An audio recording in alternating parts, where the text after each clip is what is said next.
Germany always had a stake in colonial Africa, even after 1918 when the other capitalist powers deprived Germany of its colonies. German shipping revived in the 1920s and played an active role in East, West, and South Africa. German financial houses also had contacts with Africa, the most direct being the Twensk Bank in East Africa.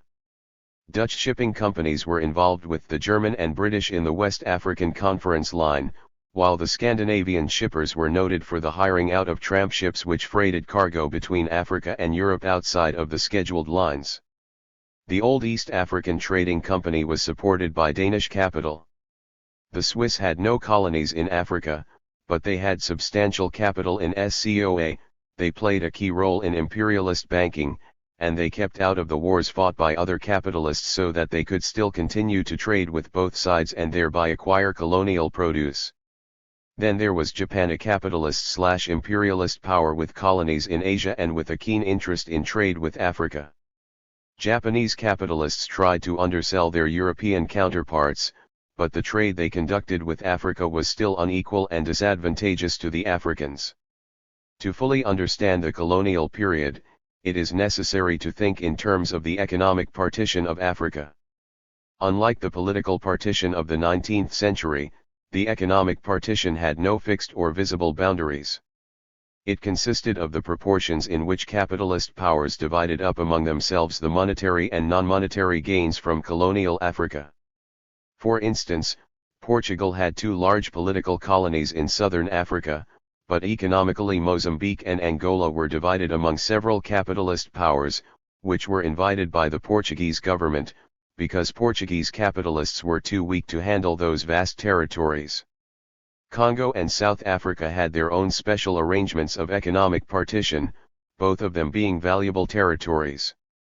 At first, Congo was designated the Congo Free State under King Leopold II of Belgium. That meant that it was to have been a free trade zone and an area open to investment by capitalists of all nationalities. In practice, Leopold used administrative devices to monopolize the wealth of the Congo, and that was one of the principal reasons the international capitalist community moved against Leopold in 1908. When Belgium took over the administration of the Congo, it also ensured that most of the surplus and other benefits should accrue to Belgium. However, non-Belgian capitalist interests were able to penetrate through investment in mining, and, as the colonial period advanced, the British, French, and Americans cut bigger pieces of the Congo cake. For a long while, South Africa was the most important raw material reservoir for the whole of imperialism. Britain was the European power which had already been entrenched in South Africa for many years when gold and diamonds were discovered in the 19th century, on the eve of the scramble. Britain had to come to terms with the Boer settlers, whose livelihood then came primarily from the land, and whose main interest was to see to the exploitation and domination of the African population and other groups of non-white immigrants. Therefore, the economic and political partition of Africa gave Britain the lion's share of the mineral wealth, while the Boers retained the political power necessary to institutionalize white racism. As capitalists of other nationalities entered into relations with South Africa through investment and trade, those capitalists agreed to strengthen, and did, the racist/fascist social relations of South Africa. Economic partition and repartition of Africa was going on all the time, because the proportions of the spoils that went to different capitalist countries kept changing. Special mention must be made of the USA, because its share of the benefits from Africa was constantly increasing throughout the colonial period. As time went on, the USA got an ever bigger slice of the unequal trade between the metropoles and colonial Africa. The share of the USA in Africa's trade rose from just over $28 million in 1913 to $150 million in 1932 and to $1,200 million in 1948, at which figure it represented nearly 15% of Africa's foreign trade. The share of the USA in West Africa's trade rose from $38 million in 1938 to $163 million in 1946 and to $517 million by 1954. However, it was South Africa which was America's best trading partner in Africa, supplying her with gold, diamonds, manganese, and other minerals, and buying heavy machinery in turn. Apart from direct U.S.A South African trade, most of South Africa's gold was resold in London to American buyers, just as most Gold Coast and Nigerian cocoa was resold to the USA. Intercontinental trade brought out the need for shipping services, and America did not leave those in the hands of capitalists of other nations. James Farrell, president of the United States Steel Export Company, acquired a shipping line to Africa because of his belief in the future of the Dark Continent. Officials of the UAC had said exactly the same thing, and it is obvious that, like them, Farrell meant the bright future of metropolitan capitalism in exploiting Africa. It is always best when these individuals speak for themselves. Vice Admiral Cochrane of the United States Navy was a great admirer of Farrell's shipping lines. In 1959, he wrote an introduction to a study of Farrell's operations in Africa, in which he said, "We read of stiff international competition to assure the supply of strategic materials for our current industrial military economy. Farrell Lines is making American maritime history. It is demonstrating clearly and emphatically that ships wearing the flag of a nation do in fact stimulate the commerce of that nation. Demonstrating the value of American flag ocean commerce to the health and wealth of the United States. United States capitalists did not confine themselves to mere trade with Africa, but they also acquired considerable assets within the colonies. It is common knowledge that Liberia was an American colony in everything but name. The USA supposedly aided the Liberian government with loans, but used the opportunity to take over Liberian customs revenue, to plunder thousands of square miles of Liberian land, and generally to dictate to the weak government of Liberia. The main investment in Liberia was undertaken by Firestone Rubber Company. Firestone made such huge profits from Liberian rubber that it was the subject of a book sponsored by American capitalists to show how well American business flourished overseas. Between 1940 and 1965, Firestone took $160 million worth of rubber out of Liberia, while in return the Liberian government received $8 million. In earlier years, the percentage of the value that went to the Liberian government was much smaller, but, at the best of times, the average net profit made by Firestone was 3 times the Liberian revenue. And yet the non-monetary benefits to the United States capitalist economy were worth far more than the money returns. Vice Admiral Cochrane, in the quotation above, went to the heart of the matter when he mentioned strategic raw materials for the functioning of the industrial and military machine of the American imperialists. Firestone acquired its Liberian plantations precisely because Britain and Holland had been raising the price of the rubber which came from their Asian colonies of Malaya and the Dutch East Indies, respectively. In Liberia, the United States rubber industry obtained a source that was reliable in peace and war, one that was cheap and entirely under American control. One of rubber's most immediate connections was with the automobile industry, and so it is not surprising that Harvey Firestone was a great friend and business colleague of Henry Ford. Liberian rubber turned the town of Akron, Ohio, into a powerful rubber tire manufacturing center, and the tires then went over to the even bigger automobile works of Ford in Detroit. American investment in Africa during the last 15 years of colonialism was in some ways at the expense of the actual colonizing powers, and yet ultimately it was in the interest of Western European capitalism. This paradox is explained by noting that the USA had become the world's leading capitalist/imperialist power by the outbreak of the Second World War. It possessed the colonies of Puerto Rico and the Philippines, but much more important were its imperialistic investments throughout Latin America and to a lesser extent in Asia and Africa. America's foreign investments in the 1930s drew slightly ahead of those of Britain, which were a long way ahead of the imperialist outlay of France, Germany, and Japan. The 1939-45 war tremendously accelerated the changeover in America's favor. Europe suffered staggering losses, but no battles were fought on American soil, and so its productive capacity expanded. Therefore, after 1945, American capital moved into Africa, Asia, and Europe itself with new aggressiveness and confidence, due to the fact that other capitalist competitors were still lying on the ground. In 1949, both British and French bankers had no choice but to invite American financiers into the African continent, for the French and British had insufficient capital of their own. The United States-controlled International Bank for Reconstruction and Development became an important vehicle for American influence in Africa and one of the tools for the economic repartition of the continent. Research by Dr. Kwame Nkrumah revealed that direct private investment by Americans in Africa increased between 1945 and 1958 from $110 million to $789 million, most of it's drawn from profits. Official estimates of profits made by United States companies from 1946 to 1959 in Africa are put at $1,234 million. In considering the question of economic partition, what is relevant is the rate of growth of United States investments and profits compared to those of Britain, France, Belgium.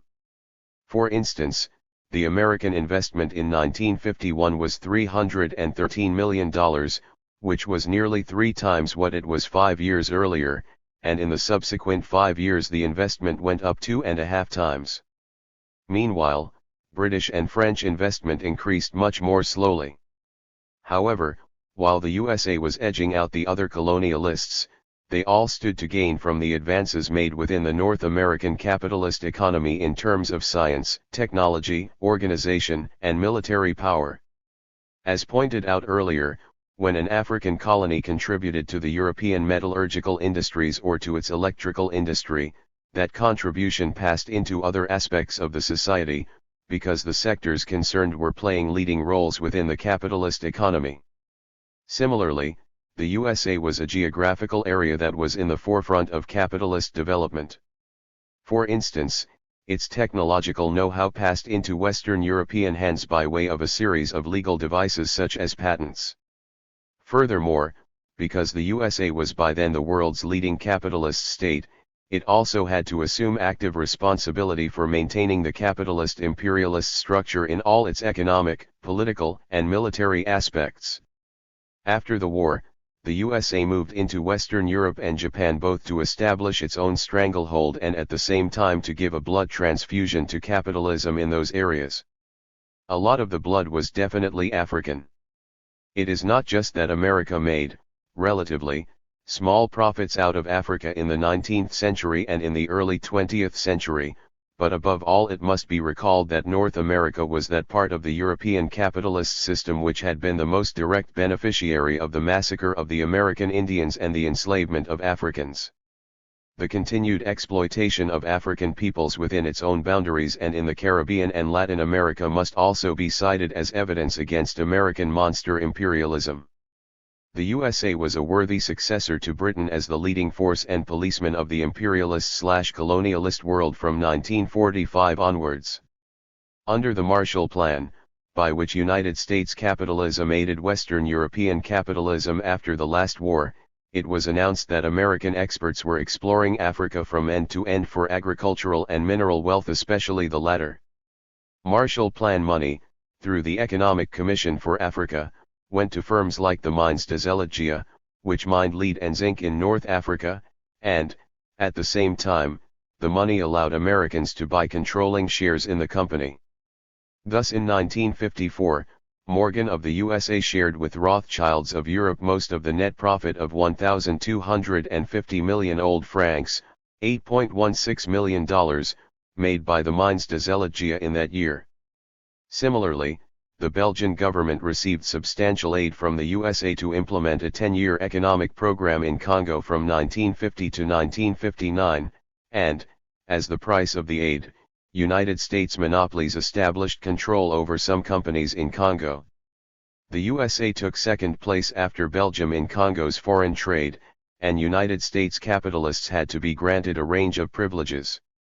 So the paradox continued, whereby United States capitalists intruded and elbowed out French, British, and Belgian capitalists in colonial Africa, while providing the funds without which the Western European nations could not have revived and could not have increased their exploitation of Africa, which is what they did in the period of 1945 to 60. Over the last few decades of colonialism, colonial possessions served capitalism as a safety valve in times of crisis. The first major occasion when this was displayed was during the Great Economic Depression of 1929–34. During that period, forced labor was increased in Africa and the prices paid to Africans for their crops were reduced. Workers were paid less and imported goods cost a great deal more. That was a time when workers in the metropolitan countries also suffered terribly, but the colonialists did the best they could to transfer the burdens of the depression away from Europe and onto the colonies. The Great Economic Depression did not affect the Soviet Union, where socialism caused great development, but the slump spread from one end of the capitalist system to the other. It was a product of the irrationality of the capitalist mode of production. The search for profits caused production to run ahead of people's capacity to purchase, and ultimately both production and employment had to be drastically reduced.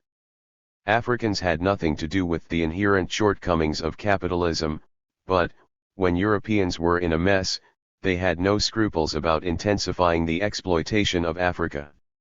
The economic depression was not a situation from which Britain could benefit at the expense of Sweden or where Belgium could gain at the expense of the USA. They were all drowning, and that was why the benefits of the colonies saved not only the colonizing powers but all capitalist nations. The second major occasion on which the colonies had to bail out the metropoles was during the last World War. As noted earlier, the African people were required to make huge sacrifices and to supply vital raw materials at little cost to the metropoles. Africa's military importance was also decisive. Not only did Africans fight and die on various battlefields of the war, but the continent held a key strategic position. In November 1942, a third front was opened in Africa, following the European and Asian fronts, and that front was the means to final victory. Accidents of geography meant that Africa controlled communications in the Mediterranean and in the South Atlantic, and it commanded the two western entrances into the Indian Ocean. As one military analyst put it, the side that held Africa was on the way to final victory. With the aid of African fighting men and resources, the major colonial powers maintained control of the continent in the face of attacks by the Italians, who had only Libya, Somaliland, and, briefly, Ethiopia. The Germans of course by then had no colonies in Africa, and they had to use what was offered by the Italians and fascist Vichy Frenchmen. Unlike the First World War, the Second World War was not simply one between capitalist powers. The aggressor states of Italy, Germany, and Japan were fascist. The governments of Portugal, Spain, and South Africa also subscribed to that ideology, although for opportunist reasons both the Portuguese and the South African Boers found it more convenient to be allied with Britain, France, the USA, and the other bourgeois democracies. Fascism is a deformity of capitalism. It heightens the imperialist tendency towards domination which is inherent in capitalism, and it safeguards the principle of private property. At the same time, fascism immeasurably strengthens the institutional racism already bred by capitalism, whether it be against Jews, as in Hitler's case, or against African peoples, as in the ideology of Portugal's Salazar and the leaders of South Africa. Fascism reverses the political gains of the bourgeois democratic system such as free elections, equality before the law, parliaments, and it also extols authoritarianism and the reactionary union of the church with the state. In Portugal and Spain, it was the Catholic Church. In South Africa, it was the Dutch Reformed Church. Like its progenitor, capitalism, fascism is totally opposed to socialism. Fascist Germany and Italy attacked both the other capitalist states and the Soviet Union, which was still the only socialist state in the world by 1939. The defeat of fascism was therefore a victory for socialism, and at the same time it preserved the other capitalist nations from having to take the historically retrograde step of fascism. When the last World War ended, Africa's further role was to help Europe reconstruct. In that crisis, the USA played a major part, as has just been mentioned, but the colonizing nations also had direct recourse to their colonies, in spite of shortage of capital. It is noteworthy that European capitalism from the late 1940s onwards recognized Africa's potential as a savior of their own war-torn economies, and they openly made statements to that effect. It was in 1946 that the Ministry of Colonies in the French cabinet was renamed the Ministry of Overseas France, and that colonized Africans were euphemistically called overseas Frenchmen. About that time, a statement from the French Ministry of Education frankly admitted that France would be only a little state of Europe without the 75 million overseas Frenchmen whose young force has revealed itself to the world in such a remarkable manner, referring to Africa's role in the war. Shortly afterwards, when France prepared its four-year plan for 1949-52, statements such as the following were to be encountered. Morocco will take an active part in the recovery of France by supplying manganese, cobalt, and lead ore, canned goods and agricultural produce. At the end of the last war, both Britain and France set up agencies for the development of their colonies. In the British sphere, this was known as the Colonial Development and Welfare, CDNW, while the French fund was known as FIDES. Their principal function was to provide loans, the purpose of which was to help the colonies to help the metropoles. In other words, the crisis of post-war reconstruction required that even greater effort should be made to maximize the resources of colonies. It was no ordinary post-war crisis which Western Europe faced in the 1940s and 1950s.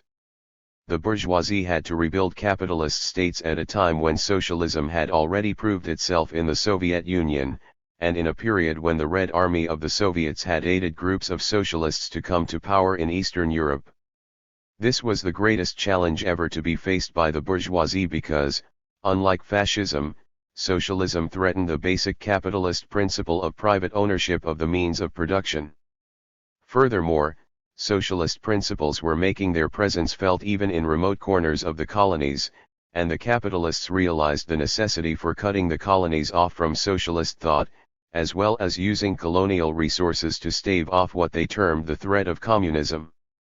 In the capitalist struggle to keep off the challenge of socialism as a competing mode of production and way of life, Africa played at least two key roles, one being to provide bases for the capitalist militarists, and the other being to provide a wide range of raw materials essential for modern armament industries.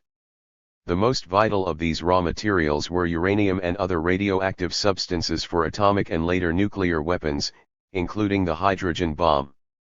Almost rivaling uranium in importance were certain rare minerals, like lithium from Rhodesia, needed for the special steels that went into new aircraft rockets, tanks, guns, and bombs. Colonial powers already had small military establishments in each colony, and right up to the end of the colonial era, it was considered necessary to strengthen those. For instance, in the 1955 French budget there was a special vote of 6 billion francs, $16.8 million, for the improvement of military installations in the colonies, and notably for strategic bases in Dakar and Djibouti. Sometime previously, the Belgians had completed a huge air base near Kamina in the Congo. Adding to the regular bases in long-established colonies, the imperialist powers were able to set up military installations in African territories which fell into their hands during the war. In this context, the USA was particularly important, because it was already the principal buttress of the capitalist defense system in the form of the North Atlantic Treaty Organization, NATO. Thus, after helping to recapture North Africa from the fascists, the United States was able to build major air force bases in Morocco and Libya. In Italian Eritrea, the Americans stepped in with modern radar stations, and Ethiopia conceded military bases. Though nominally independent, Liberia had little option but to accept a massive military presence of Americans, as a logical consequence of America's economic exploitation and domination of Liberia. When the USA agreed to build a port at Monrovia in 1943, they also obtained the concession that the USA was to have the right to establish, use, maintain and control such naval, air, and military facilities and installations at the site of the port, and in the general vicinity thereof, as may be desired for the protection of the strategic interests of the USA in the South Atlantic. Throughout the war, Liberia's Roberts Field airfield had been of considerable value to the USA, and later on it continued to have a military utility. To tie matters up further, the USA entered into what it called a military assistance pact with Liberia in 1951. Needless to say, in the 1950s, when most Africans were still colonial subjects, they had absolutely no control over the utilization of their soil for militaristic ends. Virtually the whole of North Africa was turned into a sphere of operations for NATO, with bases aimed at the Soviet Union. There could easily have developed a nuclear war without African peoples having any knowledge of the matter. The colonial powers actually held military conferences in African cities like Dakar and Nairobi in the early 1950s, inviting the whites of South Africa and Rhodesia and the government of the USA. Time and time again, the evidence points to the cynical use of Africa to buttress capitalism economically and militarily, and therefore in effect forcing Africa to contribute to its own exploitation. Apart from saving capitalism in times of crisis, the dependencies had always been prolonging the life of capitalism by taking the edge off the internal contradictions and conflicts which were a part of the capitalist system. The principal contradiction within capitalism from the outset was that between the capitalists and the workers. To keep their system going, the capitalists had constantly to step up the rate of exploitation of their workers. At the same time, European workers were gaining increasing mastery over the means of production in the factories and mines, and they were learning to work collectively in big enterprises and within their own trade union structures. If the bourgeoisie continued to deprive them of the major part of the fruits of their own labor and to oppress them socially and politically, then those two classes were set on a collision path. Ever since the mid-19th century, Marx had predicted class collision would come in the form of revolution in which workers would emerge victorious. The capitalists were terribly afraid of that possibility, knowing full well that they themselves had seized power from the feudal landlord class by means of revolution. However, imperialism introduced a new factor into the situation, one that deferred the confrontation between workers and capitalists in the metropoles. Only in Russia was there a workers' revolution, and Russia was on the fringe of Europe rather than being one of its metropolitan capitalist centers. That very fact highlighted how much capitalism in places like Britain, France, and Germany had been stabilized by exploiting the colonies and other semi-colonies such as Latin America, where states were independent in name only. Surplus from Africa was partly used to offer a few more benefits to European workers and served as a bribe to make the latter less revolutionary. The bribe came in the form of increased wages, better working conditions, and expanded social services. The benefits of colonialism were diffused throughout European society in many ways. Most capitalist enterprises offered consumer goods which were mass-produced at low prices, and therefore the European housewife got some relief. For instance, instant coffee brought that beverage within the reach of the ordinary worker. Meanwhile, the capitalist still made his fortune by ensuring that the Ivory Coast or Colombian grower got no price increase. In that way, colonialism was serving all classes and sectors of Western Europe and other capitalist metropoles. European workers have paid a great price for the few material benefits which accrued to them as crumbs from the colonial table. The class in power controls the dissemination of information. The capitalists misinformed and miseducated workers in the metropoles to the point where they became allies in colonial exploitation. In accepting to be led like sheep, European workers were perpetuating their own enslavement to the capitalists. They ceased to seek political power and contented themselves with bargaining for small wage increases, which were usually counterbalanced by increased costs of living. They ceased to be creative and allowed bourgeois cultural decadence to overtake them all. They failed to exercise any independent judgment on the great issues of war and peace, and therefore ended up by slaughtering not only colonial peoples but also themselves. Fascism was a monster born of capitalist parents. Fascism came as the end product of centuries of capitalist bestiality, exploitation, domination, and racism mainly exercised outside Europe. It is highly significant that many settlers and colonial officials displayed a leaning towards fascism. Apartheid in South Africa is nothing but fascism. It was gaining roots from the early period of white colonization in the 17th century, and particularly after the mining industry brought South Africa fully into the capitalist orbit in the 19th century. Another example of the fascist potential of colonialism was seen when France was overrun by Nazi Germany in 1940. The French fascists collaborated with Hitler to establish what was called the Vichy regime in France, and the French white settlers in Africa supported the Vichy regime. A more striking instance to the same effect was the fascist ideology developed by the white settlers in Algeria, who not only opposed independence for Algeria under Algerian rule, but they also strove to bring down the more progressive or liberal governments of metropolitan France. Inside Europe itself, some specific and highly revealing connections can be found between colonialist behavior and the destruction of the few contributions made by capitalism to human development.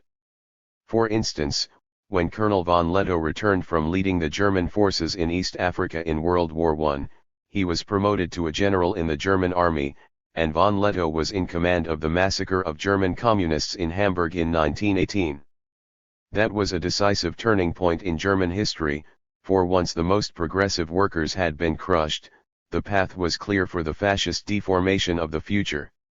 In brutally suppressing the Maji Maji War in Tanganyika and in attempting genocide against the Herero people of Namibia, Southwest Africa, the German ruling class were getting the experience which they later applied against the Jews and against German workers and progressives.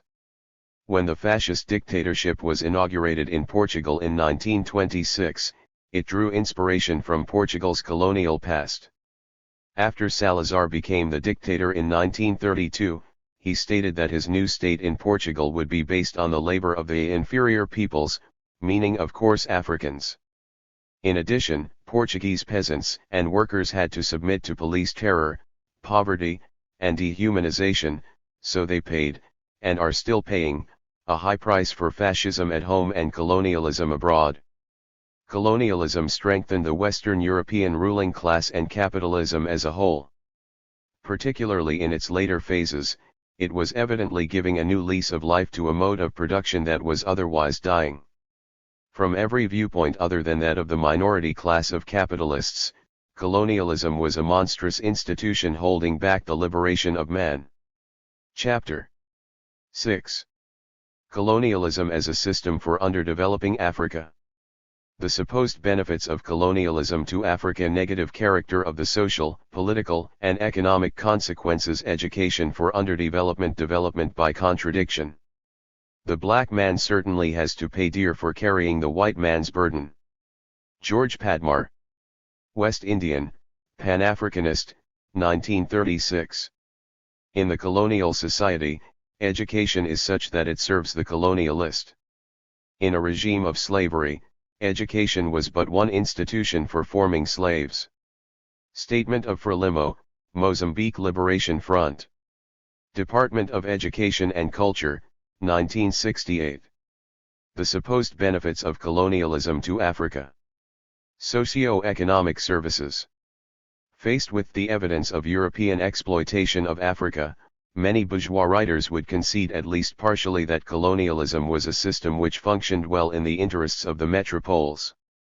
However, they would then urge that another issue to be resolved is how much Europeans did for Africans, and that it is necessary to draw up a balance sheet of colonialism. On that balance sheet, they place both the credits and the debits, and quite often conclude that the good outweighed the bad. That particular conclusion can quite easily be challenged, but attention should also be drawn to the fact that the process of reasoning is itself misleading. The reasoning has some sentimental persuasiveness. It appeals to the common sentiment that after all there must be two sides to a thing. The argument suggests that, on the one hand, there was exploitation and oppression, but, on the other hand, colonial governments did much for the benefit of Africans and they developed Africa. It is our contention that this is completely false. Colonialism had only one hand: it was a one-armed bandit. What did colonial governments do in the interest of Africans? Supposedly, they built railroads, schools, hospitals, and the like. The sum total of these services was amazingly small. For the first 3 decades of colonialism, hardly anything was done that could remotely be termed a service to the African people. It was in fact only after the last war that social services were built as a matter of policy. How little they amounted to does not really need illustrating. After all, the statistics which show that Africa today is underdeveloped are the statistics representing the state of affairs at the end of colonialism. For that matter, the figures at the end of the first decade of African independence in spheres such as health, housing, and education are often several times higher than the figures inherited by the newly independent governments. It would be an act of the most brazen fraud to weigh the paltry social amenities provided during the colonial epoch against the exploitation, and to arrive at the conclusion that the good outweighed the bad. Capitalism did bring social services to European workers firstly, as a byproduct of providing such services for the bourgeoisie and the middle class, and later as a deliberate act of policy. Nothing remotely comparable occurred in Africa. In 1934, long before the coming of the welfare state to Britain, expenditure for social services in the British Isles amounted to £6.15 per person.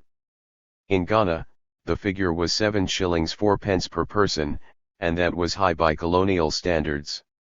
In Nigeria and Nyasaland, it was less than 1 shilling 9 pence per head. None of the other colonizing powers were doing any better, and some much worse. The Portuguese stand out because they boasted the most and did the least. Portugal boasted that Angola, Guinea, and Mozambique have been their possessions for 500 years, during which time a civilizing mission has been going on. At the end of 500 years of shouldering the white man's burden of civilizing African natives, the Portuguese had not managed to train a single African doctor in Mozambique, and the life expectancy in eastern Angola was less than 30 years. As for Guinea-Bissau, some insight into the situation there is provided by the admission of the Portuguese themselves that Guinea-Bissau was more neglected than Angola and Mozambique. Furthermore, the limited social services within Africa during colonial times were distributed in a manner that reflected the pattern of domination and exploitation. First of all, white settlers and expatriates wanted the standards of the bourgeoisie or professional classes of the metropoles. They were all the more determined to have luxuries in Africa, because so many of them came from poverty in Europe and could not expect good services in their own homelands. In colonies like Algeria, Kenya, and South Africa, it is well known that whites created an infrastructure to afford themselves leisured and enjoyable lives. It means, therefore, that the total amenities provided in any of those colonies is no guide to what Africans got out of colonialism. In Algeria, the figure for infant mortality was 39 per 1,000 live births among white settlers, but it jumped to 170 per 1,000 live births in the case of Algerians living in the towns. In practical terms, that meant that the medical, maternity, and sanitation services were all geared towards the well-being of the settlers. Similarly, in South Africa, all social statistics have to be broken down into at least two groups, white and black, if they are to be interpreted correctly. In British East Africa there were three groups: firstly, the Europeans, who got the most, then, the Indians, who took most of what was left, and thirdly, the Africans, who came last in their own country. In predominantly black countries, it was also true that the bulk of the social services went to whites. The southern part of Nigeria was one of the colonial areas that was supposed to have received the most from a benevolent mother country. Ibadan, one of the most heavily populated cities in Africa, had only about 50 Europeans before the last war. For those chosen few, the British colonial government maintained a segregated hospital service of 11 beds in well-furnished surroundings. There were 34 beds for the 500,000 blacks. The situation was repeated in other areas, so that altogether the 4,000 Europeans in the country in the 1930s had 12 modern hospitals, while the African population of at least 40 million had 52 hospitals. The viciousness of the colonial system with respect to the provision of social services was most dramatically brought out in the case of economic activities which made huge profits, and notably in the mining industry. Mining takes serious toll of the health of workers, and it was only recently in the metropoles that miners have had access to the kind of medical and insurance services which could safeguard their lives and health. In colonial Africa, the exploitation of minors was entirely without responsibility. In 1930, scurvy and other epidemics broke out in the Lupa goldfields of Tanganyika. Hundreds of workers died. One should not wonder that they had no facilities which would have saved some lives, because in the first place they were not being paid enough to eat properly. South Africa's large working-class African population was in a sad state. The Tuberculosis Commission of 1912 reported that in the shanty towns, scarcely a single family exists in which at least one member is not suffering or dying from tuberculosis. Hospital services are so inadequate that incurable tuberculosis and other cases are simply sent home to die and spread the infection. In some areas, a single doctor has to attend to the needs of 40,000 people. The natives must pay for medical treatment. There is no provision for pauper patients. About 65% of the native children die before reaching 2 years. That was as early as 1912, when the basis of the South African gold and diamond empire was already laid. After this, the shanty towns increased, the slum conditions grew worse, and the government committed itself to pursuing the odious policy of apartheid, which meant separation of the races so as better to exploit the African people. Many Africans trekked to towns, because, bad as they were, they offered a little more than the countryside. Modern sanitation, electricity, piped water, paved roads, medical services, and schools were as foreign at the end of the colonial period as they were in the beginning as far as most of rural Africa was concerned. Yet, it was the countryside that grew the cash crops and provided the labor that kept the system going. The peasants there knew very little of the supposed credits on the colonial balance sheet. Because even the scanty social services were meant only to facilitate exploitation, they were not given to any Africans whose labor was not directly producing surplus for export to the metropoles. That is to say, none of the wealth of exploited Africans could be deployed for the assistance of their brothers outside the money economy. Multiple examples exist to substantiate the above proposition. The most wealthy colonies received greater social services under colonialism. Thus, the Rand in South Africa and Katanga in Congo had to provide for their relatively large working class. For many years, they approached the whole matter indifferently, but in the final analysis, enlightened self-interest made the colonialists realize that more could be gained out of the African worker who maintained basic health and who had some degree of literacy in industrial contexts. This was the same line of reasoning which had previously led the capitalist class in Europe to be somewhat freer in allowing part of the workers' production to go back to keeping the worker alive and well. In the cash crop producing countries of Africa, a similar situation existed whereby the tendency was for socio-economic services to decrease in colonies or areas which produced few goods to be shipped abroad.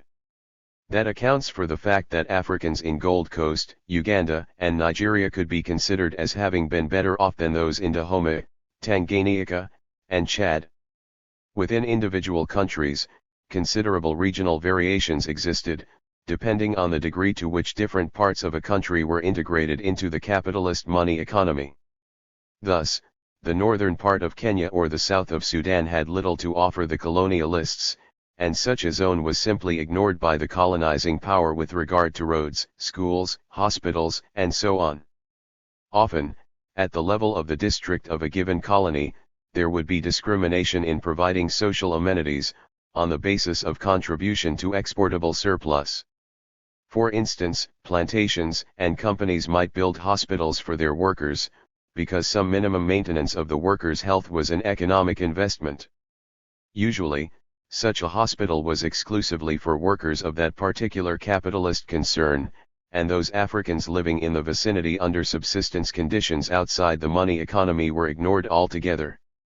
The Arusha Declaration powerfully and simply expressed one of the deepest truths of the colonial experience in Africa when it stated, "We have been oppressed a great deal, we have been exploited a great deal, and we have been disregarded a great deal." The combination of being oppressed, being exploited, and being disregarded is best illustrated by the pattern of the economic infrastructure of African colonies, notably, their roads and railways. These had a clear geographical distribution according to the extent to which particular regions needed to be opened up to import-export activities. Where exports were not available, roads and railways had no place. The only slight exception is that certain roads and railways were built to move troops and make conquest and oppression easier. Means of communication were not constructed in the colonial period so that Africans could visit their friends. More important still, they were not laid down to facilitate internal trade in African commodities. There were no roads connecting different colonies and different parts of the same colony in a manner that made sense with regard to Africa's needs and development. All roads and railways led down to the sea. They were built to extract gold or manganese or coffee or cotton. They were built to make business possible for the timber companies, trading companies, and agricultural concession firms, and for white settlers.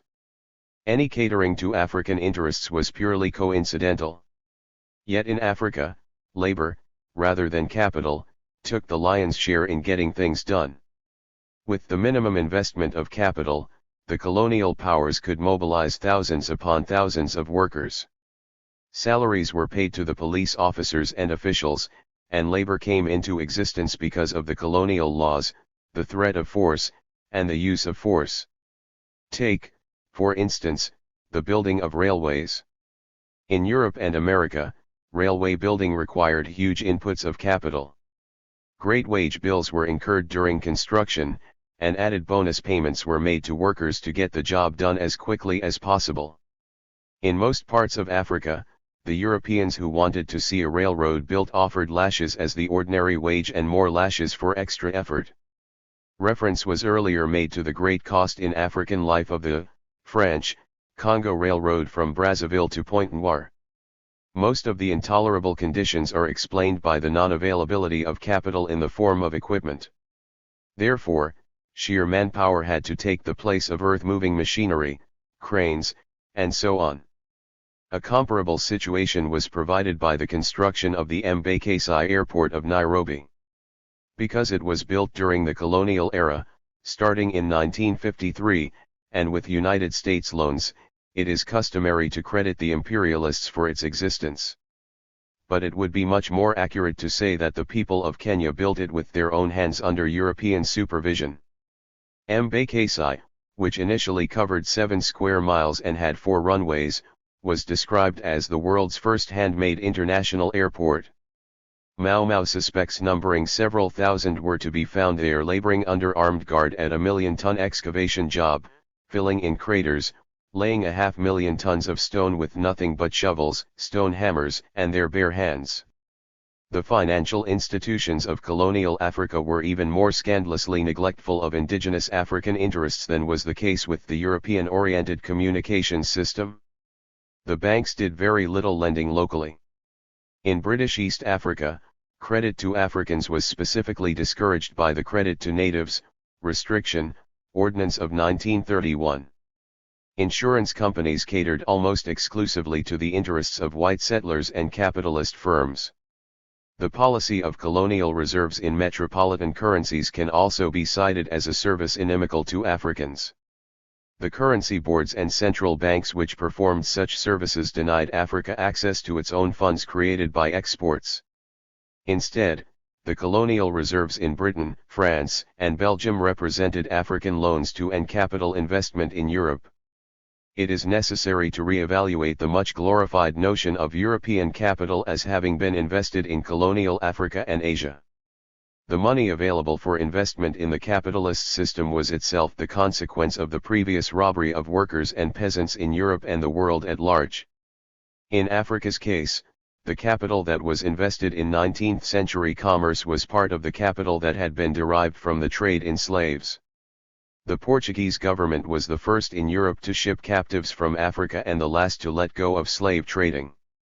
Much of the profit slipped out of Portuguese hands, and went instead to Britain and Germany, but the Portuguese slave trade nevertheless helped the Portuguese themselves to finance later colonial ventures, such as joint capitalist participation in agricultural and mining companies in Angola and Mozambique. As indicated earlier, many of the entrepreneurs from the big European port towns who turned to importing African agricultural produce into Europe were formerly carrying on the trade in slaves. The same can be said of many New England firms in the United States. Some of the biggest names in the colonial epoch were capitalist concerns whose original capital came from the trade in slaves or from slavery itself. Lloyd's, the great insurance underwriting and banking house, falls into this category, having been nourished by profits from the slave territories of the West Indies in the 17th and 18th centuries, and the ubiquitous Barclays Bank had its antecedents in slave trading. Worms Et Company is a French example of the same phenomenon. Back in the 18th century, Worms had strong links with the French slave trade, and it grew to become one of the most powerful financial houses dealing with the French Empire in Africa and Asia, with particular concentration on Madagascar and the Indian Ocean. The example of Unilever and the UAC, which was highlighted in the previous chapter, also reinforces the point that Africa was being exploited by capital produced out of African labor. When Lever Brothers took over the Niger Company in 1929, they became heirs to one of the most notorious exploiters of 19th century Africa. The Niger Company was a chartered company with full governmental and police powers during the years 1885 to 1897. In that period, the company exploited Nigerians ruthlessly. Furthermore, the Niger Company was itself a monopoly that had bought up smaller firms tracing their capital directly to slave trading. Similarly, when the UAC was born out of the merger with the Eastern and African Trading Company, it was associated with some more capital that grew from a family tree rooted in the European slave trade. The capital at the disposal of the big French trading firms CFAO and SCOA can also be traced in the same way. The process of capital accumulation and reproduction in East Africa lacks the continuity of West Africa. Firstly, Arabs as well as Europeans were participants in the slave trade from East Africa. Secondly, the Germans intervened in 1885, although they had not been previously involved, while the French, who had led the European slave trade in East Africa during the 18th and 19th centuries, concentrated on colonizing the Indian Ocean islands rather than the East African mainland. Thirdly, German colonialism did not last beyond the 1914-18 war. Even so, on the British side, the capital and profits of the colonizing East Africa Company reappeared in the trading firm of Smith Mackenzie. The capital that was invested in colonial Africa in later years was a continuation of the 19th century, along with new influxes from the metropoles. If one inquired closely into the origins of the supposedly new sources, quite a few would have been connected very closely to previous exploitation of non-European peoples. However, it is not necessary to prove that every firm trading in Africa had a first-hand or second-hand connection with the European slave trade and with earlier exploitation of the continent. It is enough to remember that Europe's greatest source of primary capital accumulation was overseas, and that the profits from African ventures continually outran the capital invested in the colonies. A conservative bourgeois writer on colonial Africa made the following remarks about the South African gold and diamond industries. Apart from the original capital subscribed in the diamond industry, all capital expenditure was provided for out of profits. The industry also yielded large profits to the international firms which dealt in diamonds. These had a peculiar importance, because a considerable portion of the wealth accumulated by diamond firms was later used in the development of the gold industry of the Rand. Similarly, in Angola the Diamond Diamond Company was an investment that quickly paid for itself, and was then producing capital. The combined profits of that company for the years 1954 and 1955 alone came to the total of invested capital plus 40%. The excess over investment and maintenance costs was of course expatriated to Portugal, Belgium, and the USA, where the shareholders of Diamond were resident, and Angola was thereby investing in those countries. In this sense, the colonies were the generators of the capital rather than the countries into which foreign capital was plowed. Capital was constantly in motion from metropole to some part of the dependencies, from colonies to other colonies, via the metropoles, from one metropole to another, and from colony to metropole. But because of the super profits created by non-European peoples ever since slavery, the net flow was from colony to metropole. What was called profits in one year came back as capital the next. Even progressive writers have created a wrong impression by speaking about capital exports from Europe to Africa and about the role of foreign capital.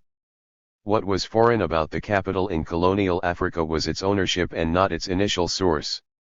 Apologists for colonialism are quick to say that the money for schools, hospitals, and such services in Africa was provided by the British, French, or Belgian taxpayer, as the case may have been. It defies logic to admit that profits from a given colony in a given year totaled several $1,000,000 and to affirm nevertheless that the few $1,000s allocated to social services in that colony was the money of European taxpayers. The true situation can accurately be presented in the following terms: African workers and peasants produced for European capitalism goods and services of a certain value. A small proportion of the fruits of their efforts was retained by them in the form of wages, cash payments, and extremely limited social services, such as were essential to the maintenance of colonialism. The rest went to the various beneficiaries of the colonial system. There can be little dispute over the credibility of the data which are available to amply demonstrate that colonialism for the most part aimed at developing the metropoles, and only allowed certain crumbs to the colonies as incidental byproducts of exploitation.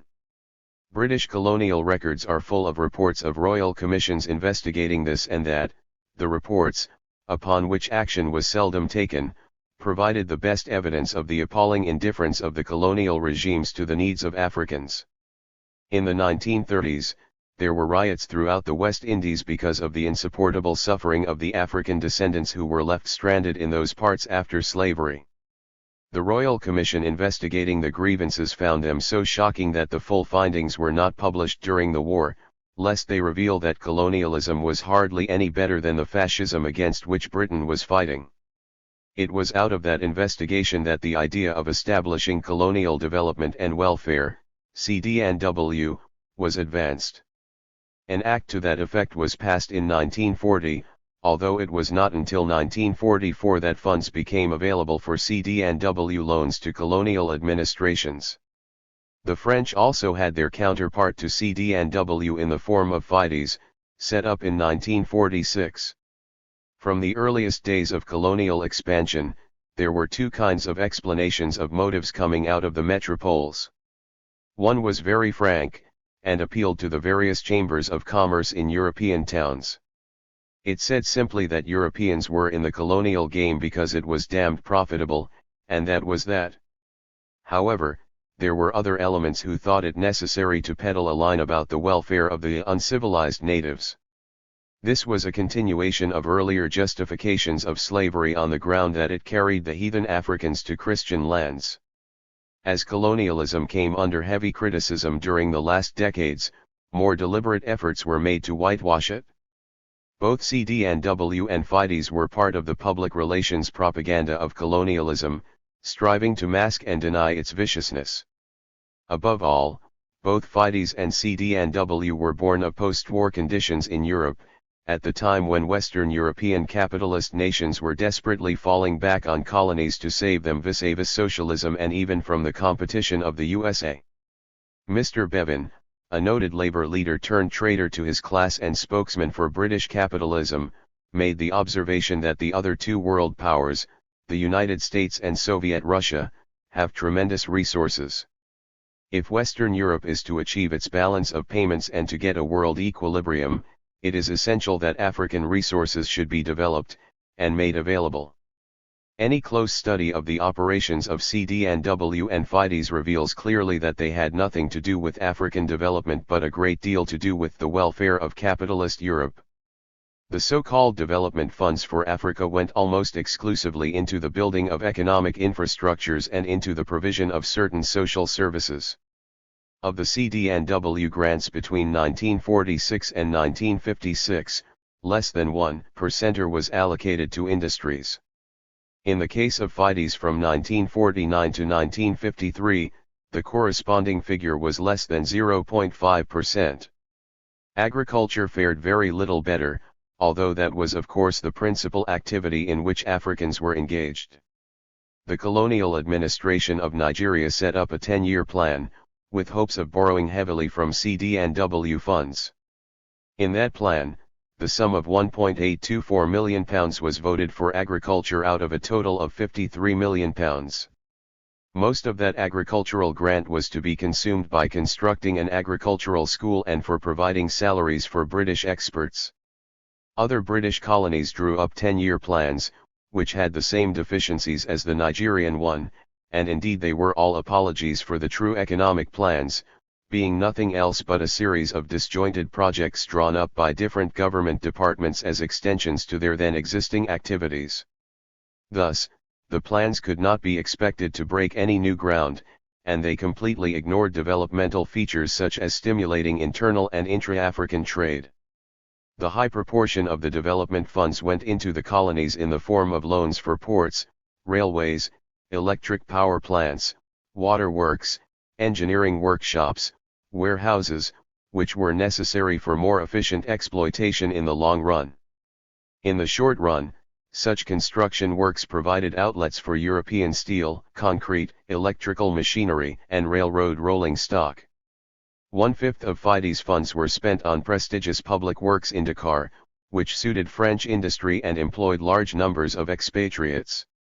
Even the schools built under FIDE's funds were of unnecessary high cost per unit, because they had to be of the requisite standard to provide job outlets for white expatriates. Incidentally, loans were tied in such a way that the money had to be spent on buying materials manufactured in the relevant metropole. The development funds were raised on the European money market by the governments concerned, and in effect the national metropolitan governments were providing their own bankers and financiers with guaranteed profitable outlets for their capital. In 1956, the French government started a scheme which was a blatant form of promoting their own private capitalists while paying lip service to African development and welfare. The scheme involved the creation of an institution called SDOM, Financial Societies for the Development of Overseas Territories.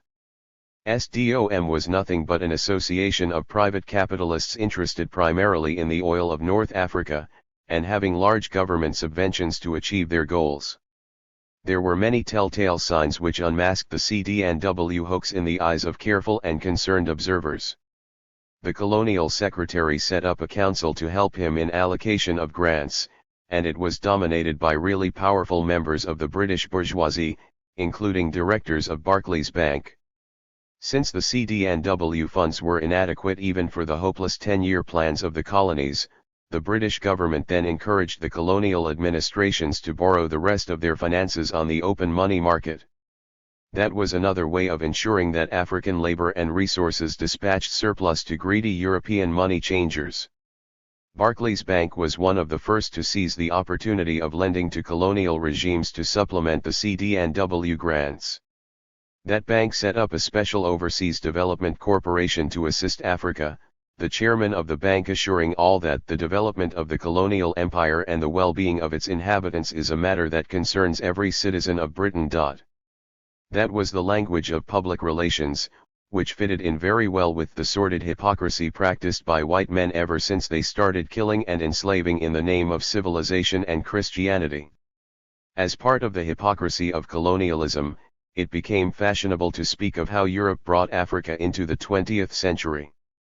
This assertion has implications in the socio-economic and political spheres, and it can be shown to be false not in some but in all respects. So often it is said that colonialism modernized Africa by introducing the dynamic features of capitalism, such as private property in land, private ownership of the other means of production, and money relations. Here it is essential to distinguish between capitalist elements and capitalism as a total social system. Colonialism introduced some elements of capitalism into Africa. In general terms, where communalism came into contact with the money economy, the latter imposed itself. Cash crop farming and wage labor led away from the extended family as the basis of production and distribution. One South African saying put forward that the white man has no kin, his kin is money. That is a profound revelation of the difference between capitalist and pre-capitalist societies, and when capitalism came into contact with the still largely communal African societies, it introduced money relations at the expense of kinship ties. However, colonialism did not transform Africa into a capitalist society comparable to the metropoles.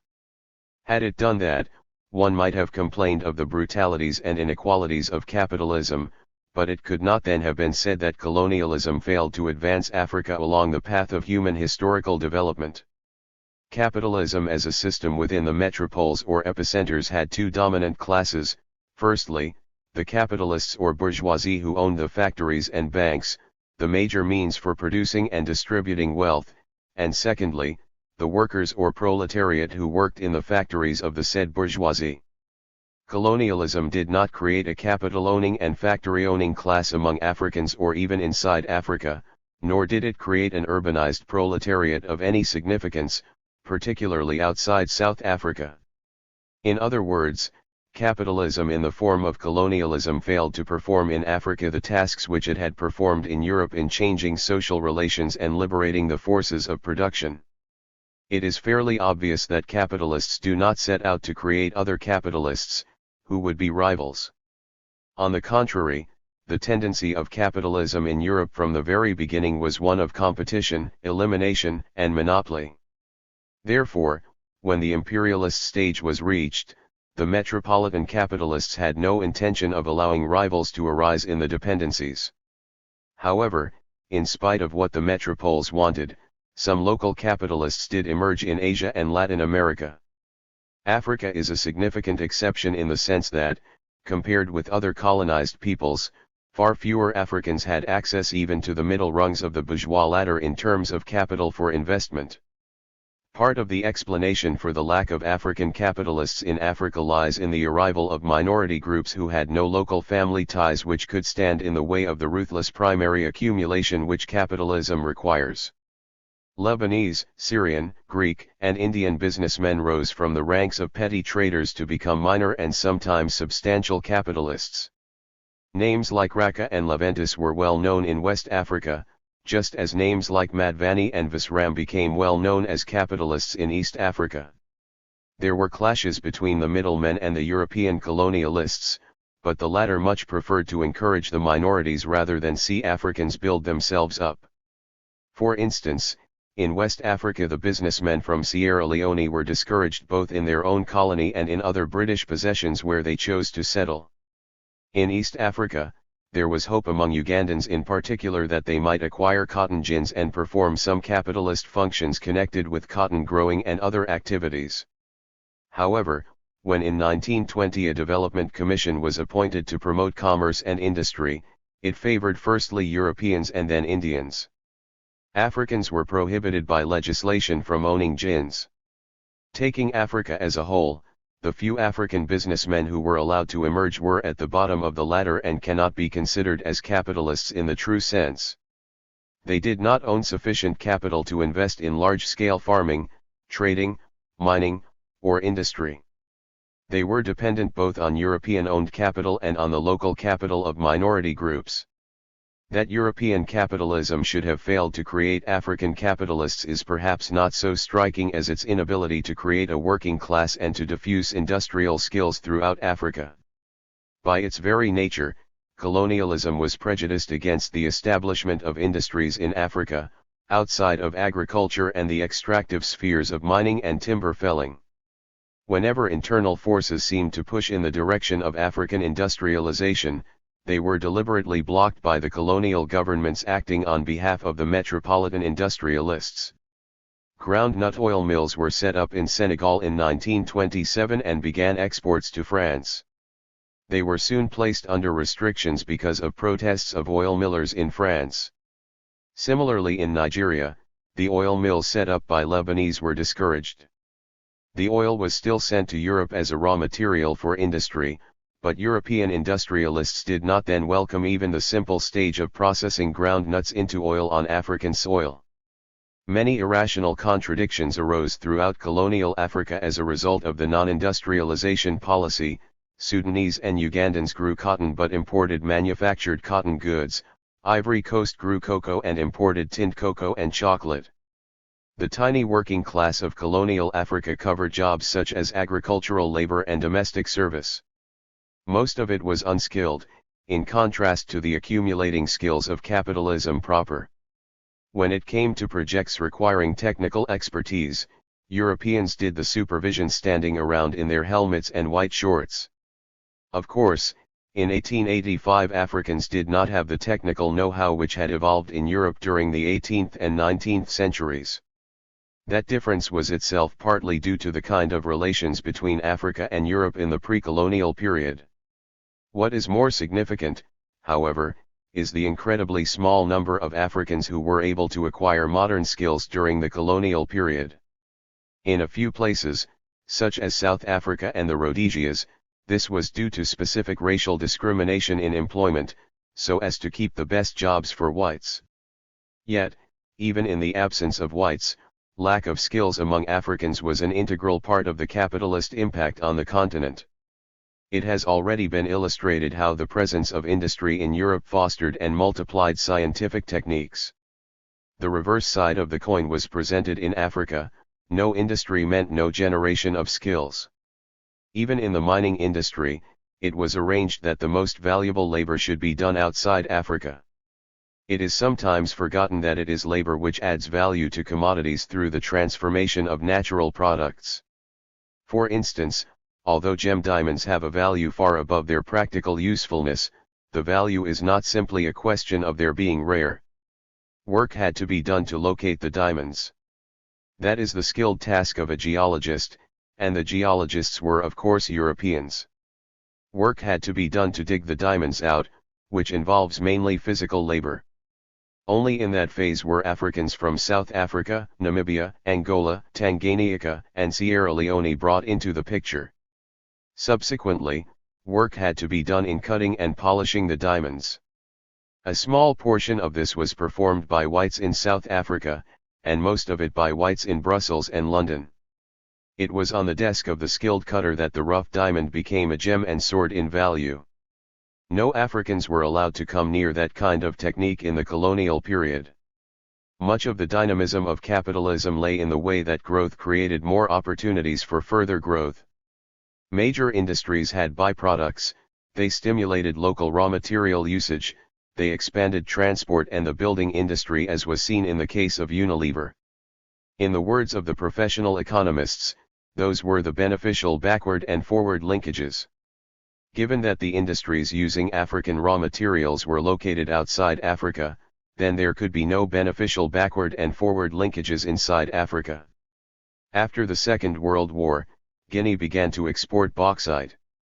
In the hands of French and American capitalists, the bauxite became aluminum. In the metropoles, it went into the making of refractory material, electrical conductors, cigarette foil, kitchen utensils, glass, jewel bearings, abrasives, lightweight structures, and aircraft. Guinean bauxite stimulated European shipping and North American hydroelectric power. In Guinea, the colonial bauxite mining left holes in the ground. With regard to gold, the financial implications in Europe were enormous, and African gold played its part in the development of the monetary system and of industry and agriculture in the metropoles. But, like bauxite and other minerals, gold is an inexhaustible resource. Once it is taken out of a country's soil, that is an absolute loss that cannot be replaced. That simple fact is often obscured so long as production continues, as in South Africa, but it is dramatically brought to attention when the minerals have actually disappeared during the colonial epoch. For instance, in the south of Tanganyika, the British mined gold as fast as they could from 1933 onwards at a place called Chania. By 1953, they had gobbled it all up and exported it abroad.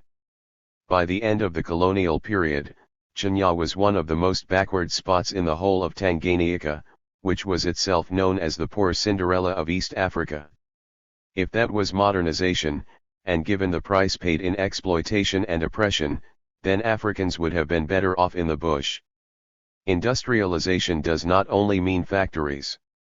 Agriculture itself has been industrialized in capitalist and socialist countries by the intensive application of scientific principles to irrigation, fertilizers, tools, crop selection, stock breeding.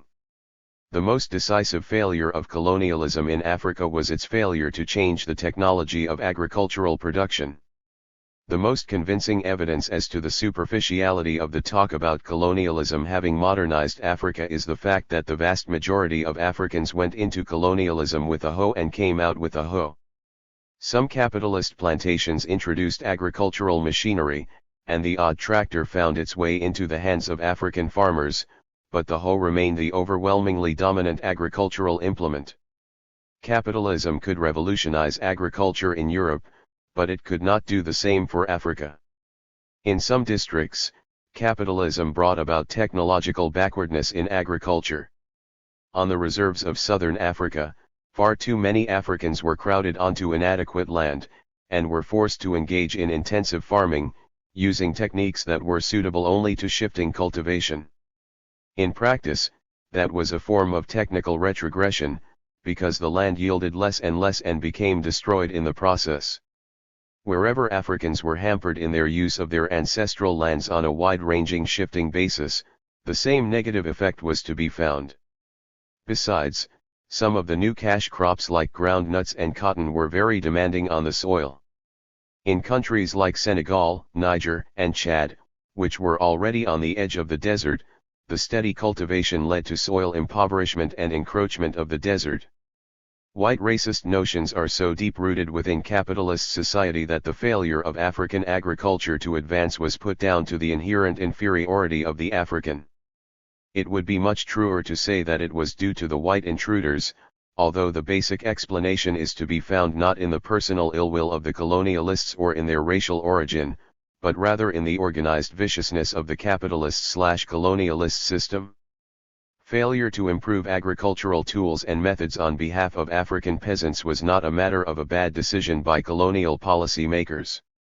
It was an inescapable feature of colonialism as a whole, based on the understanding that the international division of labor aimed at skills in the metropoles and low-level manpower in the dependencies. It was also a result of the considerable use of force, including taxation, in African labor relations. People can be forced to perform simple manual labor, but very little else. This was proven when Africans were used as slaves in the West Indies and America. Slaves damaged tools and carried out sabotage, which could only be controlled by extra supervision and by keeping tools and productive processes very elementary. Slave labor was unsuitable for carrying out industrial activity, so that in the USA the North went to war in 1861 to end slavery in the South, so as to spread true capitalist relations throughout the land. Following the same line of argument, it becomes clear why the various forms of forced agricultural labor in Africa had to be kept quite simple, and that in turn meant small earnings. Capitalists under colonialism did not pay enough for an African to maintain himself and family. This can readily be realized by reflecting on the amounts of money earned by African peasants from cash crops. The sale of produce by an African cash crop farmer rarely brought in £10 per year, and often it was less than half that amount. Out of that, a peasant had to pay for tools, seeds, and transport, and he had to repay the loan to the middleman before he could call the remainder his own. Peasants producing coffee and cocoa and collecting palm produce tended to earn more than those dealing with cotton and groundnuts, but even the ordinary Akwapim cocoa farmer or Chaga coffee farmer never handled money in quantities sufficient to feed, clothe, and shelter his family. Instead, subsistence farming of yams or bananas continued as a supplement. That was how the peasant managed to eat, and the few shillings earned went to pay taxes and to buy the increasing number of things which could not be obtained without money in the middlemen's shops: salt, cloth, paraffin. If he was extremely lucky, he would have access to zinc sheets, bicycles, radios, and sewing machines, and would be able to pay school fees. It must be made quite clear that those in the last category were extremely few. One reason why the African peasant got so little for his agricultural crops was that his labor was unskilled. That was not the whole explanation, but it is true that a product such as cotton jumped in value during the time it went through the sophisticated processes of manufacture in Europe. Karl Marx, in clarifying how capitalists appropriated part of the surplus of each worker, used the example of cotton. He explained that the value of the manufactured cotton included the value of the labor that went into growing the raw cotton, plus part of the value of the labor that made the spindles, plus the labor that went into the actual manufacture. From an African viewpoint, the first conclusion to be drawn is that the peasant working on African soil was being exploited by the industrialist who used African raw material in Europe or America. Secondly, it is necessary to realize that the African contribution of unskilled labor was valued far less than the European contribution of skilled labor. It has been observed that 1 hour of work of a cotton peasant in Chad was equivalent to less than 1 centimeter of cotton cloth, and he needed to work 50 days to earn what was needed to buy 3 meters of the cloth made from his own cotton in France. Yet, the French textile worker, using modern spindles, ran off 3 meters of cloth in a matter of minutes. Assuming that the Frenchman was not closer to God, who made the whole world in only 6 days and rested on the 7th, then there must be factors in the capitalist colonialist system which permitted the great disparity in the relative value of labor in Chad and France. In the first place, the Chad peasant was defrauded through trade so that he sold cheap and bought dear, and therefore received a minute proportion of the value that he created with his labor.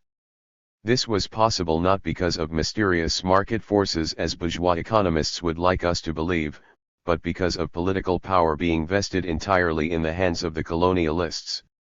It was a consequence of monopolistic domination, both economically and politically. Secondly, the quantity of time spent by the Chad peasant was longer because colonialism did not permit him to acquire the tools to shorten the hours required to produce a given quantity of raw cotton. To a certain extent, it would have been in the interests of the colonial powers to have had better agricultural techniques in Africa, leading to increased volume and quality of production. All colonial regimes sponsored some scientific research into tropical agriculture. However, the research was almost entirely devoted to cash crops, it was limited in scope, and it was more easily adaptable by plantations than by African peasants who had no capital.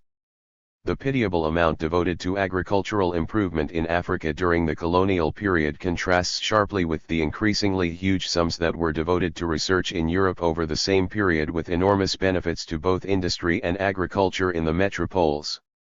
Side by side with the ill-founded claims about socio-economic modernization went the claims by colonial apologists that European rule brought political uplift and emancipation. One of the long-standing arguments in this connection is that Africa was in chaos in the 19th century, and that tribes like the Ngoni and the Yao and Samoras Sofas were killing left, right, and center. Consequently, Africa was saved by Livingstone and Stanley. For the most part, such wild statements have no place in the works of the present generation of European scholars of Africa, since they are known to have no resemblance to reality. However, some writers still preach that the Bantu could be saved from the wasting struggles and from their general economic and technical backwardness only by the imposition of stable European government. Another supposed credit of the colonialists is that they developed nationalism in Africa. That is a superficial and mischievous claim, which entirely ignores the numerous states in Africa on the eve of colonization, and the direction of their evolution. Nationalism is a certain form of unity which grows out of historical experience. It is a sense of oneness that emerges from social groups trying to control their environment and to defend their gains against competing groups. The nation-state also imposes order and maintains stability within its own boundaries, usually on behalf of a given class. All of those characteristics were present in 19th-century African states, some of which were much larger than the colonies arbitrarily defined by Europeans. It is true that the present African nationalism took the particular form of adopting the boundaries carved by the imperialists. That was an inevitable consequence of the fact that the struggle to regain African independence was conditioned by the administrative framework of the given colonies. But it would show crass ignorance of the African past to say that colonialism modernized Africa politically through nation-states, especially when the implication is that such a level of political organization and stability would otherwise have been impossible. One colonialist proposition that has at least an air of plausibility is that capitalism and colonial rule meant greater individual freedom for many Africans. Young men earning wages or individuals farming for cash became independent of the corporate demands of their families. It is debatable to what extent that was a worthwhile phenomenon, but it could be said to be somewhat comparable to the way in which capitalism freed the individual in Europe from the restrictions of feudal society and from such bonds as those imposed by morally self-righteous people.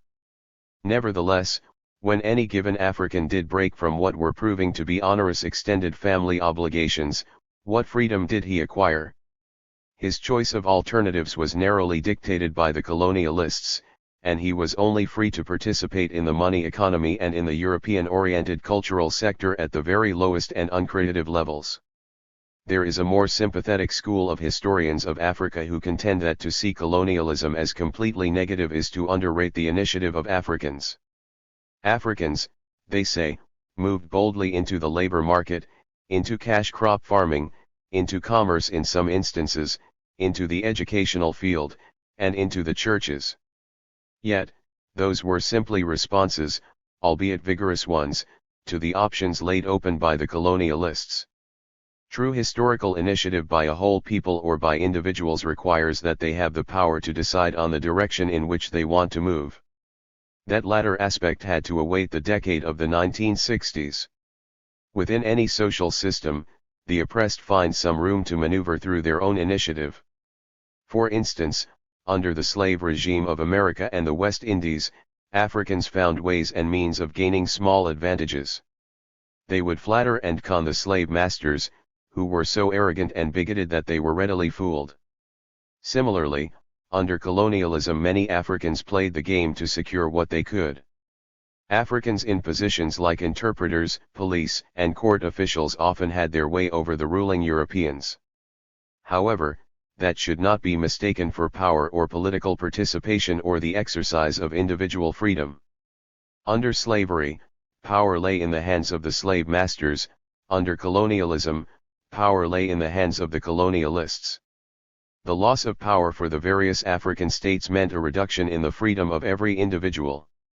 Colonialism was a negation of freedom from the viewpoint of the colonized. Even in quantitative terms it could not possibly bring modern political liberation to Africans comparable to the little that had been achieved by capitalism as an improvement of feudalism. In its political aspects, capitalism in the metropoles included constitutions, parliaments, freedom of the press.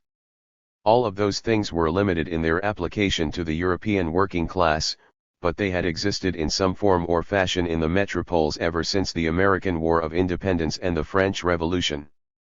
But Jules Ferry, a former French colonial minister, explained that the French Revolution was not fought on behalf of the blacks of Africa. Bourgeois liberty, equality, and fraternity was not for colonial subjects. Africans had to make do with bayonets, riot acts, and gunboats. Negative character of the social, political, and economic consequences. The argument so far has been aimed at showing that benefits from colonialism were small and they were not gifts from the colonialists, but rather fruits of African labor and resources for the most part. Indeed, what was called the development of Africa by the colonialists was a cynical shorthand expression for the intensification of colonial exploitation in Africa to develop capitalist Europe. The analysis has gone beyond that to demonstrate that numerous false claims are made purporting to show that Europe developed Africa in the sense of bringing about social order, nationalism, and economic modernization. However, all of that would still not permit the conclusion that colonialism had a negative impact on Africa's development. In offering the view that colonialism was negative, the aim is to draw attention to the way that previous African development was blunted, halted, and turned back. In place of that interruption and blockade, nothing of compensatory value was introduced. The colonization of Africa lasted for just over 70 years in most parts of the continent. That is an extremely short period within the context of universal historical development. Yet, it was precisely in those years that in other parts of the world the rate of change was greater than ever before. As has been illustrated, capitalist countries revolutionized their technology to enter the nuclear age. Meanwhile, socialism was inaugurated, lifting semi-feudal semi-capitalist Russia to a level of sustained economic growth higher than that ever experienced in a capitalist country. Socialism did the same for China and North Korea, guaranteeing the well-being and independence of the state as well as reorganizing the internal social arrangements in a far more just manner than ever before. It is against those decisive changes that events in Africa have to be measured. To mark time or even to move slowly while others leap ahead is virtually equivalent to going backward. Certainly, in relative terms, Africa's position vis-à-vis its colonizers became more disadvantageous in the political, economic, and military spheres. The decisiveness of the short period of colonialism and its negative consequences for Africa spring mainly from the fact that Africa lost power. Power is the ultimate determinant in human society, being basic to the relations within any group and between groups. It implies the ability to defend one's interests and if necessary to impose one's will by any means available. In relations between peoples, the question of power determines maneuverability in bargaining, the extent to which one people respect the interests of another, and eventually the extent to which a people survive as a physical and cultural entity. When one society finds itself forced to relinquish power entirely to another society, that in itself is a form of underdevelopment. During the centuries of pre-colonial trade, some control over social, political, and economic life was retained in Africa, in spite of the disadvantageous commerce with Europeans. That little control over internal matters disappeared under colonialism. Colonialism went much further than trade. It meant a tendency towards direct appropriation by Europeans of the social institutions within Africa. Africans ceased to set indigenous cultural goals and standards, and lost full command of training young members of the society. Those were undoubtedly major steps backward. The Tunisian, Albert Memmi, puts forward the following proposition. The most serious blow suffered by the colonized is being removed from history and from the community. Colonization usurps any free role in either war or peace, every decision contributing to his destiny and that of the world, and all cultural and social responsibility. Sweeping as that statement may initially appear, it is entirely true. The removal from history follows logically from the loss of power which colonialism represented. The power to act independently is the guarantee to participate actively and consciously in history.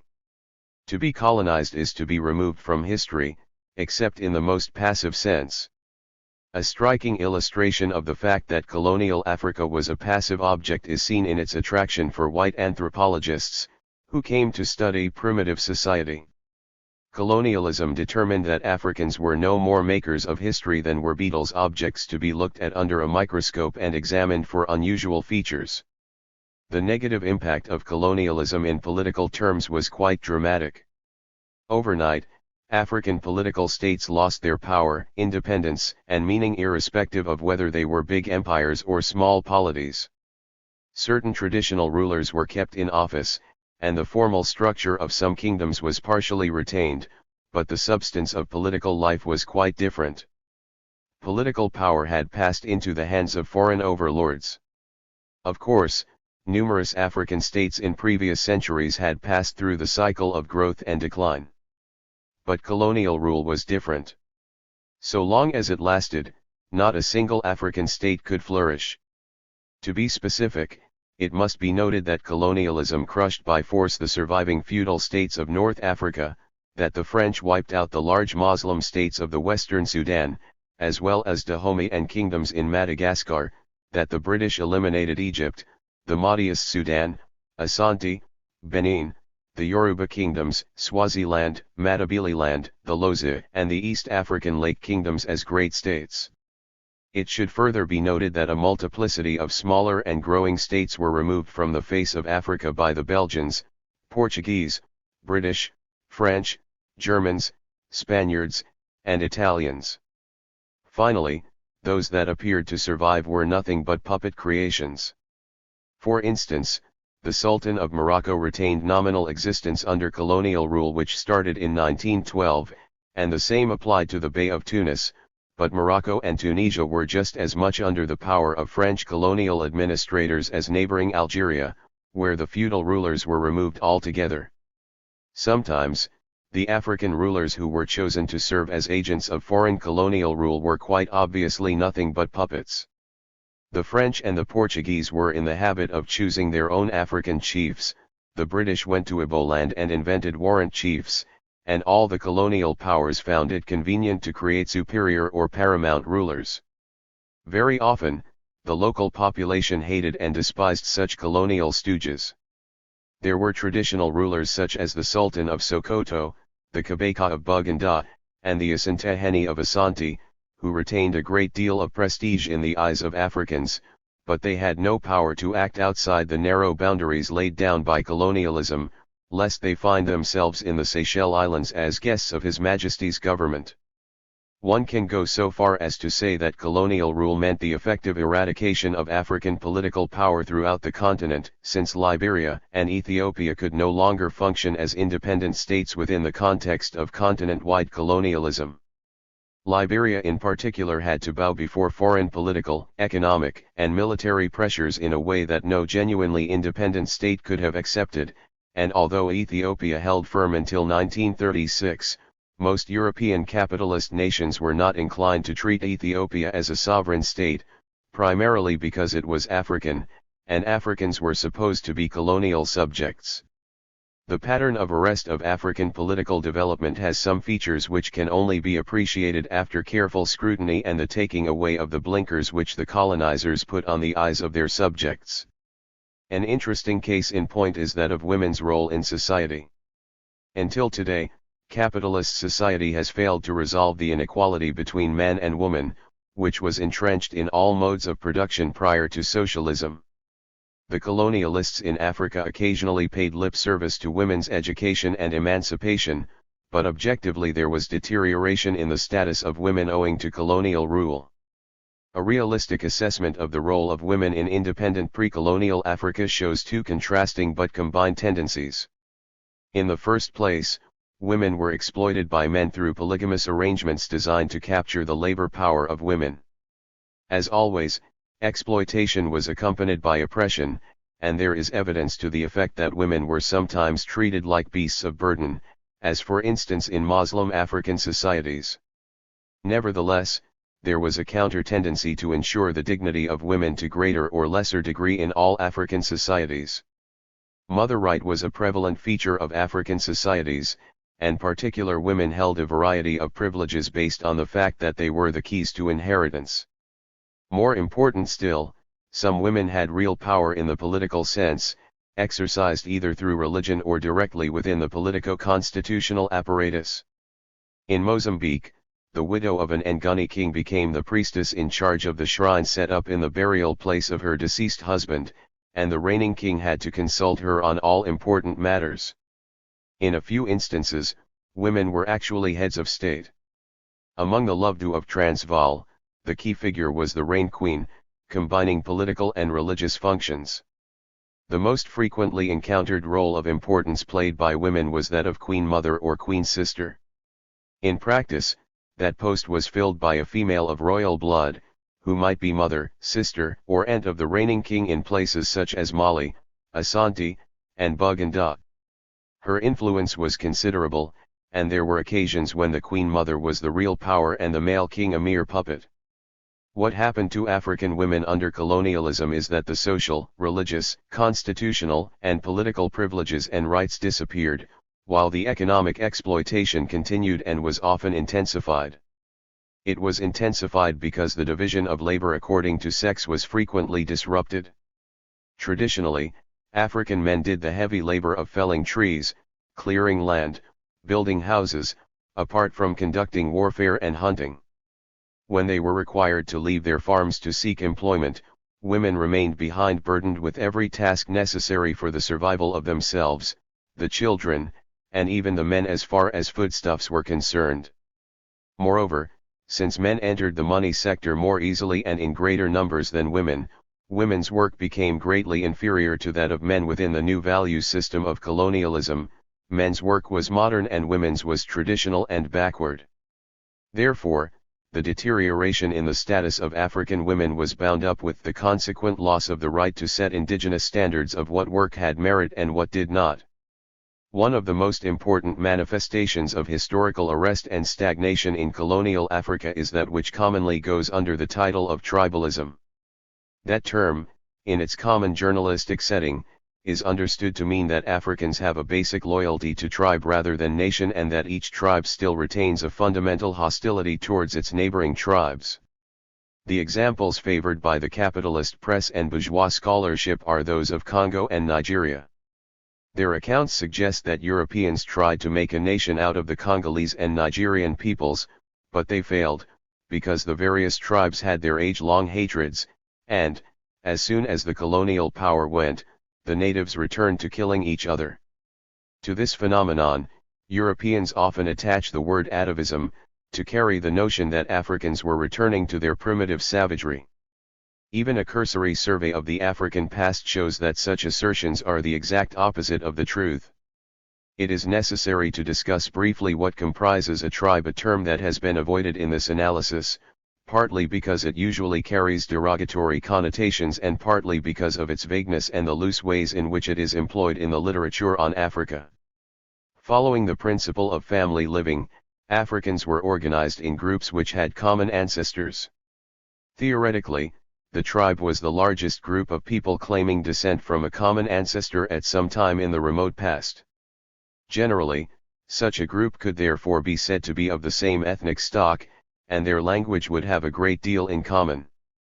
Beyond that, members of a tribe were seldom all members of the same political unit, and very seldom indeed did they all share a common social purpose in terms of activities such as trade and warfare. Instead, African states were sometimes based entirely on part of the members of a given ethnic group or, more usually, on an amalgamation of members of different ethnic communities. All of the large states of 19th century Africa were multi-ethnic, and their expansion was continually making anything like tribal loyalty a thing of the past, by substituting in its place national and class ties. However, in all parts of the world, that substitution of national and class ties for purely ethnic ones is a lengthy historical process, and, invariably there remains for long periods certain regional pockets of individuals who have their own narrow, regional loyalties, springing from ties of kinship, language, and culture. In Asia, the feudal states of Vietnam and Burma both achieved a considerable degree of national homogeneity over the centuries before colonial rule. But there were pockets of tribes or minorities who remained outside the effective sphere of the nation-state and the national economy and culture. In the first place, colonialism blocked the further evolution of national solidarity, because it destroyed the particular Asian or African states which were the principal agents for achieving the liquidation of fragmented loyalties. In the second place, because ethnic and regional loyalties which go under the name of tribalism could not be effectively resolved by the colonial state, they tended to fester and grow in unhealthy forms. Indeed, the colonial powers sometimes saw the value of stimulating the internal tribal jealousies so as to keep the colonized from dealing with their principal contradiction with the European overlords, i.e., the classic technique of divide and rule.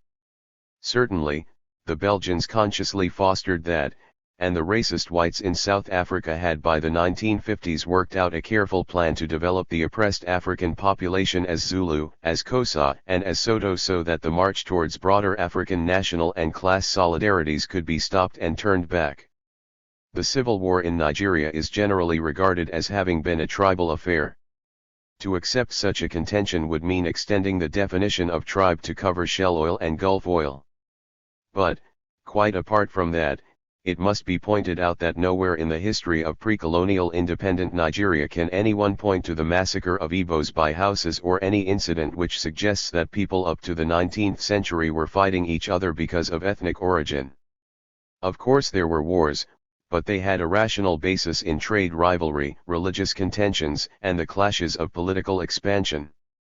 What came to be called tribalism at the beginning of the new epoch of political independence in Nigeria was itself a product of the way that people were brought together under colonialism so as to be exploited.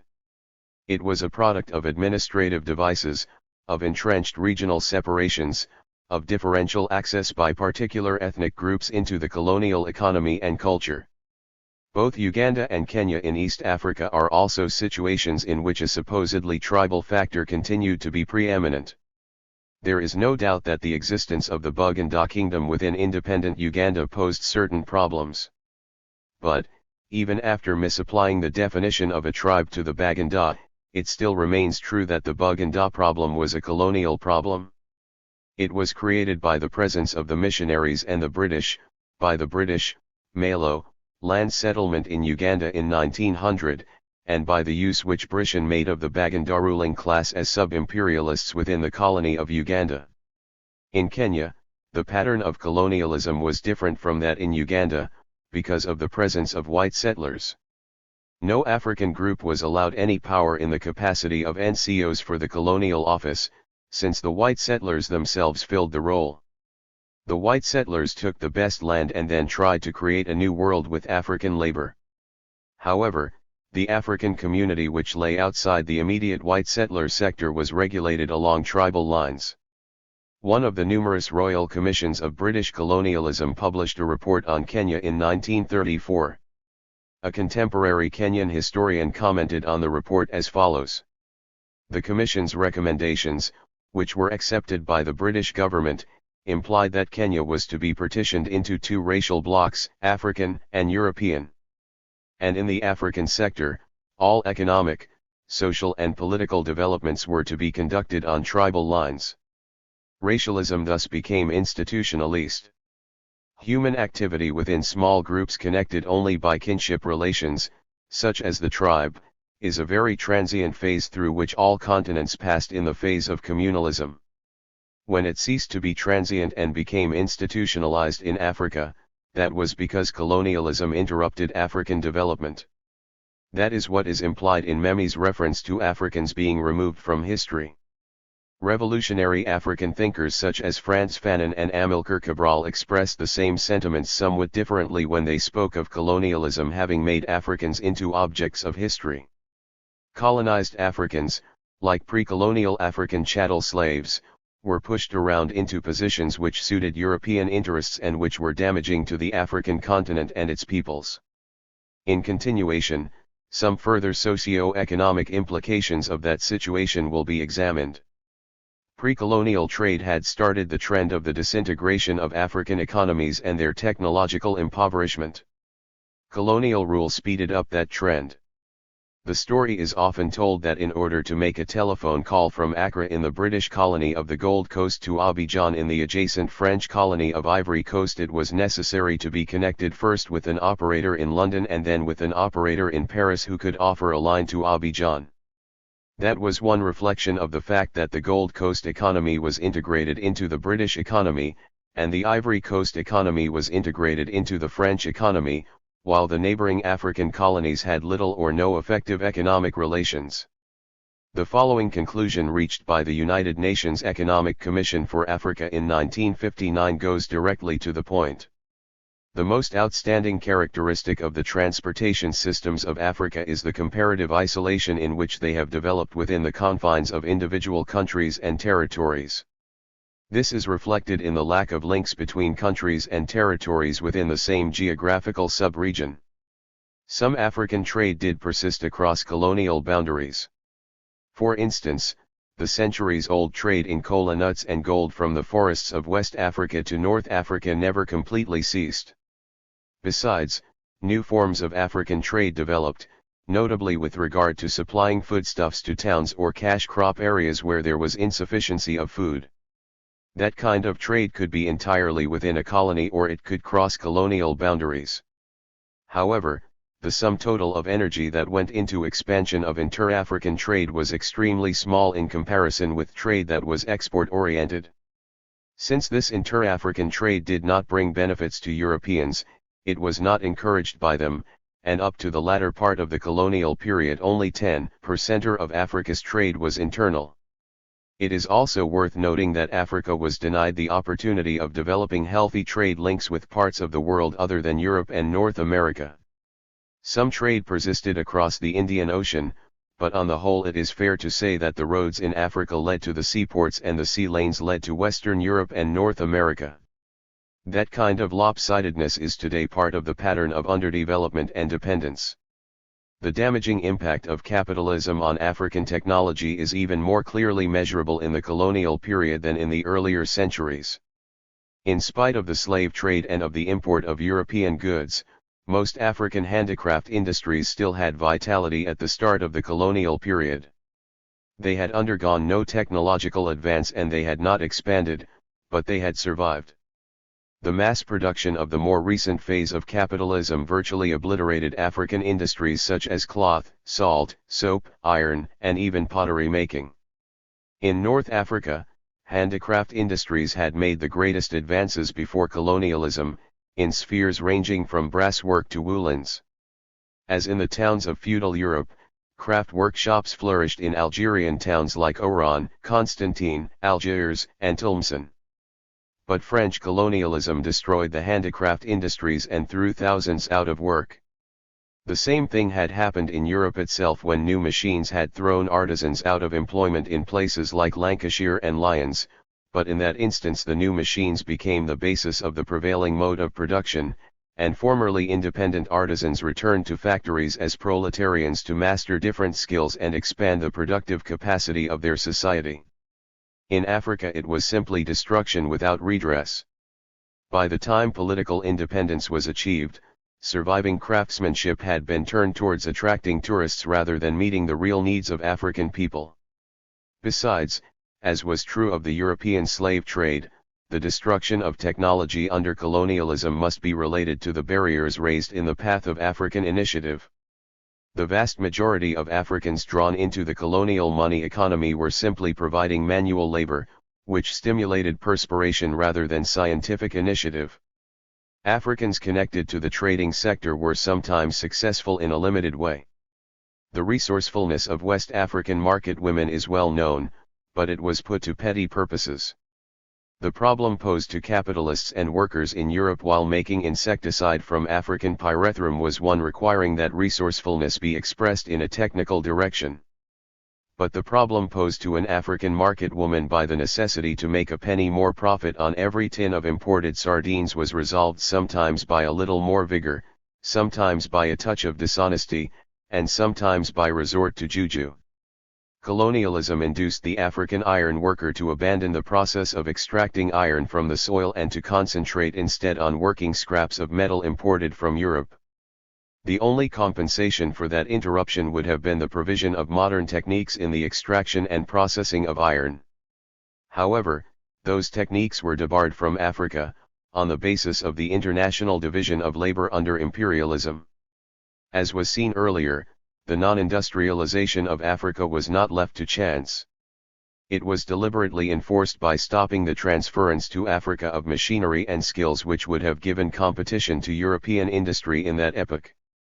In the period of African development preceding colonialism, some areas moved faster than others and provided the nuclei for growth on a wide regional basis. Northern Nigeria was one of those, and it virtually went to sleep during the colonial period. The British cut it off from the rest of the Muslim world and fossilized the social relations, so that the serfs could not achieve any change at the expense of the ruling aristocracy. On every continent and within nation-states, some features of growth were always more outstanding than others, and thereby offered a lead to the rest of the society. The towns played that role in late feudal European society, while the electrical industry was an example of a similar impetus for development in metropolitan capitalist society in the first decades of this century. Colonialism provided Africa with no real growth points. For instance, a colonial town in Africa was essentially a center of administration rather than industry. Towns did attract large numbers of Africans, but only to offer them a very unstable life based on unskilled and irregular employment. European towns had slums, but the squalor of towns in underdeveloped countries is a special phenomenon. It was a consequence of the inability of those towns to play the role of expanding the productive base. Fortunately, Africa was never as badly off in this respect as Asia and Latin America. Instead of speeding up growth, colonial activities such as mining and cash crop farming speeded up the decay of traditional African life. In many parts of the continent, vital aspects of culture were adversely affected, nothing better was substituted, and only a lifeless shell was left. The capitalist forces behind colonialism were interested in little more than the exploitation of labor. Even areas that were not directly involved in the money economy exploited labor. In extracting that labor, they tampered with the factor that was the very buttress of the society, for African traditional life when deprived of its customary labor force and patterns of work was no longer traditional. During the colonial era, many thinly populated villages appeared in Central and Southern Africa, comprising women, children, and old men. They practiced subsistence agriculture which was not productive enough, and colonialists contrasted them with cash crop areas, which in comparison were flourishing. However, it was precisely the impact of colonialism which left so many villages deserted and starving, because the able-bodied males had gone off to labor elsewhere. Any district deprived of its effective laboring population could not be expected to develop. There were several spots within different colonies which were sufficiently far removed from towns and colonial administration that they neither grew cash crops nor supplied labor. In southern Sudan, for instance, there were populations who continued to live a life not dissimilar to that which they had followed in previous centuries. Yet, even for such traditional African societies the scope for development no longer existed. They were isolated by the hold which the colonialists had on the rest of the continent. They could not interact with other parts of Africa. They were subject to increasing encroachment by the money economy and were more and more to be regarded as historical relics. The classic example of this type of obstructed historical development is to be found in the USA, where the indigenous population of Indians who survived slaughter by the whites were placed in reservations and condemned to stagnation. Indian reservations in North America are living museums to be visited by white tourists who purchase curios. In South Africa and Rhodesia, the policy of establishing native reserves was openly followed. Inside a reserve, the major means of production was the land. But the quantity and fertility of the land allocated was entirely inadequate to support the numbers of Africans who were driven in. The reserves were reservoirs of cheap labor, and dumping grounds for those who could not be accommodated within the money economy of the racist southern section of Africa. Further north, there were no areas named as reserves except in colonial Kenya and to a very limited extent in Tanganyika. But the money economy was constantly transforming the traditional sector into one which was just as deprived as any reserve. The money economy of colonialism was a growing sector. That is not to be denied. However, it has already been indicated how limited that growth was, viewed over the continent as a whole. The growth in the so-called modern sector exercised adverse effects on the non-monetary sector. What remains is to emphasize that the character of growth in Africa under colonialism was such that it did not constitute development, i.e., it did not enlarge the capacity of the society to deal with the natural environment, to adjudicate relations between members of the society, and to protect the population from external forces. Such a statement is already implicitly borne out in the inability of capitalism to stimulate skilled labor in colonial Africa. A system which must stand in the way of the accumulation of skills does not develop anything or anybody. It is implicit, too, in the manner in which Africa was cut into economic compartments having no relation one to another, so that, even though the volume of commercial activity within each compartmentalized colony may have increased, there was no development comparable to that which linked together the various states of the USA. In recent times, economists have been recognizing in colonial and post-colonial Africa a pattern that has been termed growth without development. That phrase has now appeared as the title of books on Liberia and Ivory Coast. It means that goods and services of a certain type are on the increase. There may be more rubber and coffee exported, there may be more cars imported with the proceeds, and there may be more gasoline stations built to service the cars. But the profit goes abroad, and the economy becomes more and more a dependency of the metropoles. In no African colony was there economic integration, or any provision for making the economy self-sustained and geared to its own local goals. Therefore, there was growth of the so-called enclave import-export sector, but the only things which developed were dependency and underdevelopment. A further revelation of growth without development under colonialism was the overdependence on one or two exports. The term monoculture is used to describe those colonial economies which were centered around a single crop. Liberia, in the agricultural sector, was a monoculture dependent on rubber, Gold Coast on cocoa, Dahomey and southeast Nigeria on palm produce, Sudan on cotton, Tanganyika on sisal, and Uganda on cotton. In Senegal and Gambia, groundnuts accounted for 85 to 90% of money earnings. In effect, 2 African colonies were told to grow nothing but peanuts. Every farming people have a staple food, plus a variety of other supplements. Historians, agronomists, and botanists have all contributed to showing the great variety of such foods within the pre-colonial African economy. There were numerous crops which were domesticated within the African continent, there were several wild food species, notably fruits, and Africans had shown no conservatism in adopting useful food plants of Asian or American origin. Diversified agriculture was within the African tradition. Monoculture was a colonialist invention.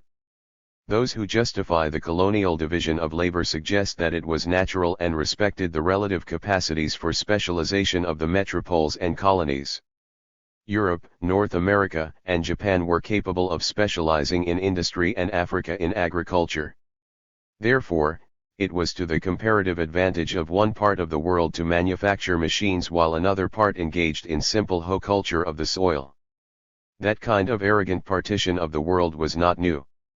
In the 15th century, the feudal monarchies of Portugal and Spain wanted the whole world for themselves, and they got the Pope to draw a line around the globe, making the allocations. But Britain, Holland, and France suggested that they were not at all convinced that Adam had left a will which gave the earth to Portugal and Spain. In like manner, it can be questioned whether there is any testament which stated that the river Gambia should inherit groundnut growing while the river Clyde, of Scotland, should become a home of shipbuilding. There was nothing natural about monoculture.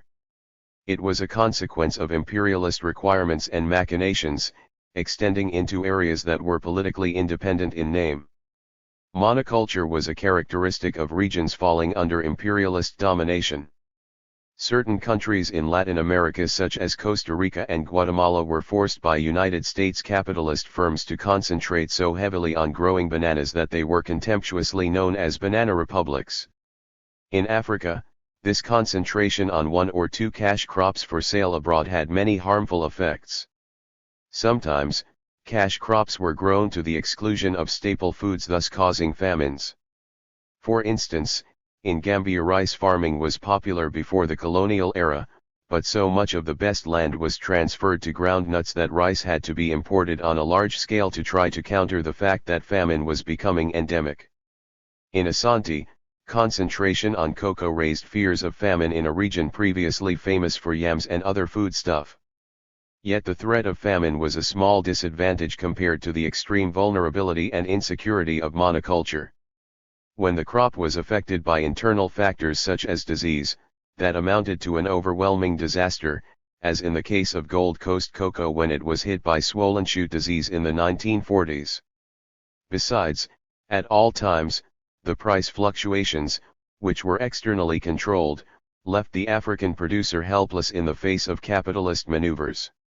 From a capitalist viewpoint, monocultures commended themselves most because they made colonial economies entirely dependent on the metropolitan buyers of their produce. At the end of the European slave trade, only a minority of Africans were sufficiently committed to capitalist exchange and sufficiently dependent upon European imports to wish to continue the relationship with Europe at all costs. Colonialism increased the dependence of Africa on Europe in terms of the numbers of persons brought into the money economy and in terms of the number of aspects of socio-economic life in Africa which derived their existence from the connection with the metropole. The ridiculous situation arose by which European trading firms, mining companies, shipping lines, banks, insurance houses, and plantations all exploited Africa and at the same time caused Africans to feel that without those capitalist services no money or European goods would be forthcoming, and therefore Africa was in debt to its exploiters. The factor of dependency made its impact felt in every aspect of the life of the colonies, and it can be regarded as the crowning vice among the negative social, political, and economic consequences of colonialism in Africa, being primarily responsible for the perpetuation of the colonial relationship into the epoch that is called neocolonialism. Finally, attention must be drawn to one of the most important consequences of colonialism on African development, and that is the stunting effect on Africans as a physical species. Colonialism created conditions which led not just to periodic famine but to chronic undernourishment, malnutrition, and deterioration in the physique of the African people. If such a statement sounds wildly extravagant, it is only because bourgeois propaganda has conditioned even Africans to believe that malnutrition and starvation were the natural lot of Africans from time immemorial. A black child with a transparent rib cage, huge head, bloated stomach, protruding eyes, and twigs as arms and legs was the favorite poster of the large British charitable operation known as Oxfam. The poster represented a case of kwashiorkor extreme malignant malnutrition. Oxfam called upon the people of Europe to save starving African and Asian children from kwashiorkor and such ills. Oxfam never bothered their consciences by telling them that capitalism and colonialism created the starvation, suffering, and misery of the child in the first place. There is an excellent study of the phenomenon of hunger on a world scale by a Brazilian scientist, José de Castro. It incorporates considerable data on the food and health conditions among Africans in their independent pre-colonial state or in societies untouched by capitalist pressures, and it then makes comparisons with colonial conditions. The study convincingly indicates that African diet was previously more varied, being based on a more diversified agriculture than was possible under colonialism. In terms of specific nutritional deficiencies, those Africans who suffered most under colonialism were those who were brought most fully into the colonial economy, namely, the urban workers. For the sake of the doubters, several of de Castro's observations are listed below, occasionally supplemented by other data. 1. Investigators who have studied the nutritional conditions of primitive Africans in tropical Africa are unanimous in stating that they show no clinical signs of dietary deficiency. One of the most striking indications of the superiority of indigenous African diet is the magnificent condition of the teeth. One researcher among 6 ethnic groups in Kenya could not find a single case of tooth decay, not a single deformation of dental arch. But when those same people were transplanted and put on the civilized diet available under colonialism, their teeth began to decay at once. 2. In Egypt, the peasants, or fellahin, had always suffered from periodic famines, but under colonialism this deteriorated to become chronic hunger.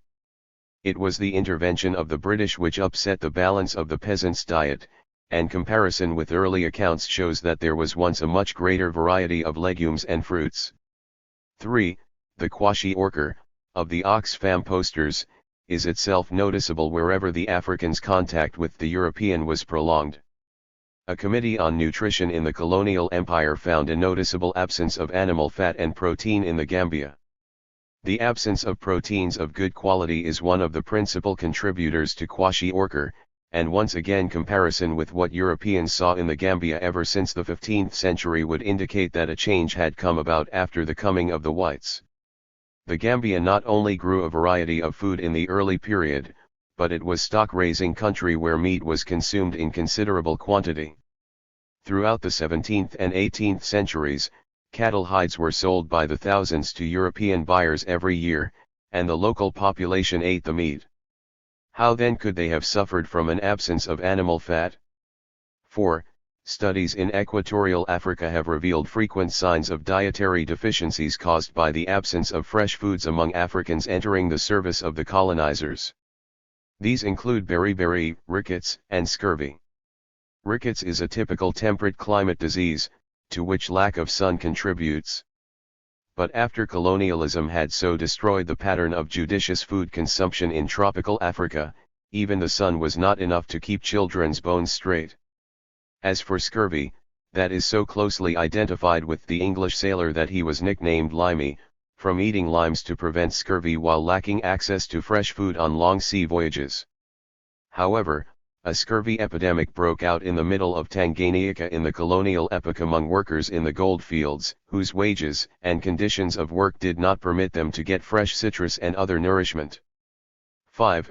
In South Africa, white settlement and capitalism transformed African diet from meat and cereal to dependence on mealie meal, maize. Pellagra, or rough skin, was unknown in South Africa until about 1914. Subsequently, it became a scourge among Africans, because it derives from absence of milk and meat. 6. An official report on Basutoland, now Lesotho, had this to say: according to residents of long-standing, the physique and health of the Basotho today is not what it used to be. Malnutrition is seen in every village, dispensary, school, and recruiting office. Mild scurvy and subscorbic conditions are not infrequent. Pellagra is becoming more and more frequent and lower resistance to disease increasingly apparent. It is becoming generally accepted, too, that the occurrence of leprosy is associated with faulty diet. To clinch the argument that colonialism had a deleterious effect on the African as a physical, and hence mental, entity, it is useful to point to those African peoples who until today have managed to maintain their own pattern of existence in so far as food is concerned. The pastoral Maasai, Gala, Ankali, Batutsi, and Somali are all in that category. Their physique is generally so superb, their resistance and endurance so great, that they have become the objects of scientific research to discover why they do so much better than the well-fed capitalists who are collapsing from heart disease. In the light of the prevailing balance sheet concept of what colonial rule was about, it still remains to take note of European innovations in Africa such as modern medicine, clinical surgery, and immunization. It would be absurd to deny that these were objectively positive features, however limited they were quantitatively. However, they have to be weighed against the numerous setbacks received by Africa in all spheres due to colonialism as well as against the contributions Africa made to Europe. European science met the needs of its own society, and particularly those of the bourgeoisie. The bourgeoisie did not suffer from hunger and starvation. Bourgeois science therefore did not consider those things as needs which had to be met and overcome, not even among their own workers and least of all on behalf of Africans. This is just a specific application of the general principle that the exploitation of Africa was being used to create a greater gap between Africa and capitalist Europe. The exploitation and the comparative disadvantage are the ingredients of underdevelopment. Education for underdevelopment. Education is crucial in any type of society for the preservation of the lives of its members and the maintenance of the social structure. Under certain circumstances, education also promotes social change. The greater portion of that education is informal, being acquired by the young from the example and behavior of elders in the society. Under normal circumstances, education grows out of the environment, the learning process being directly related to the pattern of work in the society. Among the Bimba of what was then Northern Rhodesia, children by the age of 6 could name 50 to 60 species of tree plants without hesitation, but they knew very little about ornamental flowers. The explanation is simply that knowledge of the trees was a necessity in an environment of cut-and-burn agriculture and in a situation where numerous household needs were met by tree products. Flowers, however, were irrelevant to survival.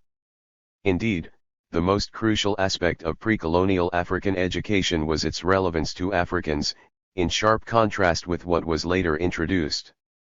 The following features of indigenous African education can be considered outstanding: its close links with social life, both in a material and spiritual sense, its collective nature, its many-sidedness, and its progressive development in conformity with the successive stages of physical, emotional, and mental development of the child.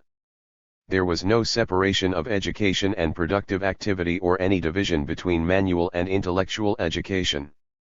Altogether, through mainly informal means, pre-colonial African education matched the realities of pre-colonial African society and produced well-rounded personalities to fit into that society. Some aspects of African education were formal, that is to say, There was a specific program and a conscious division between teachers and pupils. Formal education in pre-colonial Africa was also directly connected with the purposes of society, just like informal education.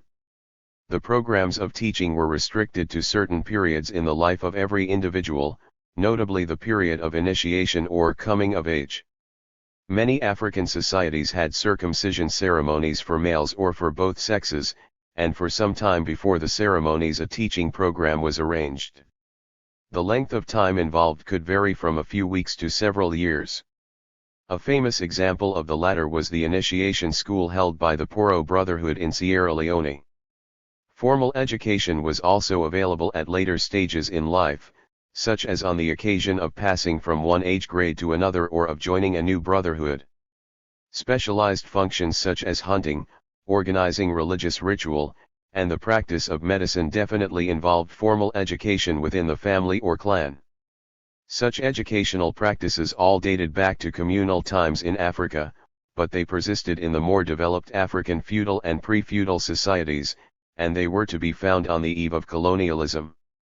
As the mode of production moved towards feudalism in Africa, new features also emerged within the educational pattern.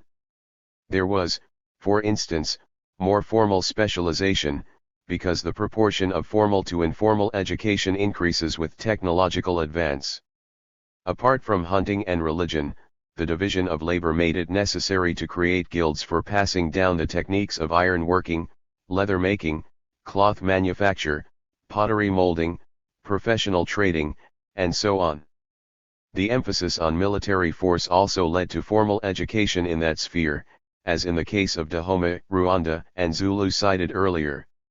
A state structure with a well-defined ruling class always encouraged the use of history as a means of glorifying the class in power. So in the Yoruba state of Ketu in the 19th century there existed a school of history, where a master drilled into the memories of his pupils a long list of the kings of Ketu and their achievements. Of course, reliance on memory alone placed severe limits on education of that type, and that is why education was much more advanced in those African countries where the use of writing had come into being. Along the Nile, in North Africa, in Ethiopia, in the Western Sudan, and along the East African coast, a minority of Africans became literate, producing a situation comparable to that of Asia and Europe before the latter part of the 19th century. As in other parts of the world, literacy in Africa was connected with religion, so that in Islamic countries it was a Quranic education and in Christian Ethiopia the education was designed to train priests and monks. Muslim education was particularly extensive at the primary level, and it was also available at the secondary and university levels. In Egypt there was the Al-Azhar University, in Morocco the University of Fez, and in Mali the University of Timbuktu, all testimony to the standard of education achieved in Africa before the colonial intrusion. The colonizers did not introduce education into Africa, they introduced a new set of formal educational institutions which partly supplemented and partly replaced those which were there before. The colonial system also stimulated values and practices which amounted to new informal education. The main purpose of the colonial school system was to train Africans to help man the local administration at the lowest ranks and to staff the private capitalist firms owned by Europeans. In effect, that meant selecting a few Africans to participate in the domination and exploitation of the continent as a whole. It was not an educational system that grew out of the African environment or one that was designed to promote the most rational use of material and social resources. It was not an educational system designed to give young people confidence and pride as members of African societies, but one which sought to instill a sense of deference towards all that was European and capitalist. Education in Europe was dominated by the capitalist class. The same class bias was automatically transferred to Africa, and to make matters worse the racism and cultural boastfulness harbored by capitalism were also included in the package of colonial education. Colonial schooling was education for subordination, exploitation, the creation of mental confusion, and the development of underdevelopment. A European-type school system hardly operated during the first 40 years or so of colonialism. In that period, missionaries gave schooling for their own Christianizing purposes, and it was in the 1920s that the colonizing powers carried out a series of investigations into educational possibilities in Africa. Thereafter, colonial education became systematic and measurable, though it approached its maximum dimensions only in the post-Second World War era. Colonial education was a series of limitations inside other limitations. The first practical limitation was politicio-financial, which means that political policy, rather than the actual availability of money, guided financial expenditure. The metropolitan governments and their African administrations claimed that there was not enough money for education. As late as 1958, the British Colonial Office said of Northern Rhodesia, "Until more money becomes available for the building of schools, no rapid progress can be expected, and the practical prospects of providing full primary education for all children therefore remains fairly remote." It is amazing that Northern Rhodesia with its immense copper wealth did not have enough money to educate Africans.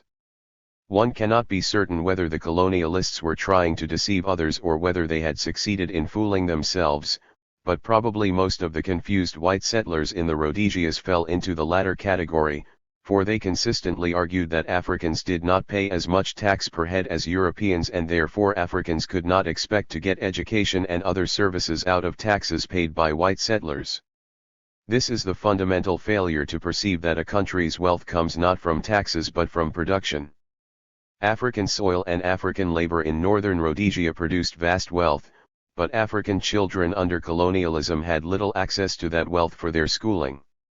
As noted earlier, most of Africa's surplus was exported, and, out of the small portion which remained behind as government revenue, the percentage channeled into education was tiny. In every colony, the budget for education was incredibly small, compared to amounts being spent in capitalist Europe itself. In 1935, of the total revenue collected from taxing Africans in French West Africa, only 4.03% was utilized on education. In the British colony of Nigeria, it was only 3.4%. In Kenya, as late as 1946, only 2.26% of the revenue was spent on African education. By 1960, those percentages had gone up to 3 or 4 times, but, being so small to begin with, they still remained insignificant. Since such small sums were spent, it followed that another basic limitation was quantitative, in the sense that very few Africans made it into schools. In the whole of French Equatorial Africa, Chad, Central African Republic, Gabon, and Congo-Brazzaville, there were only 22,000 pupils enrolled in 1938, and that represented quite a jump over figures for the preceding 5 years. In 1938, the French provided education for 77,000 pupils in French West Africa, with a population of at least 15 million. A very illuminating fact that should be noted is that in 1945 there were more than 80,000 students attending independent Islamic schools in French West Africa, a number not far short of those attending French-built schools by that date. In other words, it was only in the final stages of colonialism that the ruling European power began to provide Africans in the former Islamic states of West Africa with educational institutions having an enrollment greater than that of the previous formal education. Occasionally, in West and North Africa, the French government gave some financial support to the Quranic primary schools and to the madrasas, or Islamic secondary schools. On the whole, however, the pre-colonial African school system was simply ignored and it tended to decline. In Algeria, the Arab Islamic institutions of learning suffered severely during the French wars of conquest, while others were deliberately suppressed when the French gained the upper hand.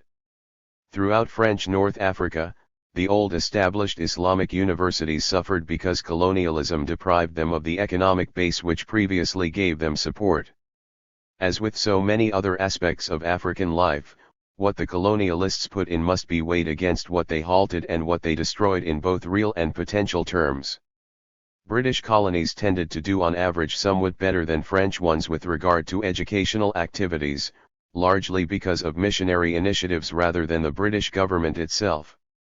Ghana, Nigeria, and Uganda were fairly well off as far as colonial education went. Of course, that was in a purely relative sense, and the absolute numbers involved were never large. Sierra Leone was better off educationally than French West Africa because the 7 out of every 100 children going to school in Sierra Leone before the last war compared favorably with 5 out of every 100 in French West Africa. As far as the British are concerned, their slightly superior record in some colonies is also offset by the very poor educational facilities offered to Africans in Kenya, Tanganyika, the Central African Territories, and South Africa itself, which was for a long time a British responsibility. One limitation of the educational system of colonial Africa, which is obscured by statistical averages, is the great variation in opportunity between different regions in the same colony. In many colonies, only Africans living in or near the principal towns had educational opportunities. For instance, in Madagascar, the capital town of Tananarive had the most substantial school facilities. In Gambia, literacy was high for Bathurst town but low outside, and in Uganda the urbanized region of Buganda practically monopolized education. Generally speaking, the unevenness in educational levels reflected the unevenness of economic exploitation and the different rates at which different parts of a colony entered the money economy. Thus, in Gold Coast, the Northern Territories were neglected educationally, because they did not offer the colonialists any products for export. In Sudan it was the huge southern region which was in a similar position. Inside Tanganyika, a map showing the major cotton and coffee areas virtually coincides with a map showing areas in which colonial education was available. It means that those whom the colonialists could not readily exploit were not offered even the crumbs of education.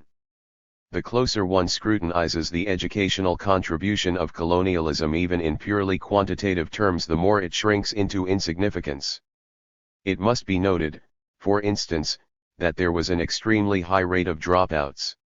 A large percentage of those enrolled never finished school. In big capitalist countries like the USA, there are many dropouts at the college and university level. In colonial Africa, the dropouts were occurring at the primary level, at a rate as high as 50%. For every student who completed primary school, one fell by the wayside. The dropouts were from primary schools because there was hardly any other type of school, this absence of secondary, technical, and university education being yet another of the stumbling blocks. Africans were being educated inside colonial schools to become junior clerks and messengers. Too much learning would have been both superfluous and dangerous for clerks and messengers. Therefore, secondary education was rare and other forms of higher education were virtually non-existent throughout most of the colonial epoch. That which was provided went mainly to non-Africans. As late as 1959, Uganda spent about £11 per African pupil, £38 per Indian, and £186 on each European child, the difference being due largely to the availability of secondary education for the children of the capitalists and the middlemen. In Kenya, the discrimination was worse and the number of European children involved was high. In 1960, more than 11,000 European children were attending school in Kenya, and 3,000 of those were receiving secondary education. The settler colony of Algeria displayed similar characteristics. Only 20% of the secondary pupils in 1954 were denoted as Muslims, which meant in effect Algerian as distinct from European. Other minorities also did better than the indigenous population. For instance, the Jews in North Africa and especially in Tunisia played the middlemen roles, and their children were all educated right up to secondary standards. African countries without a big white settler population also had racist educational structures with regard to opportunities at all levels and especially opportunities for higher education. In Senegal in 1946, the high school had 723 pupils, of whom 174 were Africans. Later on, a university was set up in Dakar, to serve the whole of French West Africa, and yet in the 1950s, on the eve of independence, more than half of the university students were French. The Portuguese have not been discussed so far, because there is scarcely any education to be discussed in their colonial territories. For many years, the statistical data were never made available, and when published towards the end of the colonial period the figures were often inflated. What is undeniable is that the African child growing up in Portuguese colonial territories stood one chance out of 100 of getting instruction beyond grade 2 or grade 3. The secondary schools that came into existence were for Europeans and Indians, the latter drawn mainly from Goa.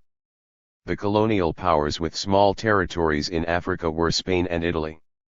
Like Portugal, they were also backward from a European capitalist viewpoint, and they provided their colonial subjects with a tiny amount of primary education and no secondary education.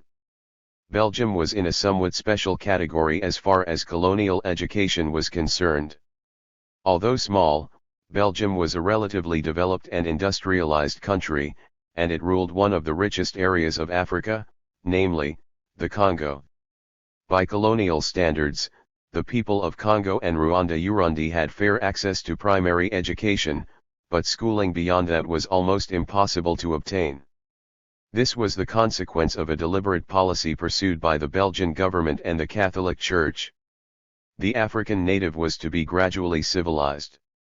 To give him secondary education was like asking a young child to chew meat when he should be eating porridge.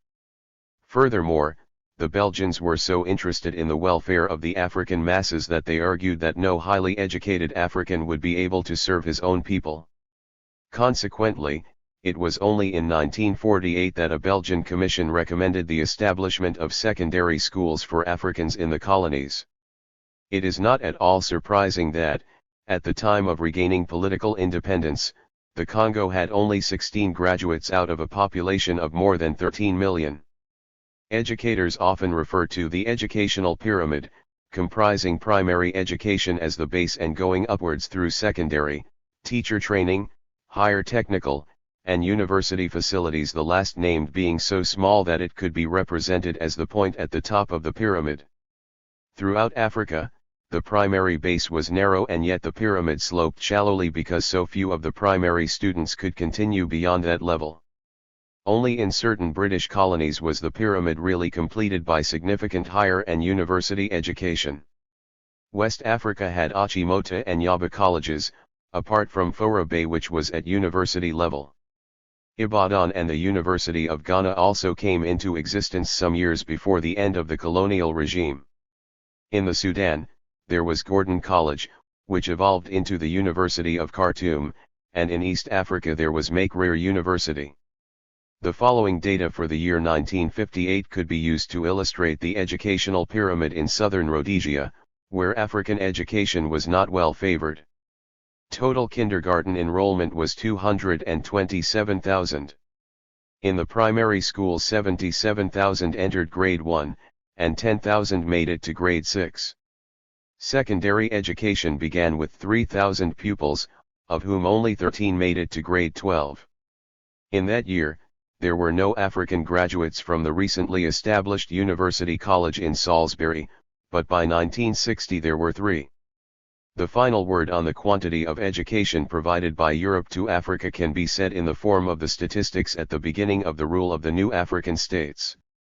Some scholars have worked out a statistical index on education whereby educational facilities are evaluated in numbers from 0 to 100, moving from the poorest to the most advanced. On that index, most African countries are below 10. The developed exploiter countries and the socialist states are usually above 80.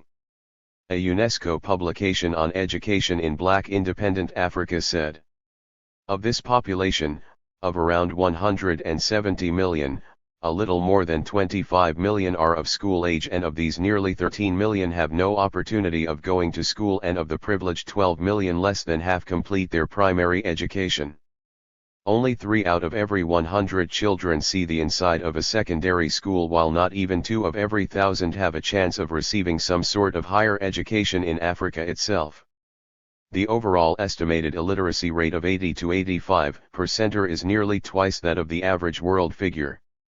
The imperialist whites use the above evidence to snigger at Africans for being illiterate natives, and they would argue that illiteracy is part of the vicious circle of poverty.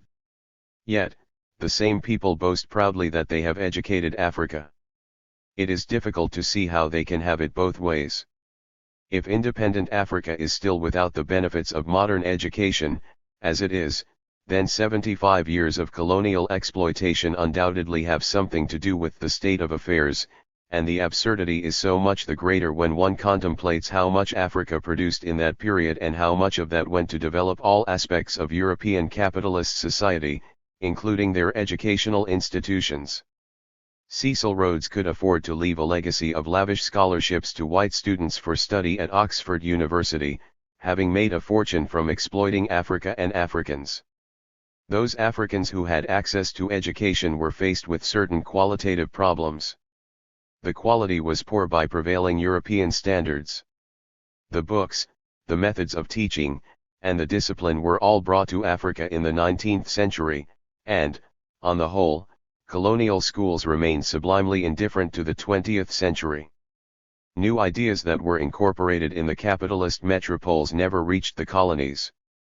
In particular, the fantastic changes in science did not reach African classrooms, for there were few schools where science subjects were taught.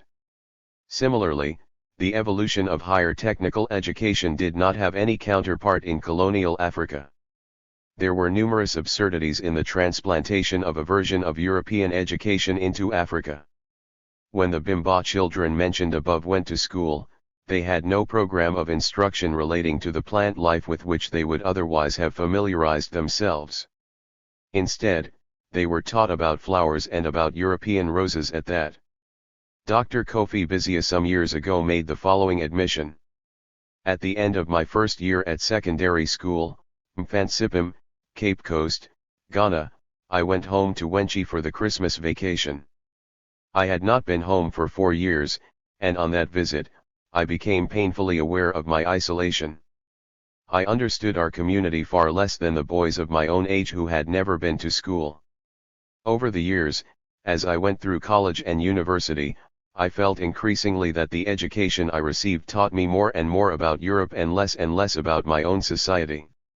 Eventually, Bizia knew so little about African society that he proposed that independent Africans should dialogue with the fascist/racist white minority that maintains apartheid in South Africa. Some of the contradictions between the content of colonial education and the reality of Africa were really incongruous.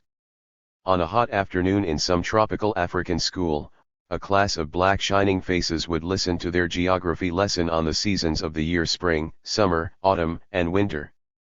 They would learn about the Alps and the River Rhine but nothing about the Atlas Mountains of North Africa or the River Zambezi. If those students were in a British colony, they would dutifully write that we defeated the Spanish Armada in 1588 at a time when Hawkins was stealing Africans and being knighted by Queen Elizabeth I for so doing. If they were in a French colony, they would learn that the Gauls, our ancestors, had blue eyes, and they would be convinced that Napoleon was our greatest general, the same Napoleon who reinstituted slavery in the Caribbean island of Guadeloupe, and was only prevented from doing the same in Haiti because his forces were defeated by an even greater strategist and tactician, the African Toussaint L'Ouverture. To some extent Europeans thoughtlessly applied their own curricula without reference to African conditions, but very often they deliberately did so with intent to confuse and mystify. As late as 1949, a principal education officer in Tanganyika carefully outlined that the Africans of that colony should be bombarded in primary school with propaganda about the British royal family. The theme of the British king as father should be stressed throughout the syllabus and mentioned in every lesson, he said. He further urged that African children should be shown numerous pictures of the English princesses and their ponies at Sandringham and Windsor Castle. Whatever little was discussed about the African past in colonial schools was about European activities in Africa. That trend is now sufficiently reversed to allow the present generation of African pupils to smile at the thought that Europeans discovered Mount Kenya or the River Niger. But in the colonial period, the paradox was that whoever had an opportunity to be educationally misguided could count himself lucky, because that misguidance was a means of personal advance within the structure created by European capitalists in and for Africa. The French, Portuguese, and Belgians made it clear that education at any level was designed to civilize the African native, and of course only a civilized native could hope to gain worthwhile employment and recognition from the colonialists. According to the French, an African, after receiving French education, stood a chance of becoming an assimile, one who could be assimilated or incorporated into the superior French culture. The Portuguese used the word assimilado, which means exactly the same, and Portuguese colonial law distinguished sharply between a native and an assimilado. The latter was sometimes called a civilizado because of being able to read and write Portuguese. That sort of African was rewarded with certain privileges. One great irony was that in Portugal up to 1960, nearly half the population was illiterate, and therefore if they had been put to the same test, they would have been judged uncivilized. Meanwhile, the Belgians were parading around with the same system. They called their educated Bantu in Congo the Evolus, those who have evolved from savagery to civilization, thanks to the Belgians. Somehow, the British avoided hard and fast legal distinctions between the educated and uneducated African, but they encouraged cultural imitation all the same. Governor Cameron of Tanganyika in the 1920s was known as a progressive governor. But when he was attacked for trying to preserve the African personality in the educational system, he denied the charge and declared that his intention was that the African should cease to think as an African and instead should become a fair-minded Englishman. Students who came out of Livingstonia or Blantyre Mission in Malawi were known as Black Scotsmen, because of the effort of Scottish missionaries. In Sierra Leone, the white cultural influence went back to the 18th century, and Sierra Leone Creoles stood out even from the rest of miseducated black people. The Creoles were not satisfied with an English Christian name or even with one European surname, they had to choose two European surnames and connect them with a hyphen. Of course, in practical terms, the education with all its warped values meant that the educated handful went as far as colonialism would allow Africans to go in the civil service or in the employ of private capitalist firms. During the colonial epoch and afterwards, criticism was justly leveled at the colonial educational system for failing to produce more secondary school pupils and more university graduates. And yet, it can be said that among those who had the most education were to be found the most alienated Africans on the continent. Those were the ones who evolved and were assimilated. At each further stage of education, they were battered by and succumbed to the values of the white capitalist system, and, after being given salaries, they could then afford to sustain a style of life imported from outside. Access to knives and forks, three-piece suits, and pianos then further transformed their mentality. There is a famous West Indian calypsonian who, in satirizing his colonial school days, remarked that had he been a bright student he would have learned more and turned out to be a fool. Unfortunately, the colonial school system educated far too many fools and clowns, fascinated by the ideas and way of life of the European capitalist class. Some reached a point of total estrangement from African conditions and the African way of life, and like Blaise Diagne of Senegal they chirped happily that they were and would always be European. There is no getting away from the conclusion reached by the African educationalist Abdou Mumini that colonial education corrupted the thinking and sensibilities of the African and filled him with abnormal complexes. It followed that those who were Europeanized were to that extent de-Africanized, as a consequence of the colonial education and the general atmosphere of colonial life. Many examples are cited in present-day Africa of the insulting treatment of aspects of African culture in the colonial period, based on cultural imperialism and white racism.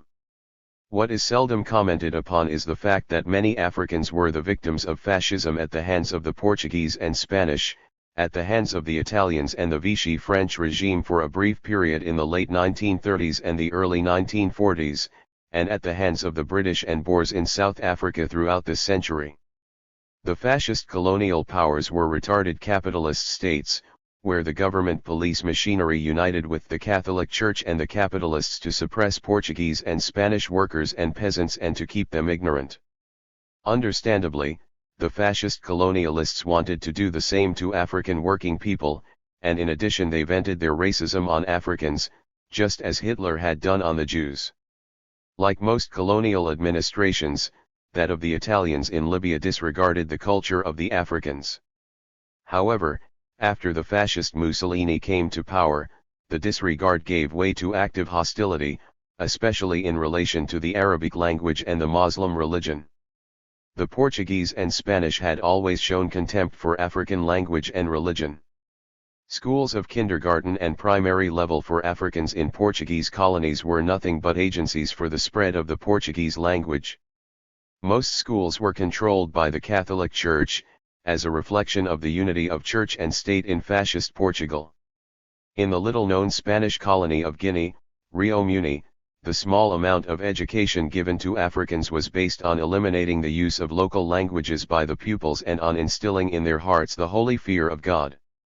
Schools in colonial Africa were usually blessed with the names of saints or bestowed with the names of rulers, explorers, and governors from the colonizing power.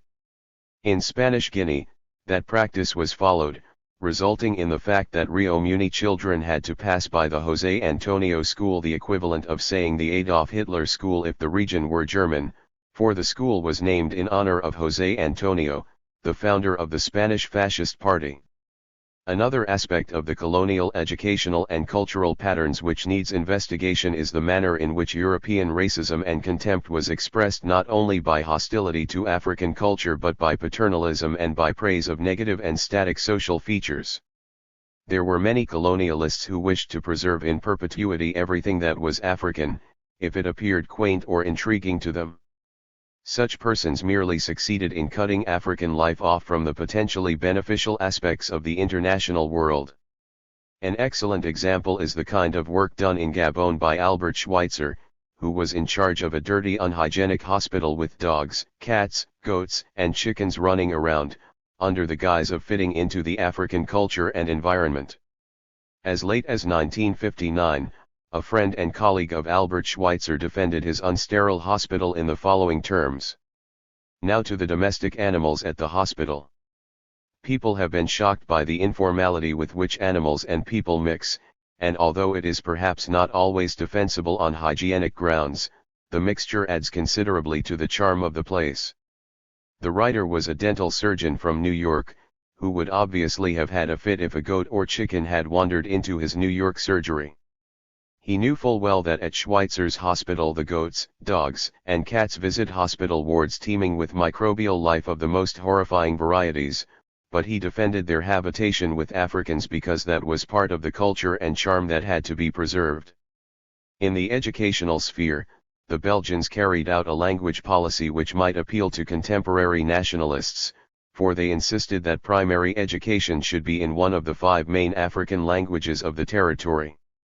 However, in practice, they used that apparently progressive decision to seal off one Congolese ethnic group from another and to cut the educated off from a wider world of knowledge, because the missionaries translated into the local languages only that which they thought desirable.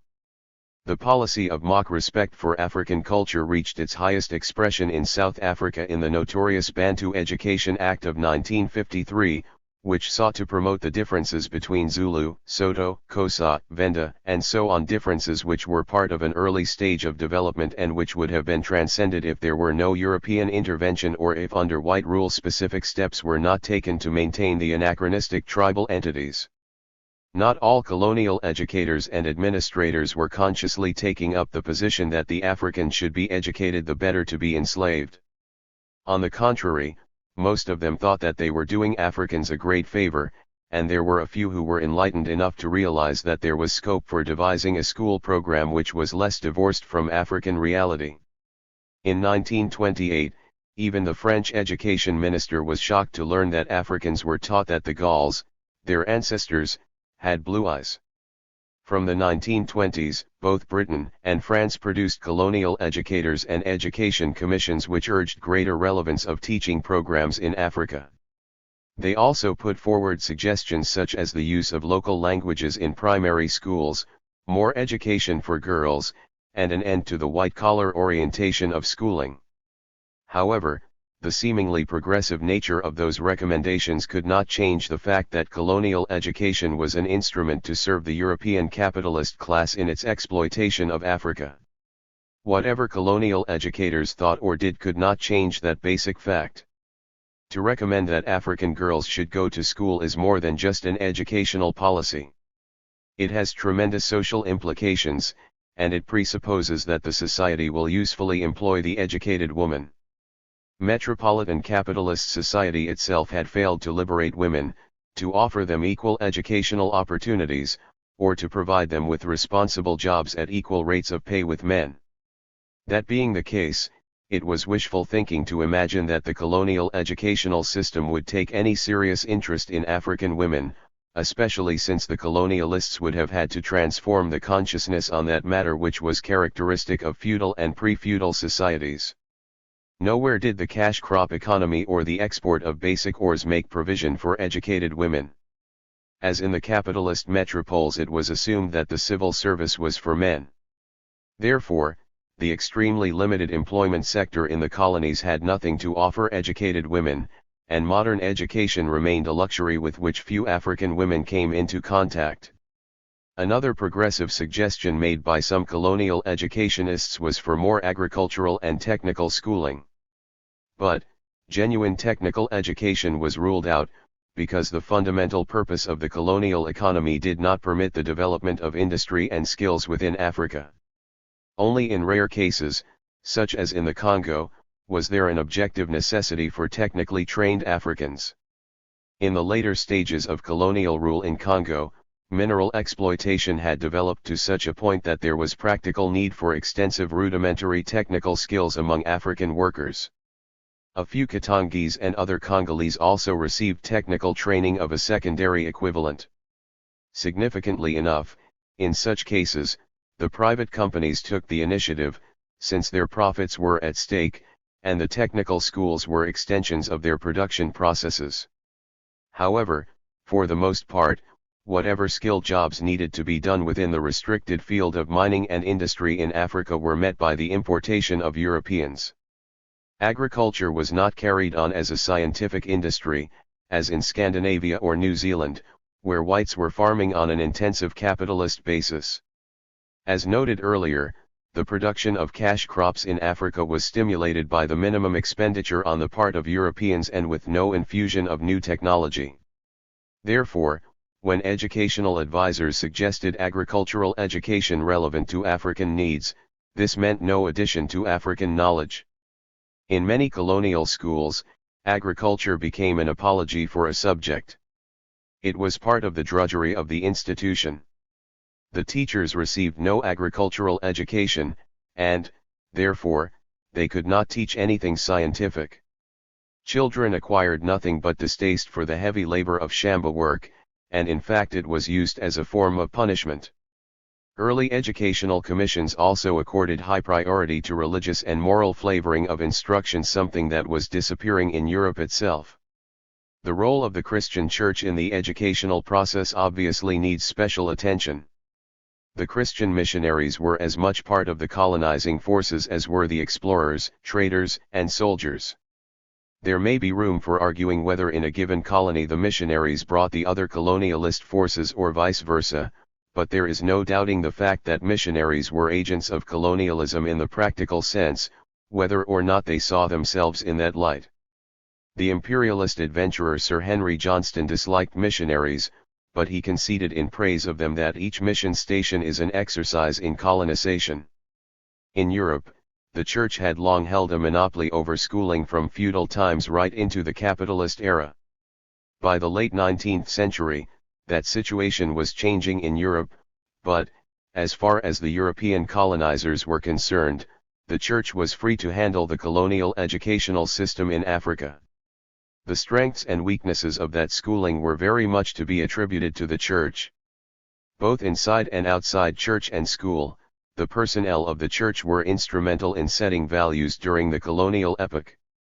They taught an ethic of human relations that in itself could appeal to the finer instincts of Africans, just as it had previously stirred other Europeans. Of course, there was a huge gap between European conduct and the Christian principles with which they were associated, and, on the part of the Africans, it was also true that motives for accepting Christianity often had nothing to do with the content of the religion. Indeed, the church as a source of education was probably more attractive to many converts than the church as a dispenser of religion. Whatever the church taught in any capacity may be considered as a contribution to formal and informal education in colonial Africa, and its teachings must be placed within a social context. The church's role was primarily to preserve the social relations of colonialism, as an extension of the role it played in preserving the social relations of capitalism in Europe. Therefore, the Christian Church stressed humility, docility, and acceptance. Ever since the days of slavery in the West Indies, the Church had been brought in on condition that it should not excite the African slaves with doctrines of equality before God. In those days, they taught slaves to sing that all things were bright and beautiful, and that the slave master in his castle was to be accepted as God's work, just like the slave living in a miserable hovel and working 20 hours per day under the whip. Similarly, in colonial Africa, churches could be relied upon to preach turning the other cheek in the face of exploitation, and they drove home the message that everything would be right in the next world. Only the Dutch Reformed Church of South Africa was openly racist, but all others were racist insofar as their European personnel were no different from other whites who had imbibed racism and cultural imperialism as a consequence of the previous centuries of contact between Europeans and the rest of the world. In serving colonialism, the Church often took up the role of arbiter of what was culturally correct. African ancestral beliefs were equated with the devil, who was black anyway, and it took a very long time before some European churchmen accepted prevailing African beliefs as constituting religion rather than mere witchcraft and magic. However, in its hostility towards African cultural and religious manifestations, the Christian Church did perform certain progressive tasks. Practices such as killing twins and trial by ordeal were frowned upon by the European missionaries, and those were reflections of superstitious ideas rooted in an early stage of African development, when something like the birth of twins could not be scientifically explained, and, therefore, gave rise to religious fear. It is to be noted that in West Africa long before the colonial scramble, many outcasts in society and persons who suffered from religious and social prejudices were the first converts of the Christian Church. What was supported by one section of the population was opposed by another, and in the present century the cultural imperialism of the Church excited great opposition. Prevailing African customs such as polygamy were attacked without reference to their socio-economic function. On the question of monogamy, the Christian missionaries were introducing not a religious principle but rather a facet of European capitalist society. For their propaganda to have been successful, European activity had to work a transformation in the extended family patterns of African societies. That was very slow in occurring, and, in the meanwhile, many Africans accepted the religious aspects while rejecting the cultural appendages and the European missionaries themselves. Much has been written about the trend in colonial Africa known as the independent church movement. It was a trend in which thousands of African Christians participated by breaking away from European churches, especially Protestant churches, and setting up their own places of worship under Christian African leadership. The motives were varied. Some independent churches were highly nationalistic, like that established by John Chilumwe, who led an armed nationalist uprising in Nyasaland, Malawi, in 1917. Others developed as a response of those Africans aspiring to be priests or pastors to the discrimination practiced against them by white missionaries. One constant factor was discussed with the way that Europeans forced Africans to identify as Europeans. Revolting against that concept, one Zulu independent church put the question to the local population, "Are you a Jew or a Zulu? Were you there when they crucified their Lord?" Nevertheless, many Africans came to accept the dehumanizing principle of alienation from self. African identification with Europeans, be they Gentile or Jew, was a pillar of the informal education of the colonial epoch. In the final analysis, perhaps the most important principle of colonial education was that of capitalist individualism. Like many aspects of the superstructure of beliefs in a society, it had both its negative and positive sides, viewed historically. The European bourgeoisie were progressive when they defended the individual from the excessive control of the father in the family and against the collective regulations of the church and feudal society. However, the capitalist system then went on to champion and protect the rights of the individual property owners against the rights of the mass of exploited workers and peasants. When capitalism had its impact on Africa in the colonial period, the idea of individualism was already in its reactionary phase. It was no longer serving to liberate the majority but rather to enslave the majority for the benefit of a few. When individualism was applied to land, it meant that the notions of private ownership and the transfer of land through sale became prevalent in some parts of the continent. Much more widespread was the new understanding that individual labor should benefit the person concerned and not some wider collective, such as the clan or ethnic group. Thus, the practice of collective labor and egalitarian social distribution gave way to accumulative tendencies. Superficially, it appeared that individualism brought progress. Some individuals owned large coffee, cocoa, or cotton shambas, and others rose to some prominence in the colonial administration through education. As individuals, they had improved their lot, and they became models of achievement within the society. Any model of achievement is an educational model, which directs the thoughts and actions of young and old in the society. The model of personal achievement under colonialism was really a model for the falling apart and the underdevelopment of African society taken as a whole. It is a common myth within capitalist thought that the individual through drive and hard work can become a capitalist. In the USA, it is usual to refer to an individual like John D. Rockefeller, Sr., as someone who rose from rags to riches. To complete the moral of the Rockefeller success story, it would be necessary to fill in the details on all the millions of people who had to be exploited in order for one man to become a multimillionaire. The acquisition of wealth is not due to hard work alone, or the Africans working as slaves in America and the West Indies would have been the wealthiest group in the world. The individualism of the capitalist must be seen against the hard and unrewarded work of the masses. The idea of individualism was more destructive in colonial Africa than it was in metropolitan capitalist society. In the latter, it could be said that the rise of the bourgeois class indirectly benefited the working classes, through promoting technology and raising the standard of living. But, in Africa, colonialism did not bring those benefits, it merely intensified the rate of exploitation of African labor and continued to export the surplus. In Europe, individualism led to entrepreneurship and adventurism of the type which spearheaded Europe's conquest of the rest of the world. In Africa, both the formal school system and the informal value system of colonialism destroyed social solidarity and promoted the worst form of alienated individualism without social responsibility. That delayed the political process through which the society tried to regain its independence. Up to this point, it has consistently been held that development is rooted in the material environment, in the techniques of production, and in the social relations deriving from people's work. There are what are known as conspiracy theories of history by which the happenings of whole epochs are presented as being the secret scheming of one group or another. Such an approach is not to be recommended in the study of Africa's relations with Europe. However, with regard to colonial educational policy, one comes closest to finding the elements of conscious planning by a group of Europeans to control the destiny of millions of Africans over a considerable period of time extending into the future. The planning of colonial education for the subjugation of Africa was most fully displayed by the French, because French politicians and administrators had the habit of openly expressing their thoughts on Africa.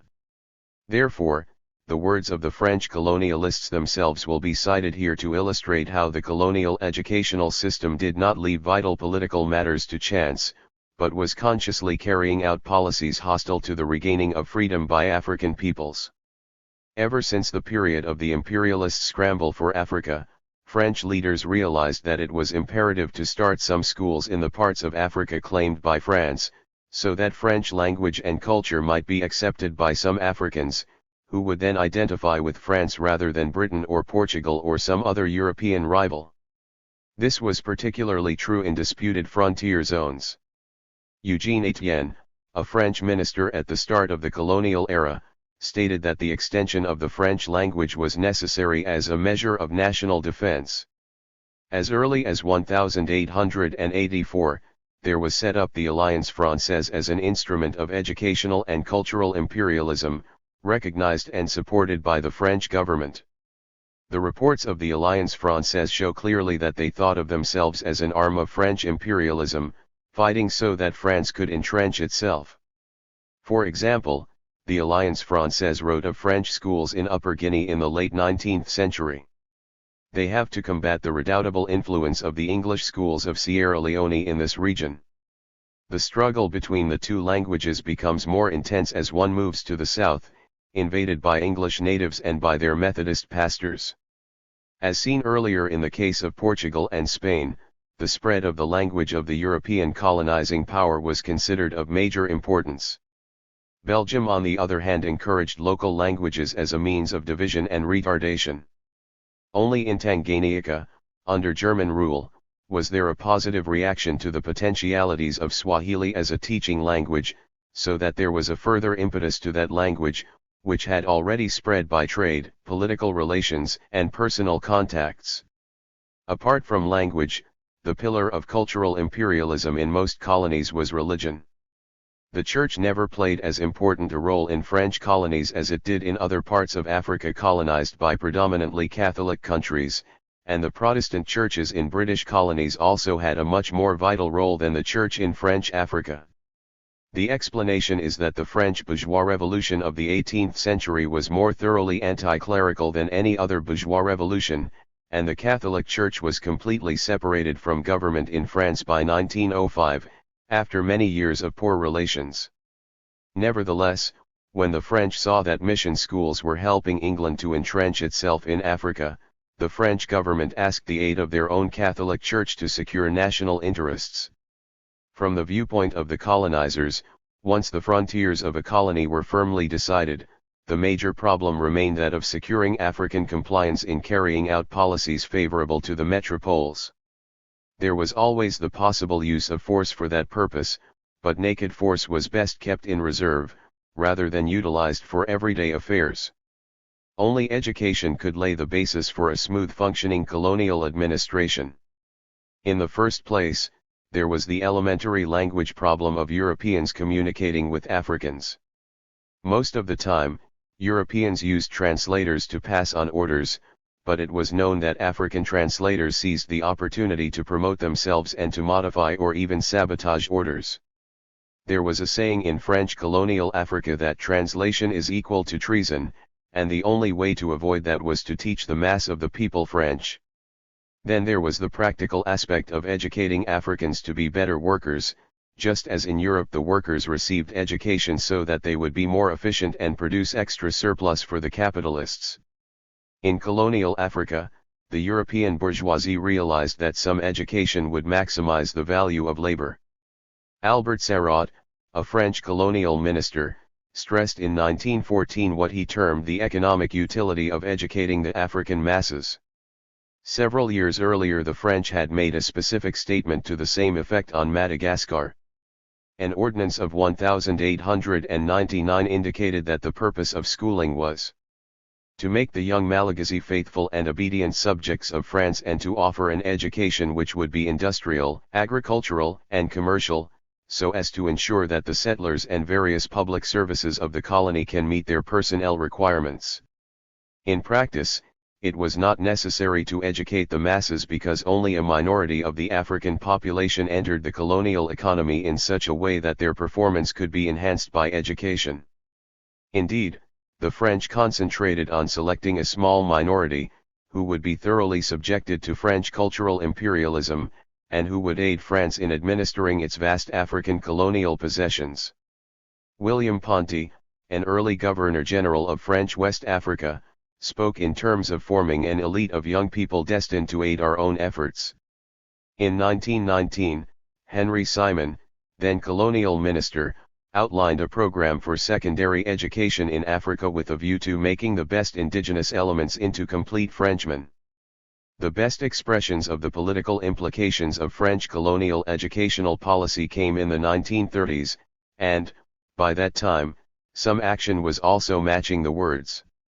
Brevier, the Governor-General of French West Africa in 1930, urged the extension of the higher levels of primary schooling for Africans to help us in our work of colonization.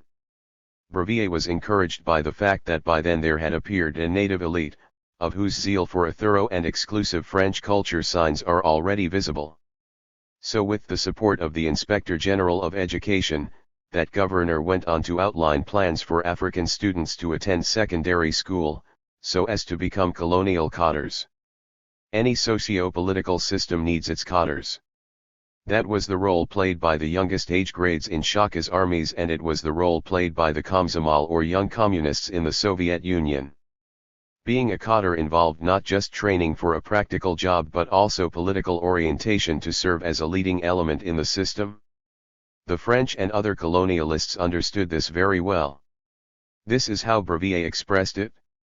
It is in no wise merely a matter of turning out batches of apprentices, clerks, and officials according to the fluctuating needs of the moment. The role of these native cadres is much wider.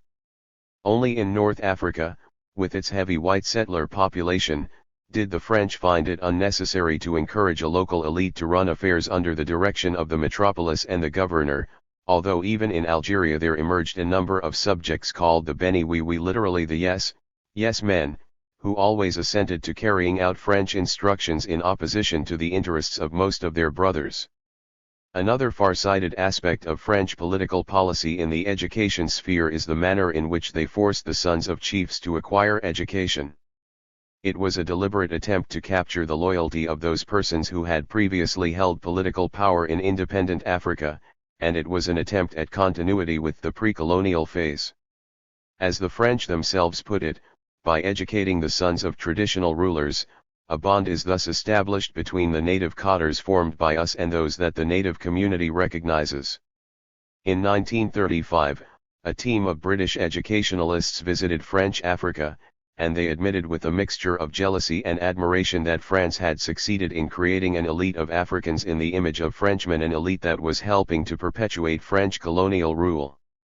To greater or lesser extent, all colonial powers produced similar cadres to manage and buttress their colonial empires in Africa and elsewhere. After the Second World War, it became obvious that colonial rule could not forever be maintained in the same form in Africa, Asia already having broken loose and Africa being restless. When the awareness that the end was in sight became generalized, the metropolitan powers turned to their colonial cadres and handed to them the reins of policy in politically independent Africa. It should be emphasized that the choice that Africa should be free was not made by the colonial powers but by the people of Africa. Nevertheless, the changeover from colonialism to what is known as neocolonialism did have the element of conspiracy in it. In 1960, the then British Prime Minister, Harold Macmillan, made the oft-quoted statement that a wind of change was blowing across Africa. That was the bourgeois way of expressing what Chinese Premier Zhou Enlai was soon to assert, namely, that Africa was ripe for revolution. In order to delay or hijack the African Revolution, the colonizing powers turned to a group which they had already created for a different purpose, the elite of colonially educated Africans, from among whom were selected wherever possible those who were most suitable for elevation to political leadership, and the administration and military apparatus were left in the hands of similar trustworthy cadres. There were a few far-sighted Europeans who all along saw that the colonial educational system would serve them if and when political independence was regained in Africa. For instance, Pierre Fonson, a founder of the Alliance Française, stated at the beginning of the century that it is necessary to attach the colonies to the metropole by a very solid psychological bond, against the day when their progressive emancipation ends in a form of federation, as is probable that they be and they remain French in language, thought and spirit. Yet, it was the British who first appreciated that they should bow to the inevitable and grant African independence. While the French introduced a few African representatives into their own parliament in France so as to try and keep African territories tied to France, the British began to prepare to hand over to certain selected Africans. In the metropolitan capitalist countries, there were, and still are, elite schools which provided the bulk of the political and other leadership. The English public schools of Eton, Harrow, Rugby, and Winchester are well known as training grounds of the British ruling class, and by many authorities they are considered more important than the universities to which the students of such secondary schools invariably go. In France at the secondary level, it was, and still is, usual to find that students emerging from places like the Lycée Louis Le Grand and the École Normale Supérieure d'Ulm are the future cabinet ministers and top executives of that country. In the USA, in spite of the myth that everyone can reach the top, a high proportion of the ruling class went to exclusive schools like the private boys' schools of Groton, St. Paul's, St. Mark's, and Phillips Exeter. Under African conditions, anyone who went to school in the colonial period virtually entered the elite, because the numbers enjoying that privilege even at the primary level were so small. In addition, within each colony there tended to be at least one secondary school or higher institute which played the role of furnishing the politico-administrative personnel of Africa in the era of political independence. The names of cabinet ministers and permanent secretaries of individual African countries can be found on the school rolls of Gordon College, Sudan, Alliance High School, Kenya, King's College Butto, Uganda, Tabora Secondary School, Tanzania, Livingstonia, Malawi, William Ponty, Senegal, Sierra Leone Grammar School, Mfantsipim, Ghana, the Lycée Gallieni, Madagascar, and a few others. Besides, there were Makerere, Fourabay, and Achimota, as long-standing university or near-university institutions. In retrospect, it is now very clear that one of the most significant aspects of the colonial educational system was that provided by the armed forces and police. Colonial armies such as the King's African Rifles, the French Free Army, and the Congolese Force Publique produced sergeants who later became the majors and generals of independent Africa, and in several instances the heads of states. Policemen also achieved similar rapid promotion, although their political position has been rather weaker than the military proper. Like their civilian counterparts, the future police and military elite were at one time trained to be simply low-level assistants to the colonial overlords, but once independence was in sight they were judged by the colonizers to have the requisite qualities of colonial cotters fit to be part of the ruling class of neo-colonial Africa. In a few instances, the colonial powers towards the latter part of the colonial period rushed to train a few Africans at the metropolitan higher institutions of scientific violence, notably Sandhurst Military Academy and Hendon Police School in Britain and St. Cyr Military Academy in France. Those few who were selected for such training became the cream of the military elite, corresponding to those African civilians who went to university either in Africa or abroad. Most of what emerged from the colonial educational system was not unique. Educational systems are designed to function as props to a given society, and the educated in the young age groups automatically carry over their values when their turn comes to make decisions in the society. In Africa, the colonialists were training low-level administrators, teachers, NCOs, railroad booking clerks, for the preservation of colonial relations, and it is not surprising that such individuals would carry over colonial values into the period after independence was regained. The colonialists meanwhile took action wherever possible to ensure that persons most favorable to their position continued to man African administrations and assumed new political and state police powers. Such a presentation of events would be termed one-sided by many Europeans and Africans, too. In a sense, that is true, and the one-sidedness is deliberate. It is a presentation of what the colonial educational system achieved in terms of what it set itself to achieve. The other side of the matter is not the good with which colonial educators can be credited, but rather the good that emerged in spite of the efforts and intentions of the colonizers and because of the struggles of African people. Development by contradiction. The only positive development in colonialism was when it ended. It is the purpose of this section to sketch briefly how that development came about, with particular reference to the role of the educated sector. In contrast to a subjective interpretation of what was good about colonialism on the one hand and what was bad on the other hand, there is the approach which follows closely the aims and achievements of the colonizers and the counter-aims and achievements of the African people. Sometimes, Africans were restricted merely to manipulating colonial institutions as best they could, but, in addition, certain fundamental contradictions arose within colonial society, and they could only be resolved by Africans regaining their sovereignty as a people. Analysis based on the perception of contradictions is characteristic of Marxism. Thus, Soviet historians approach the disintegration of colonialism within the following framework. Colonialism fettered the development of the enslaved peoples.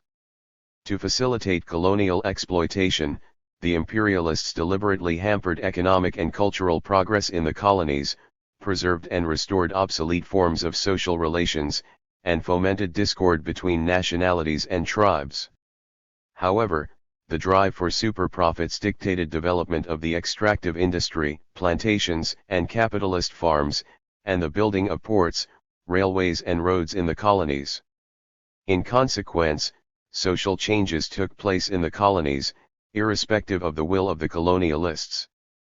New social forces emerged: an industrial and agricultural proletariat, a national bourgeoisie and intelligentsia. Among the different segments of the African population within the so-called modern sector produced by capitalist activity, the cash crop peasantry was the largest.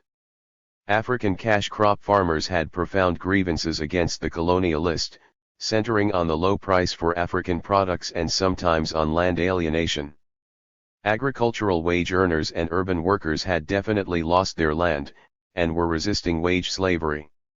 They did so by organizing as the European proletariat had been doing since its formation, and, by virtue of compact organization, African workers made their presence felt much more strongly than their limited numbers might otherwise have warranted. In the end, the numerical preponderance of peasants and of those who had one foot in the subsistence sector was registered in the mass parties. But, while peasants depended upon sporadic revolts and boycotts to express their grievances, wage earners were engaged in a more continuous process of bargaining, petitioning, striking. The smallest of the social groupings was that of the educated elite or intelligentsia. As noted earlier, the number of Africans receiving education in the colonial period was so small that anyone who went to school was privileged and belonged to an elite. There were only a few lawyers and doctors, concentrated mainly in North and West Africa. Generally speaking, the intelligentsia were students, clerks, and teachers.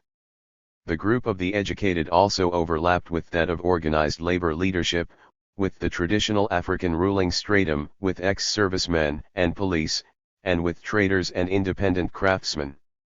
Altogether, the educated played a role in African independence struggles far out of proportion to their numbers, because they took it upon themselves and were called upon to articulate the interests of all Africans. They were also required to provide the political organization that would combine all the contradictions of colonialism and focus on the main contradiction, which was that between the colony and the metropole. The contradiction between the educated and the colonialists was not the most profound. Ultimately, it was possible for the colonizers to withdraw and to satisfy the aspirations of most of the African intelligentsia, without in any way relieving the peasant and worker majority, who were the most exploited and the most oppressed. However, while the differences lasted between the colonizers and the African educated, they were decisive. It has already been argued at some length that colonial education reached a limited number of Africans, that it was restricted to elementary levels, and that its pedagogical and ideological content was such as to serve the interests of Europe rather than Africa. Even so, the numbers enrolled would have been much smaller, were it not for efforts on the part of Africans themselves. The secondary school opportunities would have been narrower, and the ideological content would have been more negative, if the activities of the African masses were not in constant contradiction to the aims of European colonizers. Above all, education for continued enslavement never quite fulfilled its purpose, and, instead, different levels of contradiction arose leading to independence, and in some cases heralding a new socialist epoch by the end of colonialism.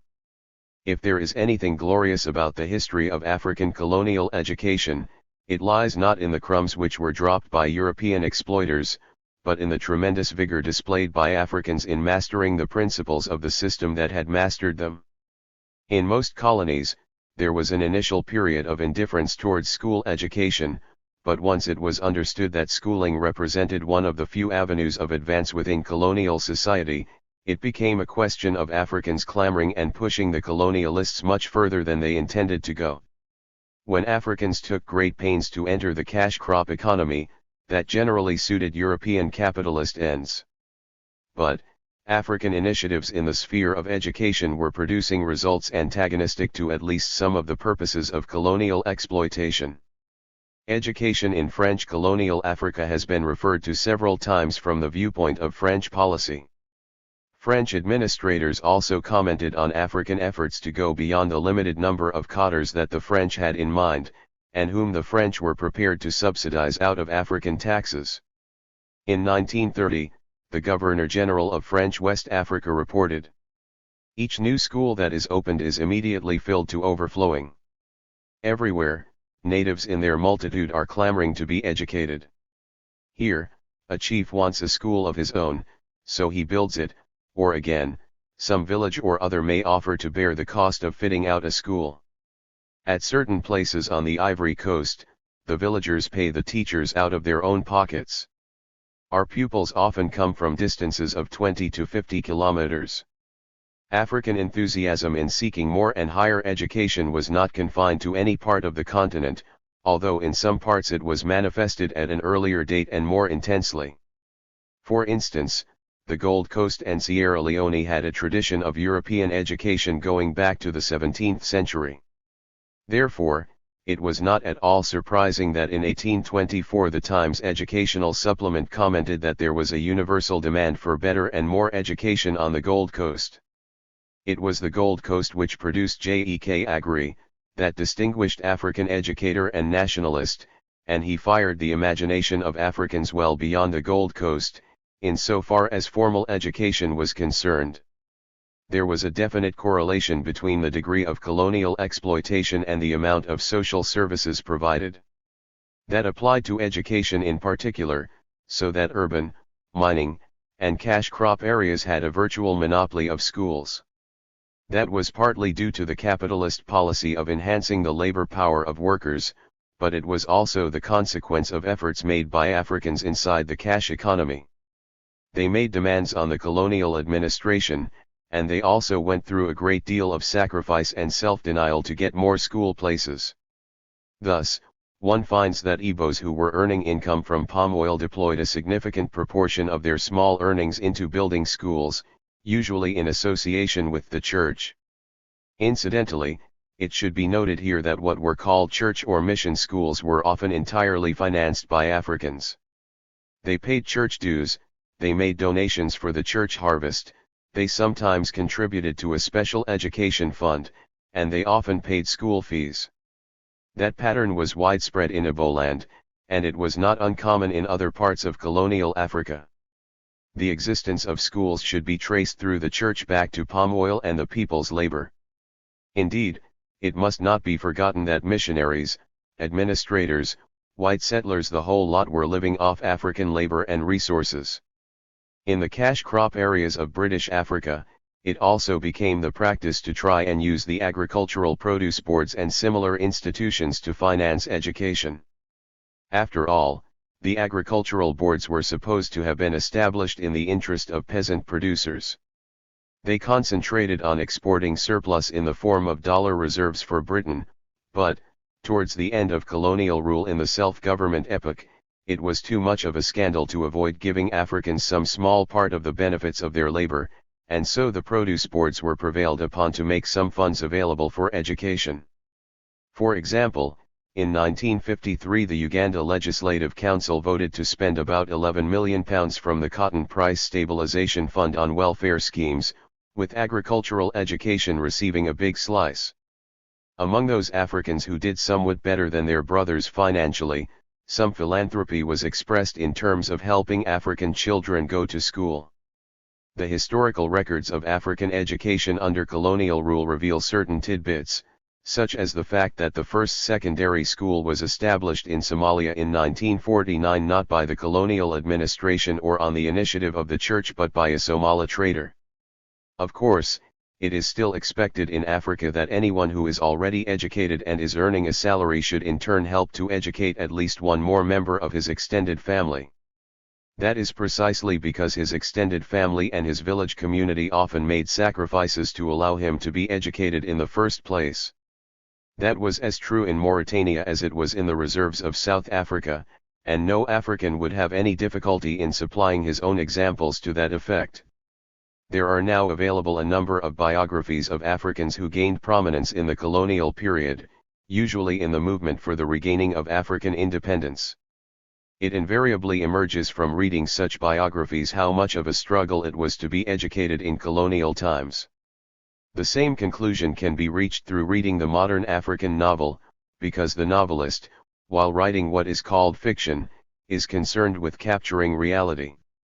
Apologists for colonialism talk as though education were a big meal handed down to Africans on a platter. It was not. The educational crumbs dropped were so small that individuals scrambled for them, they saved incredibly from small earnings and sent their children to school, and African children walked miles to and from school, and thought nothing of it. But, apart from physical and financial sacrifices, Africans in some colonies had to wage a political battle to have the principle of African education accepted. The colonies in question were those with white settler populations. In Kenya, white settlers made it clear that as far as they were concerned, an uneducated African was better than an educated one, and that one with the rudiments of education was at least preferable to one with more than a few years of schooling. The Beecher Report on Education in Kenya, produced in 1949, was heavily influenced by white settlers, and it stated frankly, illiterates with the right attitude to manual employment are preferable to products of the schools who are not readily disposed to enter manual employment. Because the white settlers were close to the center of political power in the colonial system, they were able to apply their principles to education in Kenya, and very little education went to Africans. In effect, that meant an exception to the rule that more social facilities followed heightened exploitation, but, the Kikuyu, who were the most exploited in Kenya, did not accept the situation passively. One line of approach was to bombard the colonial government with demands, even though Africans were in a far less favorable position to do so than white settlers. The demands were partially successful. The Beecher Report grudgingly conceded a few schools to Africans at the primary and secondary level, by suggesting places for 40% of African children at junior primary, 10% at senior primary Oregon Intermediate, and 1% at secondary level. But, by 1960, the number of primary schools was double what the whites considered should have been achieved by that date, and the number of secondary institutions was 3 times what the white settlers had succeeded in recommending. Besides, where the government was reluctant to build schools or to subsidize missionaries to do so with African taxes, there was an even greater incentive to handle educational matters directly. In Kenya, there was a spate of what came to be called independent schools, comparable to the independent churches, and, in fact, springing from independent churches for the most part. The independent schools in Kenya form 2 major associations, namely, the Kikuyu Independent Schools Association and the Kikuyu Karinga Education Association, formed in 1929. In practice, just as the European Christian missions used schools to attract converts, so the independent churches attached great importance to schooling. John Chilumwe made striking efforts in that respect, aided by brothers recruited from among African descendants in the USA. The Muslim religion was also a stimulator of educational advance during the colonial period. In North Africa, Muslims often found it necessary to channel their efforts into schools other than those built by the colonialists. The Society of Reformist Ulama in Algeria started a large primary school program in 1936. By 1955, its primary schools catered to 45,000 Algerian children, and, from 1947, the society also ran a large secondary school. Similarly, in Tunisia, Popular Initiative financed modern Quranic primary schools, providing places for 35,000 children equivalent to 1 out of 4 going to primary school. In Morocco, the Muslim schools that were established by popular effort possessed the unusual feature of aiming at women's emancipation by having a high percentage of girls far higher than government schools. The French colonial administration deliberately kept mention of such schools out of their official reports, and they tried to keep their existence hidden from visitors. Another striking example of African self-help with regard to education was the project sponsored by the Graduates General Congress in Sudan. Founded by students, merchants, and civil servants in 1937, the Graduates Congress embarked on a program of school building. Within 4 years, 100 schools were opened with the help of voluntary contributions. A smaller but equally exciting experiment was that of the Bugabo United Schoolboys Association, founded by 2 schoolboys in Mwanza, Tanganyika, in 1947. It was aimed at adult education and in a short time attracted over 1,000 people of all ages. The organizers set up a camp where they housed and fed those who turned up, while imparting to them the rudiments of literacy. When Kikuyu peasants or Ga market women or Kabyle shepherds saved to build schools and educate their children, that was not entirely in accordance with the objective of the colonialists, who wanted cash crop payments and other money in circulation to return as profits to the metropoles through the purchase of consumer goods. In such small ways, therefore, Africans were establishing an order of priorities different from that of the colonialists. This intensified in the later years of colonialism, when education came to be seen as having political significance in the era of self-government. Having received higher education in colonial Africa in the post-Second World War era, a French African could reach as far as the French Assembly in Paris, while an English colonial subject might reach the local legislative assembly as an elected or nominated member. Those openings were absolutely devoid of power, and they were opportunities that only the merest handful could achieve, but they were stimulants, nonetheless, giving Africans the notion that considerable vertical mobility would accompany education. In French Equatorial Africa in the late 1940s, it was the African governor, Félix Éboué, who spearheaded the demands for more education for Africans, and he was successful to some extent in forcing the hand of his masters in the French Overseas Ministry. In that same period and subsequently, it was also African effort in the legislative councils that kept the question of education to the fore. The British had handpicked a few educated Africans and some chiefs to advise the governor in the legislative assembly. Generally, they were decorative like the plumes of the governor's helmet, but, on the issue of education, no African could possibly avoid at least voicing some dissatisfaction with the poor state of affairs. Ultimately, from a purely quantitative viewpoint, Africans pushed the colonialists and the British in particular to grant more education than was allowed for within the colonial system, and that was an important and explosive contradiction that helped Africans regain political independence. It has been observed that British colonies tended to create an educated sector that was larger than that which the colonial economy could absorb. The explanation for that lies in the efforts of African people, although it is true that the French were more rigorous in rejecting African demands, and keeping to their schedule of training only a cadre elite to serve French interests. As it was, in a colony such as Gold Coast, African efforts to achieve education undoubtedly went beyond the numbers required to service the economy.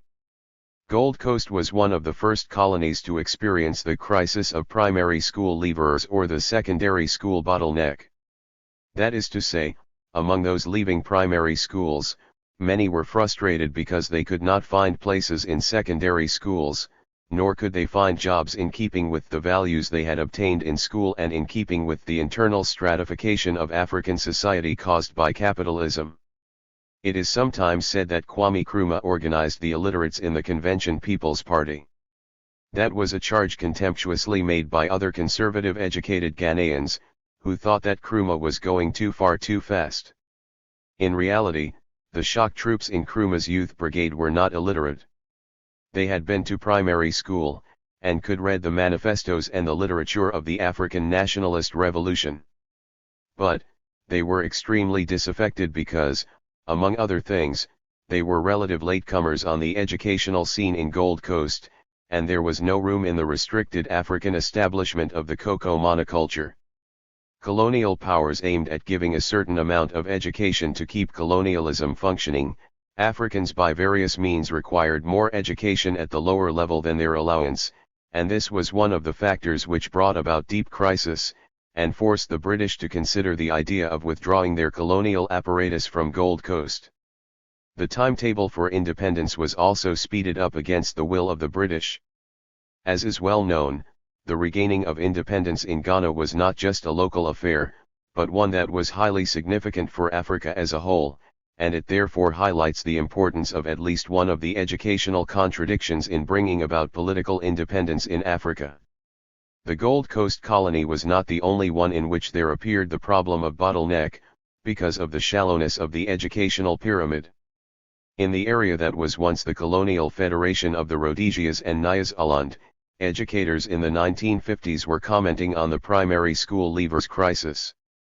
They claimed to have had a surplus of 6th grade leavers. A set of colonies that was educating an insignificant number of African school children had a surplus of primary school leavers.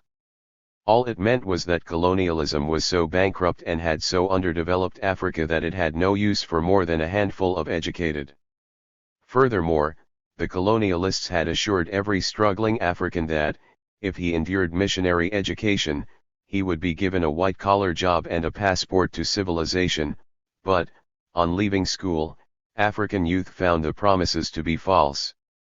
One 6th grade leaver in the Central African Federation wrote the following letter to a magazine in 1960. After I had passed Standard 6, I spent the whole year at home because I could not get a place anywhere to further my education. At the beginning of this year I went to look for work but failed to get it again, from January until now. If I had known that my education would have been useless, I would have told my father not to waste his money in educating me from the beginning to Standard 6. It would be fairly reasonable to assume that the writer of that letter opposed the white settler Central African Federation.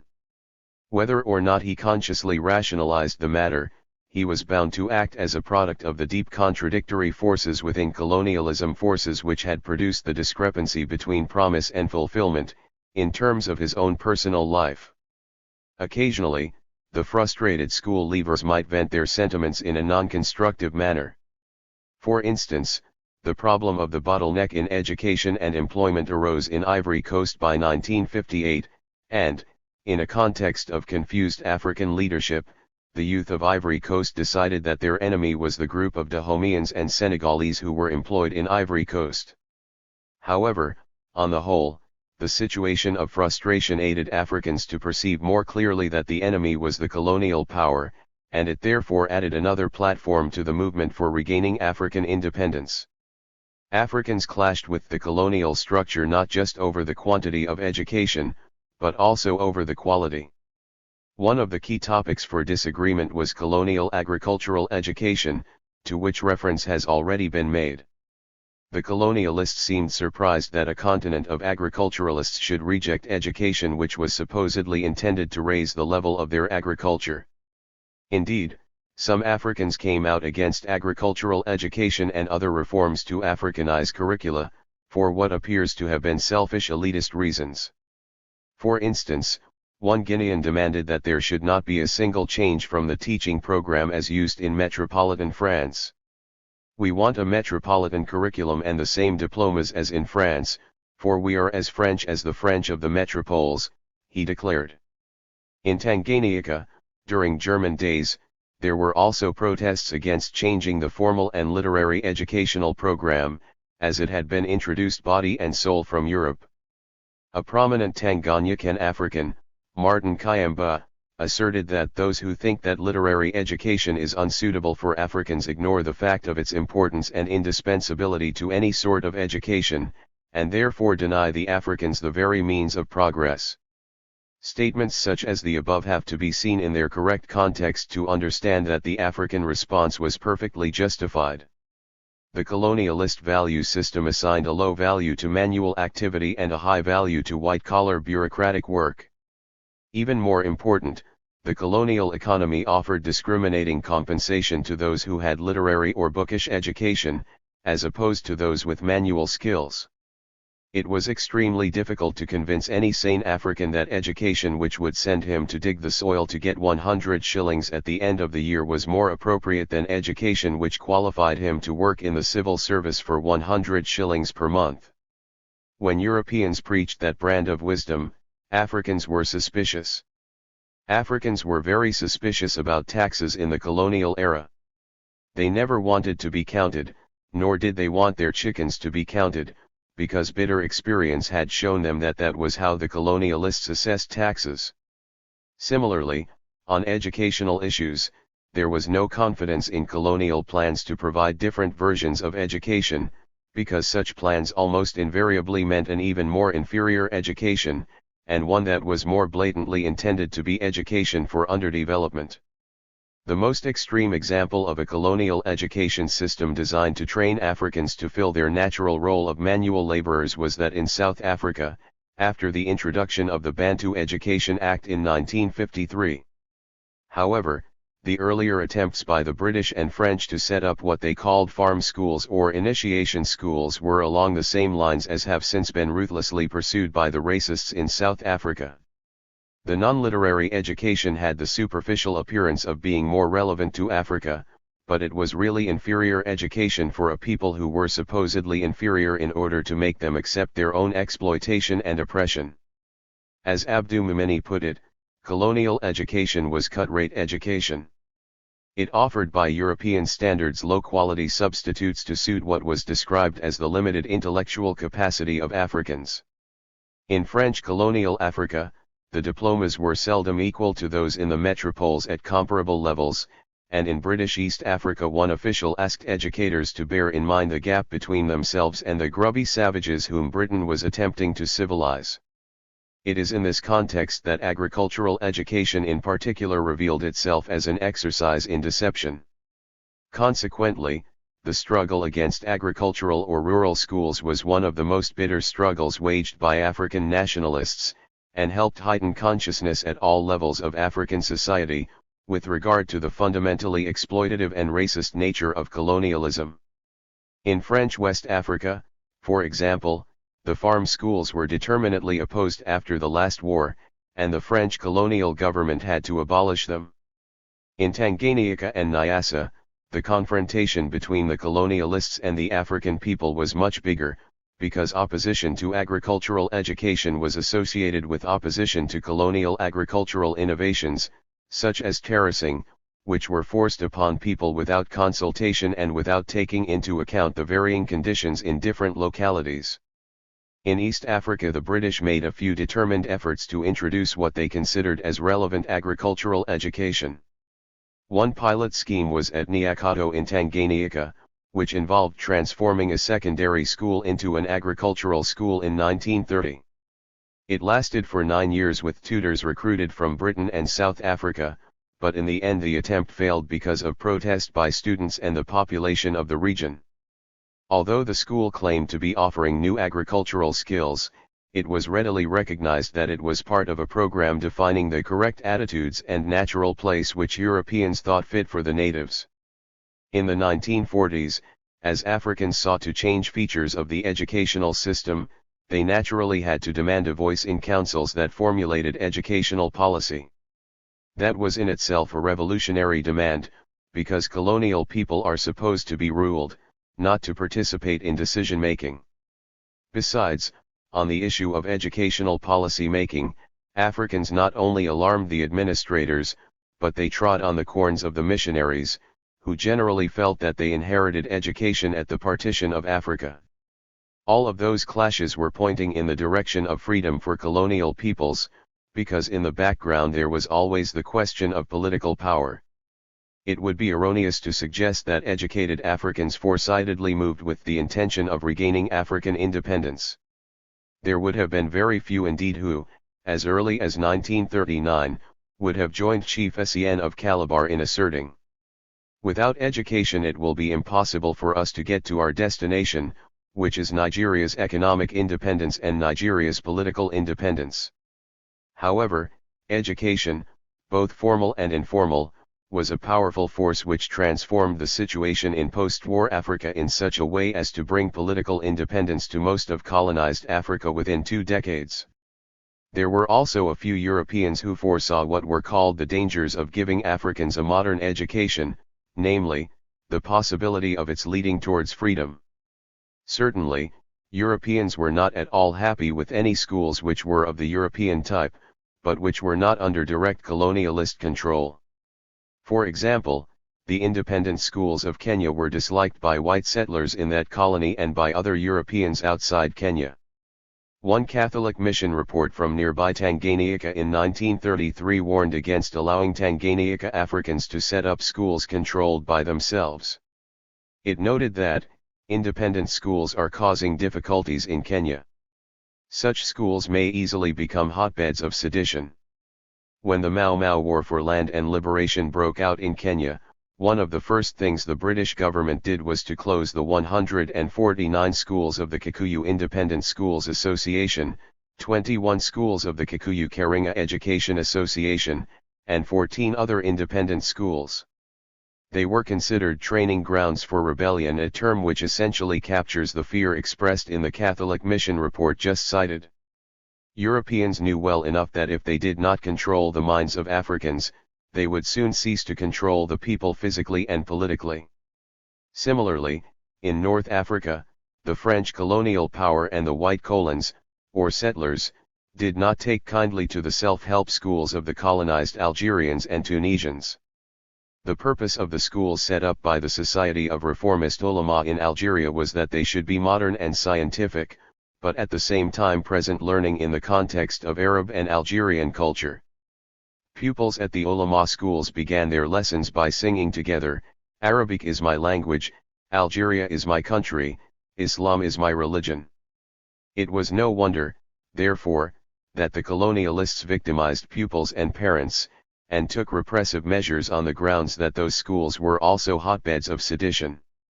The missionaries asked for control of schools, because that was one of their drawing cards for the church itself and because they considered themselves as experts on the side of cultural imperialism, which they called civilizing. However, there were other Europeans both within and without the colonies who were absolutely opposed to schools, be they Christian, independent, government, or Islamic.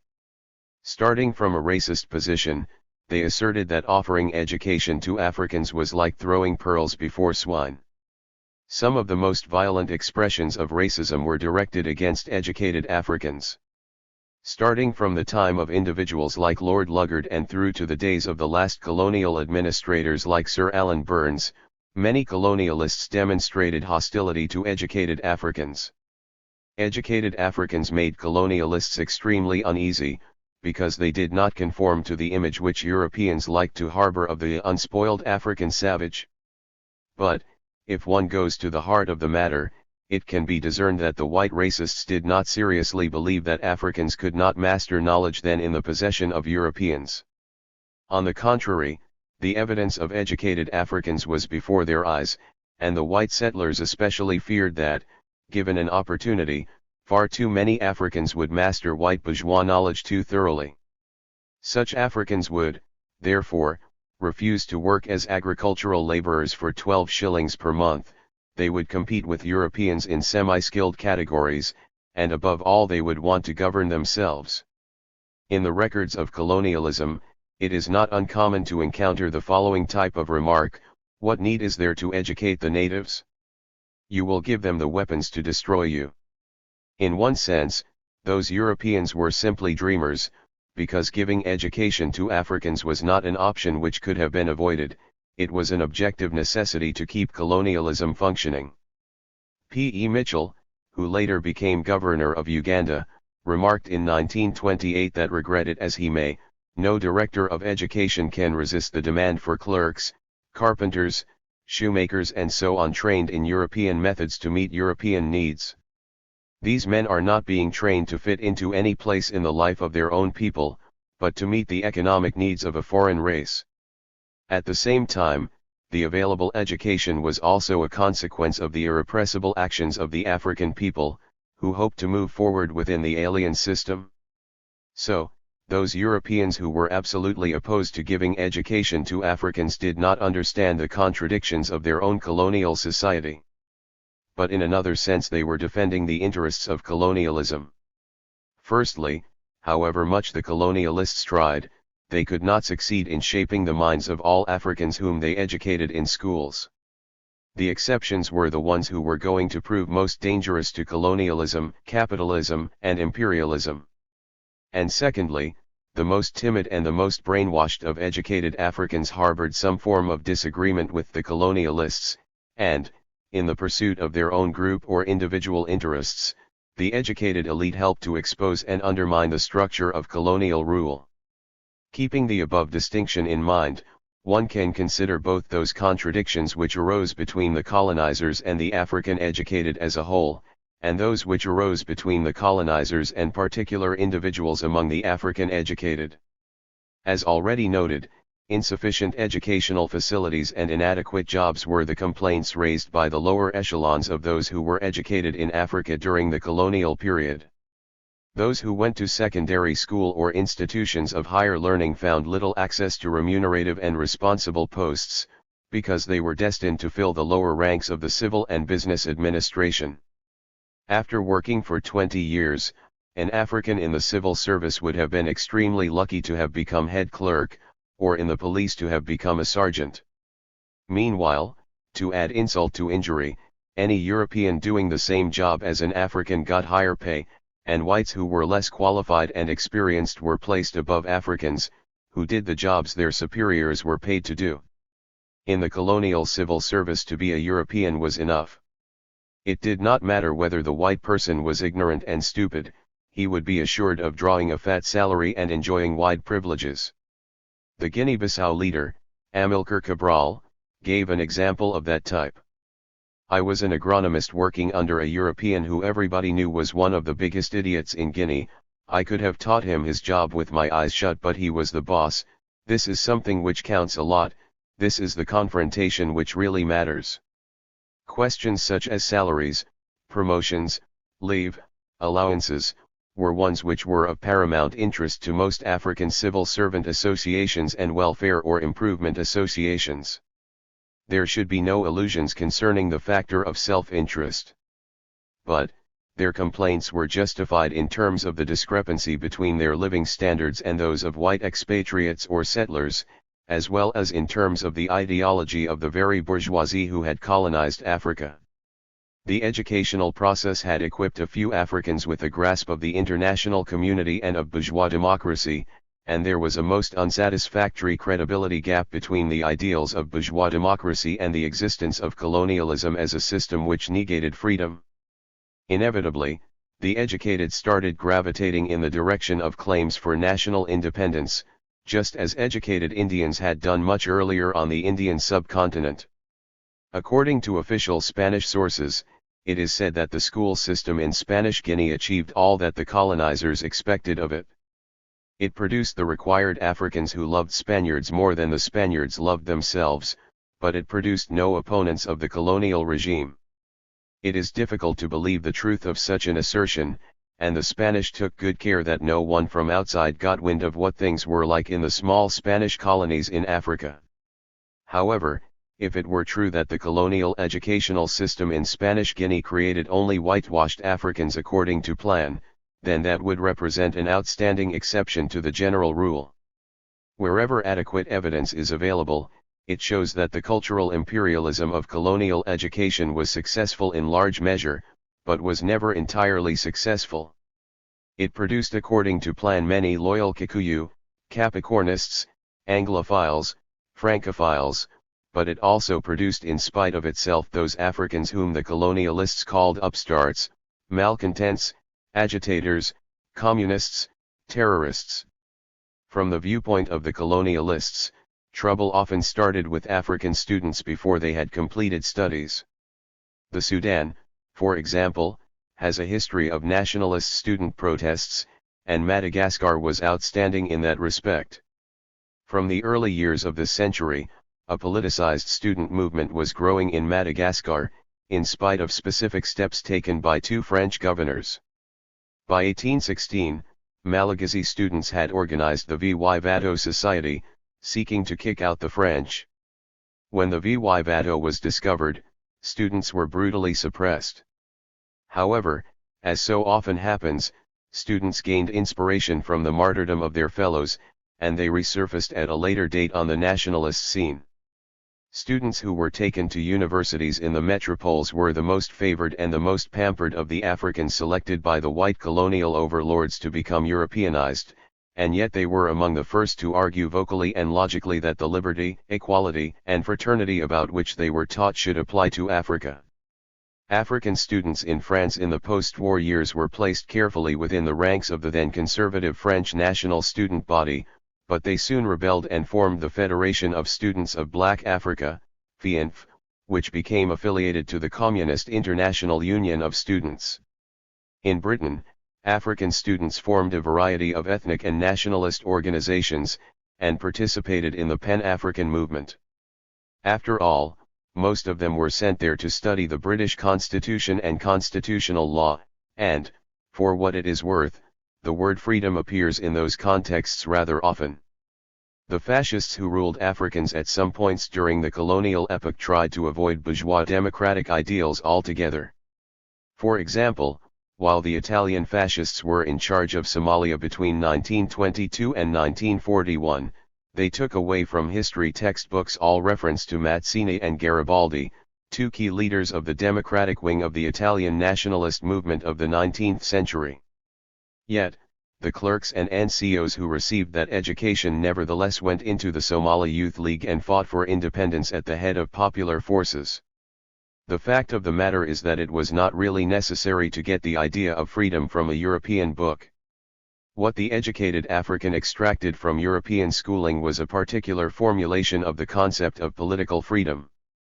But, it did not take much to elicit a response from their own instinctive tendency for freedom, and, as has just been noted in the Somali instance, that universal tendency to seek freedom manifested itself among Africans even when the most careful steps were taken to extinguish it. There was no sector of colonial life in which educated Africans appeared and remained wholly loyal to the colonialists. Teachers were supposed to have been steeped in the culture of domination, so as to pass it on to other Africans, but, in the end, many of them stood in the vanguard of the national independence movements. African priests and pastors were supposed to have been the loyal servants of God and his European lieutenants, but the Church gave birth in Nyasaland to John Chilumwe, as early as the First World War. Shortly afterwards, in Congo, when Simon Kimbangu started his independent church, he actually threatened the colonialists that he would introduce Bolshevism. It is particularly interesting to notice that the colonialists could not be sure of the loyalty of their African troops. It has already been argued that the army and police were educational and socializing institutions to perpetuate colonialist and capitalist power and values. How successfully they served that function can be seen in the number of veterans of Burma and Indochina who returned to the continent to carry out loyally the policies of Britain and France, respectively. Colonel Bokassa of the Central African Republic and Colonel Lamizana of Upper Volta provide two outstanding examples, both of them having graduated from fighting the Vietnamese to a point where they are prepared to dialogue with the fascist apartheid state of South Africa. However, returned soldiers also played a very positive role in the national independence struggles after both wars. And, occasionally, towards the end of colonial rule, African troops and police mutinied, as in Nyasaland in 1959. African trade unionists also went to school under colonialism. To begin with, the organization and activity of the small wage-earning sector in Africa bothered the colonialists a great deal. Their initial desire was to crush worker dissent, and, when that appeared unlikely to succeed, to co-opt it and guide it along acceptable channels. The British Trade Union Council sponsored a number of African trade unions, and tried to get them to accept a rigid separation between industrial matters, such as wages and working hours, and political matters. But, the TUC was in that context acting on behalf of the British bourgeoisie, and they did not succeed in holding back the working class in Africa. African workers were able to appreciate that there was no difference between the private employers and the colonial administration. Indeed, the colonial administration was itself one of the biggest employers, against whom workers had many charges. Consequently, in the 1940s and 1950s, it was common to have strikes that were specifically connected with the struggle for independence, notably in Gold Coast, Nigeria, and Sudan. The contradiction between French workers and African workers in French colonies emerged in a very acute form. The French trade union movement, and notably the Communist Union, the CGT, insisted that Africans should not have separate unions, but should be members of French labor unions just like any other French workers. That arrangement gave support to the juridical political fiction that places like Dahomey and Comoro Islands were not colonies, but merely the overseas section of France. Sékou Touré of Guinea was one of the first to break with the patronage of French trade unions and to establish an independent African trade union. In so doing, Sékou Touré made it clear that the principal contradiction of the colonial situation was that between colonized peoples on the one hand and the colonizing nation on the other. So long as African workers remain colonized, they had to think of themselves firstly as African workers, rather than members of an international proletariat. That interpretation, which was entirely in accordance with reality, led to the trade union movement taking on a highly politicized and nationalist role in French West Africa. It was an achievement which defeated the chauvinism of white French workers as well as the class interests of the French bourgeoisie. The attitude of the white metropolitan working class towards their African counterparts was influenced by the prevailing racist values of capitalist society. Indeed, the racist factor heightened the principal contradiction between the colonizers and the colonized. Discriminatory racist methods and measures were found in every colony with varying degrees of openness or hypocrisy. Sometimes, white racism was vicious and at other times it was paternalist. Nor did it necessarily reflect Europe's desire to exploit Africans economically. In southern Rhodesia, racial discrimination was very much tied up with the white settlers maintaining their jobs and the stolen land, but when some semi-literate white inspector insulted an educated Sierra Leonean, that may be referred to as gratuitous. Racism in such a context actually jeopardized economic exploitation, and it was merely the manifestation of prejudices that had grown over the centuries. The racial contradiction extended far beyond the shores of Africa, because of the historical antecedents of the slave trade. It is not in the least surprising that Pan-African ideas should have been most forcefully expressed by West Indians like Garvey and Padmar and North Americans like W.E.B. Du Bois and Alpheus Hunton. Those individuals had all been educated within the international capitalist structure of exploitation on the basis of class and race. Having realized that their inferior status in the societies of America was conditioned by the fact of being black and the weakness of Africa, the Pan-Africanists were forced to deal with the central problem of Europe's exploitation and oppression of the African continent. Needless to say, the metropolitan powers could never have foreseen that their humiliation of millions of Africans in the New World would ultimately rebound and help Africa to emancipate itself. The process by which Africa produced 30-odd sovereign states was an extremely complex one, characterized by an interplay of forces and calculations on the part of various groups of Africans, on the part of the colonial powers, and on the part of interest groups inside the metropolis. African independence was affected by international events such as the Second World War, the rise of the Soviet Union, the independence of India and China, the People's Liberation Movement in Indochina, and the Bandung Conference. On the African continent itself, the domino theory operated, so that the re-emergence of Egypt under Nasser, the early independence of Ghana, Sudan, and Guinea, and the nationalist wars in Kenya and Algeria all helped to knock down the colonies which remained standing.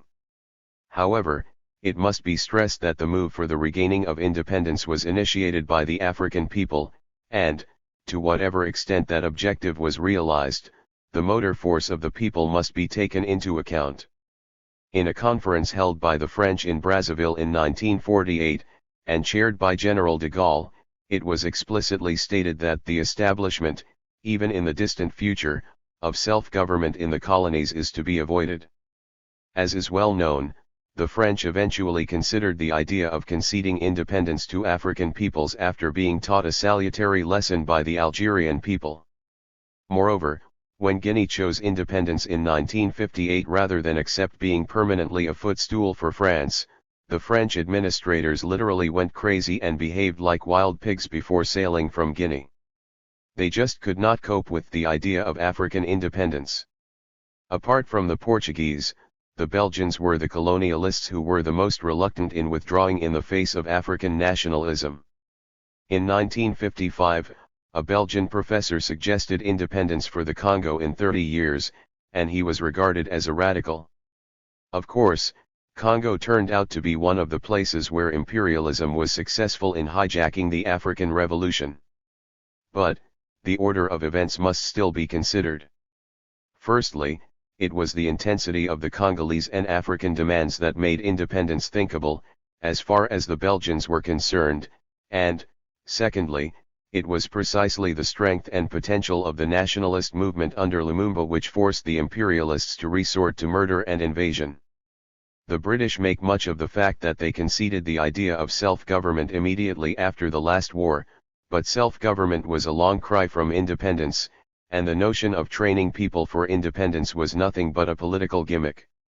Lady Marjorie Parham, a true voice of patronizing colonialism, admitted that the colonial office's timetable for independence had to be scrapped in the face of the mobilized African people.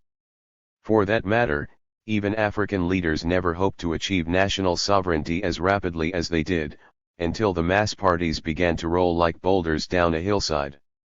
The fact that this analysis has been focused on the role of the educated Africans in the independence movements is not intended to detract from the vital activity of the broad African masses, including the sacrifice of life and limb.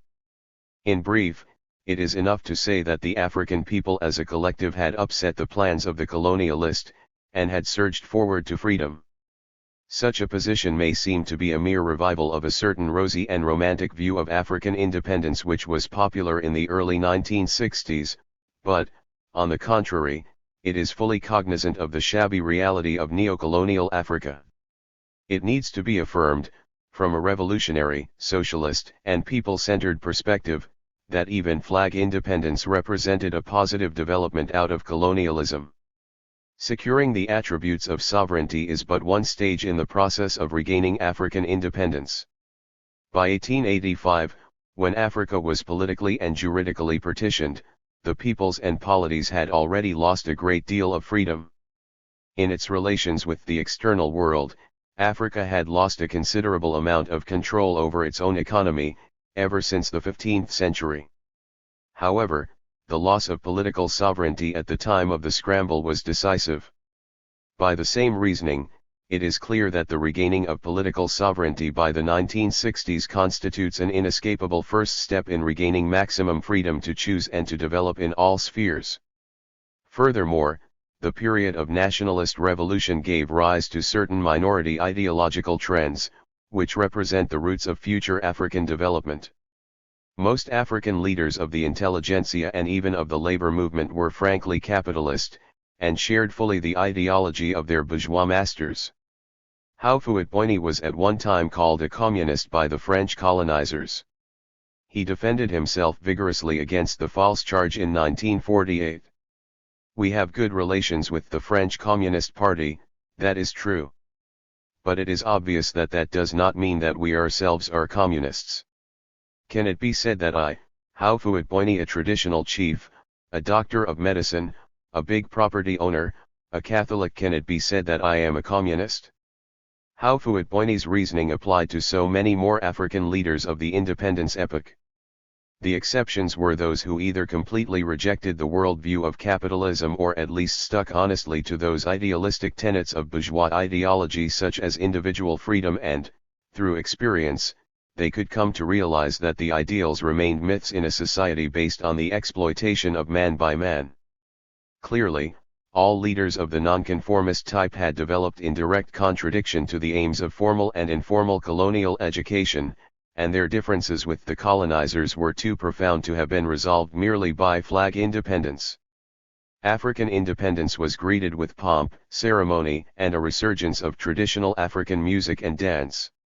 A new day has dawned, we are on the threshold of a new era, we have now entered into the political kingdom. Those were the phrases of the day, and they were repeated until they became clichés. But, all the toing and froing from Cotonou to Paris and from London to Lusaka, and all the lowering and raising of flags cannot be said to have been devoid of meaning. Withdrawal of the directly controlled military and juridical apparatus of the colonizers was essential before any new alternatives could be posed with regard to political organization, social structure, economic development. The above issues were raised most seriously by the minority of African leaders who had individually embarked on a non-capitalist path of development in their mode of thought, and the problems were considered within the context of inequalities and contradictions not just between Africa and Europe but also inside Africa, as a reflection of 4 centuries of slavery and 1 century of colonialism.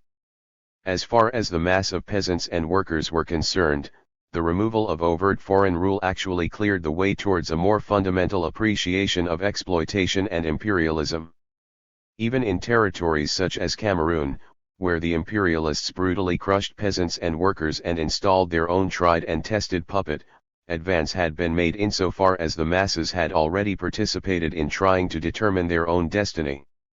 That is the element of conscious activity that signifies the ability to make history, by grappling with the heritage of objective material conditions and social relations. Postscript. By A. M. Babu. Are there shortcuts to economic development for the underdevelopment economies? This question has occupied the attention of many interested parties during the last decade. These include university lecturers, international economists, the United Nations and its agencies, the OAU, planning agencies, economic ministers. Many international conferences under various sponsorship have been held during the decade, and volumes of resolutions, guidelines, learning documents, and theses have been published. The end result has been negative. The developing countries continue to remain underdeveloped, only getting worse in relation to the developed countries. By and large, the question still remains unanswered. Are we going to repeat the same exercise all over again during this decade? From the look of it, it appears that we are. Already the UN has launched the second economic decade with the same zeal and fanfare as they did with the first. The same appeal has gone out to the developed countries to be charitable and contribute 1% of their national income for helping the developing countries, as if the population of the world can continue to condone poverty so that the rich can be charitable. If past experience is anything to go by, the 70s will experience the same disappointments which climaxed the end of the 60s. What, we may ask, has gone wrong? Is it something inherent in the very nature of underdevelopment that makes development such an impossible task? Among the many prescriptions that have been offered, e.g., cultural, social, psychological, even economic, none has produced any encouraging results. In fact, nearly all of them have had negative results, and made bad situations worse. Are we to continue with the same experiments at the expense of the people, who, let's face it, have borne the whole burden of these experiments throughout the last decade? This is the question to which all the developing countries, especially those in Africa, must address themselves. And the sooner the better, because there is very little time left before our economies become permanently distorted and probably too damaged for any meaningful reconstruction in the future. Dr. Walter Rodney, in this very instructive book, provides a very refreshing opening for discussions which may well lead to finding the right solution. He is raising the most basic and fundamental questions regarding the nature of underdevelopment and economic backwardness. Unlike many works of this nature, which to all intents and purposes have approached the problem with a sort of metaphysical outlook, garbed, it is true, in scientific terminology, Dr. Rodney follows the method of historical materialism, which in effect says, to know the present we must look into the past, and to know the future we must look into the past and the present. This is a scientific approach. We can at least be sure that the conclusions will not be marred by subjective distortions. It is clear, especially after reading Rodney's exposition, that throughout the last decade we have been posing the wrong questions regarding economic backwardness. We did not look into the past to know the present.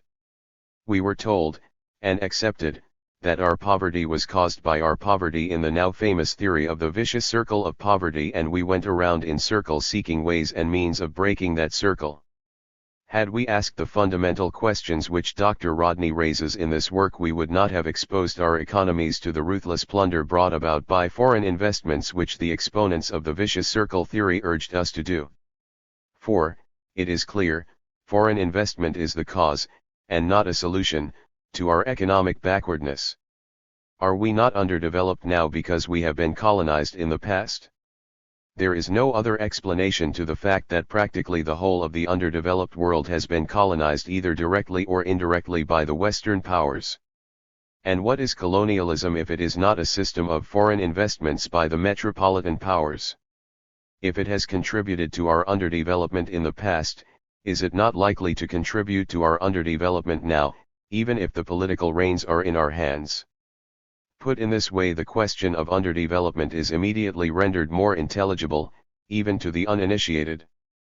And this is how Dr. Rodney is directing us to pose our questions.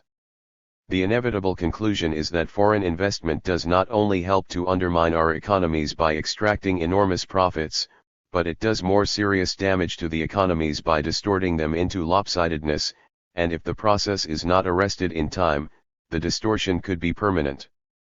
As long as we continue, as we have done for centuries, to produce for the so-called world market, which was founded on the hard rock of slavery and colonialism, our economies will remain colonial. Any development will be entirely incidental, leaving the vast majority of the population wholly uninvolved in the economic activity. The more we invest in export branches in order to capture the world market, the more we divert away from investing for people's development and, consequently, the less effective our development effort. And since this type of investment does not contribute much towards the development of a material and technical base internally, our economies are rendered always responsive only to what the Western world is prepared to buy and sell, and hardly responsive to our internal development needs. That is why, although most of our development plans make elaborate resource allocations for rural projects, invariably most of these resources find their way back to the urban projects and consequently accentuate the urban-rural disparities. Slums, unemployment, social maladjustment, and, finally, political instability are our most outstanding characteristics. Almost without exception, all the ex-colonial countries have ignored the cardinal development demand, namely, that, to be really effective, the development process must begin by transforming the economy from its colonial, externally responsive structure, to one which is internally responsive. Where we went wrong is when we followed blindly the assumptions handed down to us by our exploiters. These assumptions can be stated briefly as follows: growth in underdeveloped countries is hampered by inadequate growth in exports and inadequate financial resources, and is made worse by population explosion in these countries. And the solution is prescribed as follows: step up exports, increase aid and loans from the developed countries, and arrest growth in population. Throughout the last decade our efforts have been to follow religiously the above prescription, and even if our own experience continues to disprove it, we still adhere to it even more fanatically. The greatest need appears to be a process of mental decolonization, since neither common sense nor sound economics, not even our own experience, is with us in this. Experiences of other countries that have chosen a different path, a path of economic reconstruction, is most instructive here. Take North Korea or Albania. Both these countries were underdeveloped as late as the 50s. The reason they have been able to register most outstanding economic progress is that they have decided to opt out of production for the so-called world market and have diverted their resources toward the development of a material and technological base internally. The Pearson Commission's report Partners in Development has been hailed, even by the developing countries, as ushering in a new era, a sort of turning point, in international cooperation for development. Even if its recommendations were to be adopted and implemented in toto, it is doubtful if it would make any impact on the ever-widening gap between the developed and the developing countries. This is because it has avoided tackling the most fundamental question, namely, can development take place when our production strategy is influenced by the demands of the world market, which is determined almost exclusively by the pattern of production and consumption within capitalist Europe and America?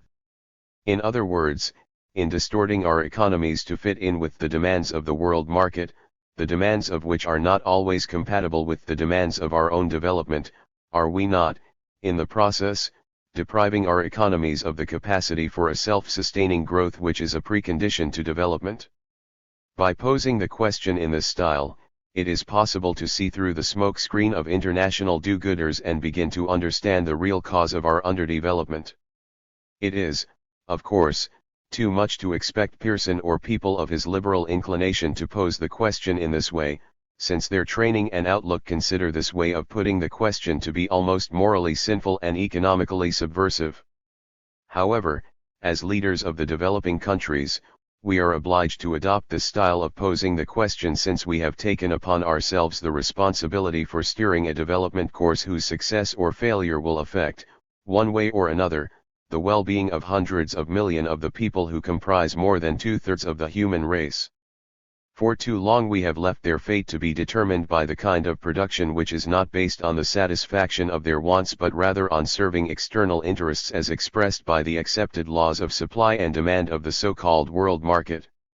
We have twisted their education in such a way that the skills we direct them to develop are geared towards serving the same ends of the world market rather than towards development of an internal material base, with the result that technologically, and in relation to the developed world, we move backward rather than forward. We have tamely accepted the so-called international division of labor on behalf of our masses, and in doing so we have condemned them to specialize in primary commodities whose production is conducive neither to the development of technological skills nor to the invention of advanced machinery, both of which are the preconditions to real economic development. The significance of Dr. Rodney's book is that it is addressed, quite appropriately, to the masses and not to the leaders, and one hopes that it will be instrumental in arousing some mass action by the people. In the absence of committed leadership, many African countries have fallen prey to military exploitation, to the extent that today the generals constitute the majority at the African summit. This is as it should be, because when the political leadership loses the sense of internal direction, when, in bewilderment, it gives up its efforts to find solutions to people's problems and begins to accumulate wealth for its own individual use, political leadership tends to get increasingly commandist in its state operations. Logic and rationale become subversive. And when politicians become commandists, they too become redundant, because who is better fitted to giving command than the army? With very few exceptions, it is sad to have to admit that Africa is ill-served by the current conglomeration of what passes for leaders throughout the continent. When Asia and Latin America produce giants, like Mao, Ho, Che, who inspire and excite the imagination not only of their compatriots within their borders, but of the rest of the world, including the developed world, Africa has produced only one Nyerere and maintained him in power, while we have murdered Lumumba and have locked up or exiled leaders like Banbella and Nkrumah in response to the wishes of the imperialists, our donors, our money lenders, our patrons, our masters, our trading partners. With all due respect, it is difficult to imagine, apart from one or two honorable exceptions, any of the present leaders who is capable of standing up for the genuine rights of his people, knowing that these rights are of necessity directly opposed to the interests of imperialism. And yet such a stand is necessary if we are to really fulfill our obligation as leaders, otherwise, we have no right to impose our leadership on the people. While most of the leaders on the continent have no sense of urgency in solving the problems of people's misery, since they don't bear the brunt of their misery, the masses, who do, cannot wait. That is why one hopes that Dr. Rodney's book will be read by as many people as possible, because it has come at a time when it is most needed, for action.